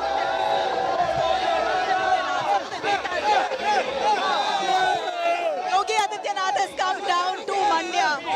What do you think is going to, how is it going to help your prospect? See, Yogi Adityanath is a symbol of development and Hindutva. He has come to Mandya to boost our chances in this old Mysore region. We are very confident that this time we will break the jinx and BJP will be elected in the... When you say break the jinx, what do you mean break the jinx? Mandya, Yogi Adityanath here in Mandya, a JDS stronghold. Mandya is a very conducive constituency for BJP. But till this term, no concerted effort has been made so far. But this time, we have made a very, very coordinated effort to bring BJP into power. I'm very, very confident that BJP will definitely win the seat of Mandya. Let me introduce Ashok. Ashok Jairam is a candidate for Mandya, and for Ashok, Yogi Adityanath has come all the way, and it appears that Ashok this time is very confident of breaking into the JDS stronghold. Ashok, it appears Yogi has come to campaign only for you. It is for the entire district of Mandya, but specifically for Mandya constituency, and we are very happy that a symbol of Hindutva, the symbol of development, has come to Mandya and then given us a new lease of life for BJP here. All right, we also have Sumalata speaking on stage. Let's quickly cut across. And these are the roots of our culture, of our country, which is just, mentioned here. And people really connected a lot with that. But the Congress says there will be no impact of Yogi Adityanath's visit to Karnataka. They say that he's been brought to polarize the election. He's been brought to spread hatred. Well, if nobody is scared, they need not say anything. That's what I feel. Definitely, Yogiji's impact is going to be very huge in Karnataka. Coastal Karnataka, ma'am. The Congress says the reason why Yogi Adityanath is being taken to coastal Karnataka is because already the situation is highly polarized there, the environment, and they want to vitiate it further. That is the charge. Well, see, elections, these are elections, and parties are going to naturally talk against each other, so I would not care to comment much about that. Looking at the ground, how confident are you of a victory in Mandya?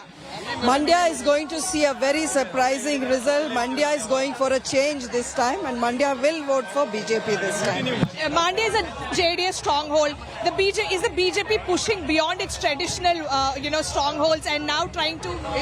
It's not just pushing; it's going to win this time. That's what you'll see in the old Mysore region this time. Thank you, ma'am.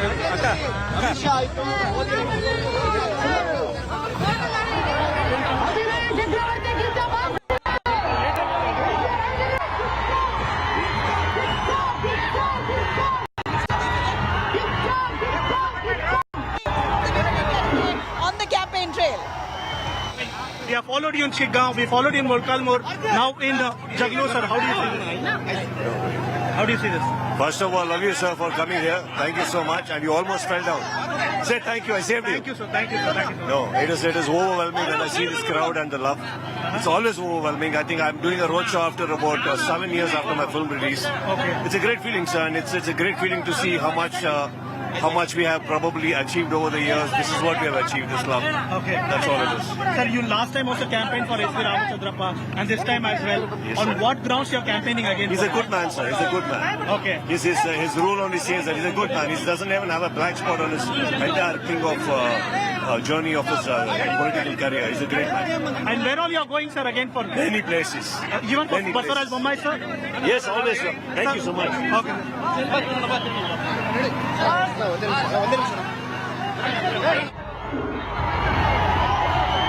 Well, this is the mood here as we see across Karnataka. The BJP is all the top guns and their star campaigners on ground.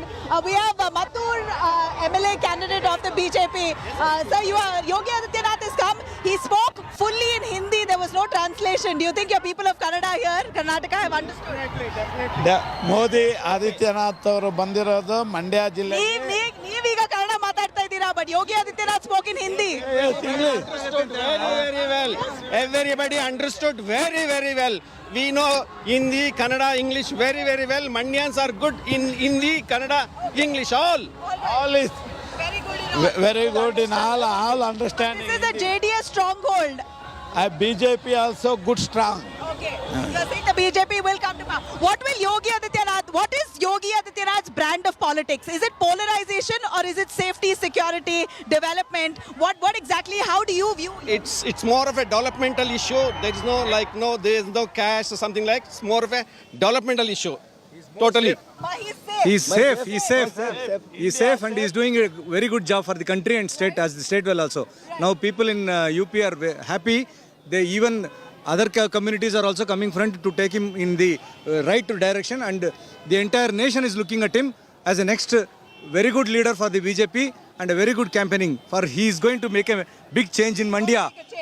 Okay, Yogi Adityanath is going to bring in that change, and this is precisely what we knew will resonate with the people. Yogi Adityanath, what he's done with Uttar Pradesh, that seems to be reflecting here in Karnataka as well, or resonating here with the people, believing that Yogi, if he can secure a state like Uttar Pradesh, then that's what they expect here to bring to Karnataka as well. Yes, definitely. Go on, you were saying, Yogi Adityanath. Our ಭಾಷಣ ಹೇಗಿತ್ತು? ತುಂಬಾ ಚೆನ್ನಾಗಿತ್ತು. ಯೋಗಿನಾಥ್ ಇದು ಅಲ್ಲಿ power ಕರ್ನಾಟಕಕ್ಕೂ ಬರಬೇಕು. ಅವರೆಲ್ಲ Yogi Adityanath spoke ಇನ್ ಹಿಂದಿ ಅರ್ಥ ಆಯ್ತಾ ನಿಮ್ಗೆ? ಇಲ್ಲ ಅರ್ಥ ಆಗಿದೆ. ಅಂಡರ್ಸ್ಟ್ಯಾಂಡ್. ಯೋಗಿನಾಥ್ ಬಾಬಾ ಅವ್ರದ್ದು ಬುಲ್ಡೇಜರ್ ಇಡೀ ಇಂಡಿಯಾಕ್ಕೆ ಬರಬೇಕು. Yogi Adityanath's bulldozer should come to India, should come to Karnataka. Well, this is precisely what we knew will be the response here from the people of Mandya, especially the BJP Kanda. The BJP, of course, absolutely thrilled with the kind of response they've got only because Yogi Adityanath has come down. ಹೇಗಿತ್ತು Yogi Adityanath speech ಎಲ್ಲ? Yes, madam. What's your question? Yeah, it was wonderful. He communicated what he should have communicated, and we all Karnataka people look at him as a person who delivers, not just a promising. He has destroyed a jungle raj, and he has given a perfect administration. That kind of a leader we also want in. Yogi has destroyed jungle raj and given great administration UP. Well, of course, unexpected lines.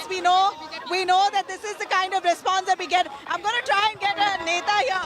Sumalata is joining us. If I can get her live.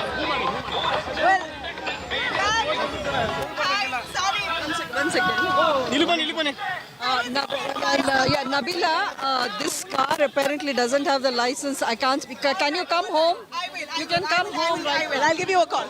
All right, Sumalata, there's an embargo here, but I'm going to try and catch her in a bit. We heard Sumalata did speak to my colleague Shilpa Nair. I'm going to try and catch her there. All right, Yogi Adityanath's rally is hectic. You see, this is the kind of grandeur and the excitement that people come with, expecting Yogi Adityanath, a man who's known to be possibly the fittest to be the Prime Minister after Narendra Modi. This is more or less a projection of the BJP here, and that's the kind of enthusiasm we see even in the crowds when they receive Yogi Adityanath, even in a state like Karnataka. Karnataka for the BJP is the only state that they managed to venture into. Well, BJP has used all their top-notch leaders to come out and campaign. They've also tapped into film stars like Kicha Sudeep. Over to Davangere, where Kicha Sudeep is currently campaigning. Sir, how do you see this, sir? How do you see this kind of welcome that you are getting wherever you are going? We have followed you in Shiggaon, we followed you in Volkalmur, now in Jaglu, sir. How do you see this? How do you see this? First of all, love you, sir, for coming here. Thank you so much. And you almost fell down. Say thank you. I saved you. Thank you, sir. Thank you, sir. Thank you, sir. No, it is overwhelming when I see this crowd and the love. It's always overwhelming. I think I'm doing a roadshow after about 7 years after my film release. Okay. It's a great feeling, sir, and it's a great feeling to see how much we have probably achieved over the years. This is what we have achieved, this love. Okay. That's all it is. Sir, you last time also campaigned for S.C. Ramachadrappa, and this time as well. Yes, on sir. what grounds you are campaigning again? He's a good man, sir. He's a good man. Okay. His rule only says that he's a good man. He doesn't even have a black spot on his entire thing of journey of his political career. He's a great man. And where all you are going, sir, again for Many places. Even for Many Basaras places. Bombay, sir? Yes, always, sir. Thank you so much. Okay. All right, there you have Kicha Sudeep as well. Let me ask some of the people here. I am going to... Sudeep, Oh, Kicha Sudeep. Okay. Quite a few people who might not be in their right state of mind. But here is the crowd where we see the right here was Yogi Adityanath, where he spoke. Huge police security, massive SPG and layout there. Here, this was exactly where Yogi Adityanath made his speech. Again, asking you, how was Yogi Adityanath's speech? It was too good, and it was boost up to Mandya. But he speaks Hindi. No. Kannadigas understand Yogi's Hindi. Yeah, ಎಲ್ಲರಿಗೂ ಅರ್ಥ ಆಗುತ್ತೆ ಹಿಂದಿ. ಇಲ್ಲಿ ಮಂಡ್ಯ ಜನತೆಗೆ ಹಿಂದಿ ಅರ್ಥ ಆಗುತ್ತೆ. ಮಾತಾಡಿದ್ದಾರೆ. Translator ಯಾರು ಇರಲಿಲ್ಲ. No translation for Yogi. ಎಲ್ಲರಿಗೂ ಅರ್ಥ ಆಗ್ತಾ ಇತ್ತಲ್ಲ, ಅದಕ್ಕೆ ಟ್ರಾನ್ಸ್ಲೇಷನ್ ಏನು ಬೇಕಾಗಿರಲಿಲ್ಲ. Understand. Almost all Mandya people are understanding it. Whoever says that South Indians don't know Hindi, Yogi Adityanath chose not to have a translator. He spoke in Shuddh Hindi, and it appears that somehow people here have managed to understand. Nobody asked for a translation either. Yeah. If he speaks about Hindutva, everyone will understand. Jai Hindutva! Jai! So one word it says. Jai Modi! Okay. Jai Shri Ram! I'm actually going to cut across to Yogi Adityanath and what he said on this stage. Let's have a listen. मित्रों, जब कर्नाटक की बात आती है तो वैश्विक मंच पर कर्नाटक ने आईटी के सेक्टर में जो धाक जमाई है भारत की युवा प्रतिभाओं को दुनिया के अंदर, कर्नाटक ने बेंगलुरु का उसका सबसे बड़े हब के रूप में स्थापित किया है।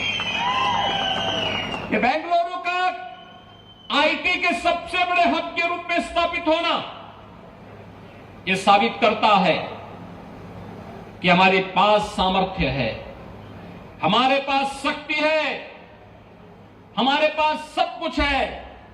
लेकिन 2014 के पहले नेतृत्व नहीं था। 2014 में प्रधानमंत्री मोदी जी का नेतृत्व मिला। आज भारत की सामर्थ्य वैश्विक मंच पर दिखाई दे रही है। आज भारत दुनिया के अंदर जहां कहीं भी भारत का नागरिक जाता है, आज वो सम्मान की दृष्टि से देखा जाता है। आज भारत दुनिया की एक ताकत बन रहा है। आजादी के अमृत महोत्सव वर्ष में जिस ब्रिटेन ने भारत को 200 वर्षों तक शासन किया था, आपने देखा होगा उस ब्रिटेन को पिछाड़ करके भारत आज दुनिया की 5वीं बड़ी अर्थव्यवस्था बना है, 5वीं बड़ी अर्थव्यवस्था बना है। और यही नहीं, आजादी के अमृत काल के प्रथम वर्ष में दुनिया के 20 बड़े देश G20 के देशों का नेतृत्व भी भारत के हाथों में आया है। ये भारत के सामर्थ्य और भारत की शक्ति का परिचय और भारत की आप जैसी प्रतिभाओं का परिचय वैश्विक मंच पर देता है।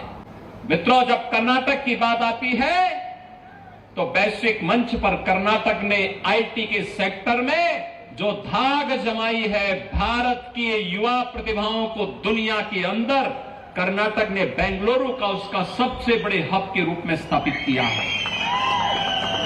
ये बेंगलुरु का आईटी के सबसे बड़े हब के रूप में स्थापित होना ये साबित करता है कि हमारे पास सामर्थ्य है, हमारे पास शक्ति है, हमारे पास सब कुछ है। लेकिन 2014 के पहले नेतृत्व नहीं था। 2014 में प्रधानमंत्री मोदी जी का नेतृत्व मिला। आज भारत की सामर्थ्य वैश्विक मंच पर दिखाई दे रही है। आज आपने देखा होगा, कांग्रेस विकास की बात करती है, विकास की बातें करती है, बड़े बड़े दावे करते हैं, लेकिन विकास की उसकी हकीकत क्या थी? पंचवर्षीय योजना, एक प्रोजेक्ट बनता था, एक पंचवर्षीय योजना लग जाती थी, अगली पंचवर्षीय योजना में उसका शिलान्यास होता था, तीसरी पंचवर्षीय योजना में कार्य आवंटन होता था, चौथी पंचवर्षीय आज प्रारंभ होते ही फिर वह प्रोजेक्ट दम तोड़ देता था और प्रोजेक्ट कभी पूरा नहीं होता था। ये कांग्रेस की असलियत थी। All right, that's the fervor and the festival kind of atmosphere right here in Mandya with Yogi Adityanath coming in. Now people have just about dispersed as Yogi Adityanath headed towards the Adi Chanchandgiri Mutt, a huge gathering for the BJP in a JDS bastion.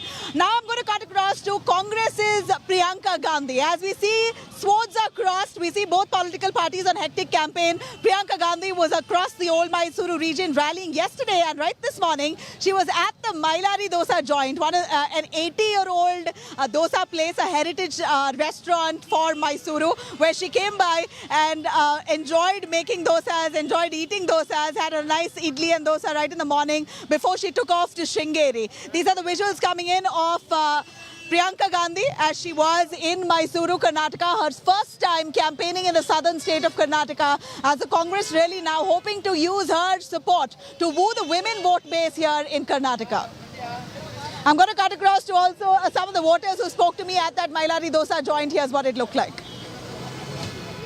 For vegetarians and for non-vegetarians, Mysuru is really a food haven. And Mailari Dosa, this is a super famous joint for dosas in Mysuru town. I have with me 4 women here who I've kind of interrupted to try and see what emotion does this dosa here evoke. When you come to Mailari Dosa, what do you feel? We feel very proud that इधर बहुत tasty रहता है, मतलब जैसे भी मन लगता है मैसूर खाने को हम लोग इधर आकर खाकर ही जाते हैं। बहुत अच्छा। Basically, Mailari dosa एक emotion है आपके लिए। Actually, this is the first time I'm tasting this because we usually have this, the potato. That's a normal masala dosa. So this was quite different, and I had 2 dosas full. So Mailari, we believe, is the name of a god. What god is Mailari? Vinayaka means Ganesha Mailari, its name. Okay. And Mysore is a very clean city, very calm city, and there is no traffic jam at all. Right, I know that. And we can go anywhere within 1 hour, and there is many tourist places nearby city. 4 generations have been running this small, tiny, quaint little dosa restaurant here in Mysuru. ಈಗ ಚುನಾವಣೆ ನಡೀತಾ ಇದೆ, ಹತ್ರ ಇದೆ. ನೀವು ಏನು ಒಂದು ಬದಲಾವಣೆ ನೋಡಕ್ಕೆ ಇಷ್ಟಪಡ್ತೀರಾ ಮೈಸೂರಲ್ಲಿ? What is that one change you want to see in Mysore? ಅಂದ್ರೆ ತುಂಬಾ ಸೆಕ್ಯೂರಿಟಿ ಇದೆ ಇವಾಗ, ಪೊಲೀಸ್ದು ತುಂಬಾ ಜವಾಬ್ದಾರಿಯಿಂದ ಸ್ವಲ್ಪ ನಡ್ಕೋತಾ ಇದ್ದಾರೆ ಅಂತ ಅನ್ಕೋತೀನಿ. ಏನ್ ಚೇಂಜ್ ಬೇಡ, ಎಲ್ಲ okay. All right, that's everything is fabulous in Mysore. They don't need. ಇನ್ನ ಮೈಸೂರಲ್ಲಿ ಡೆವಲಪ್ ಆಗಬೇಕು. ಯಾವ ತರ ಡೆವಲಪ್? ರೋಡ್ಸ್ ಎಲ್ಲ ಡೆವಲಪ್ ಆಗಬೇಕು, ಫ್ಲೈಓವರ್ಸ್ ಬರಬೇಕು. ಇವಾಗಲೇ ಚೆನ್ನಾಗಿದೆ, ಖುಷಿ ಆಗಿದ್ದೀವಿ. ಜಾಸ್ತಿ ಯಾವುದು ಬೇಡ. This is so amazing.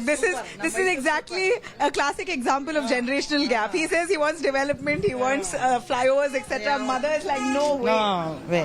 ತುಂಬಾ ಕಾಮಕ್ ತುಂಬಾ ಚೆನ್ನಾಗಿದೆ, ತುಂಬಾ ಸೂಪರ್ ಆಗಿದ್ದಾರೆ ಮೈಸೂರು ಜನ. ಹಿಂಗೆ ಇರ್ಲಿ, ಹೀಗೆ ಇರ್ಲಿ ಅಂತ ಇಷ್ಟಪಡ್ತೀನಿ ನಾನು. If development happens, it gets crowded, there's a lot of traffic, and then that's it.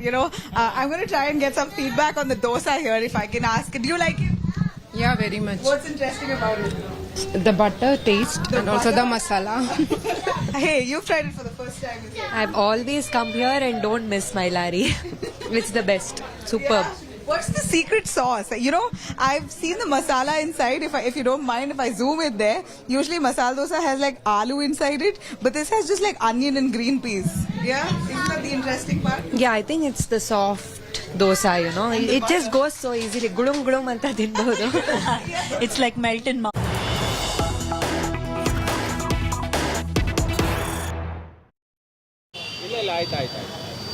Well, I truly enjoyed eating the dosa there and interacting with those patrons who come to the Mailari dosa joint. But here's a quick look as I wrap here, a picture that speaks for a million words. Despite all the political rivalry, you see finally the bonhomie between politicians, and it's in full view. Here you see Chief Minister Basuraj Bommai along almost shaking hands with CLP leader of opposition, former Chief Minister Siddaramaiah. Both of them met coincidentally at the Belagavi Sambra airport, and we saw both of them shaking hands. Both of them are contenders. Let me tell you again, Siddaramaiah is the CM face. He's running for CM. If the Congress comes to power, he's pushing to become the Chief Minister. Basuraj Bommai is already the Chief Minister. He's wanting to come for another term. And both these tall leaders, one from the BJP, one from the Congress, one current Chief Minister, one former Chief Minister, shaking hands despite all the political rivalry. And this is what it comes down to. Irrespective of all of that, when a senior leader meets another, there is a kind of respect and gratitude they share with each other. Siddaramaiah is way senior, in 75 years of age. Basuraj Bommai much younger, but yet somehow we saw the kind of political rivalry between the two. But politics aside, when they came face to face, it appears that it was only respect. And at this point, that kind of bonhomie one can't ignore right ahead of Karnataka elections. It was surely interesting to see. On that note, I'm going to wrap here. Thank you very much for watching. I'm going to bring a lot more this evening. Do watch out.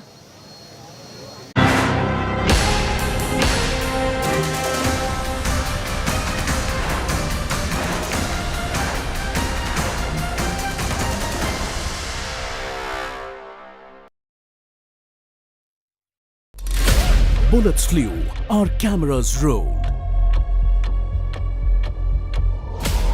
Inches away from point-blank killing.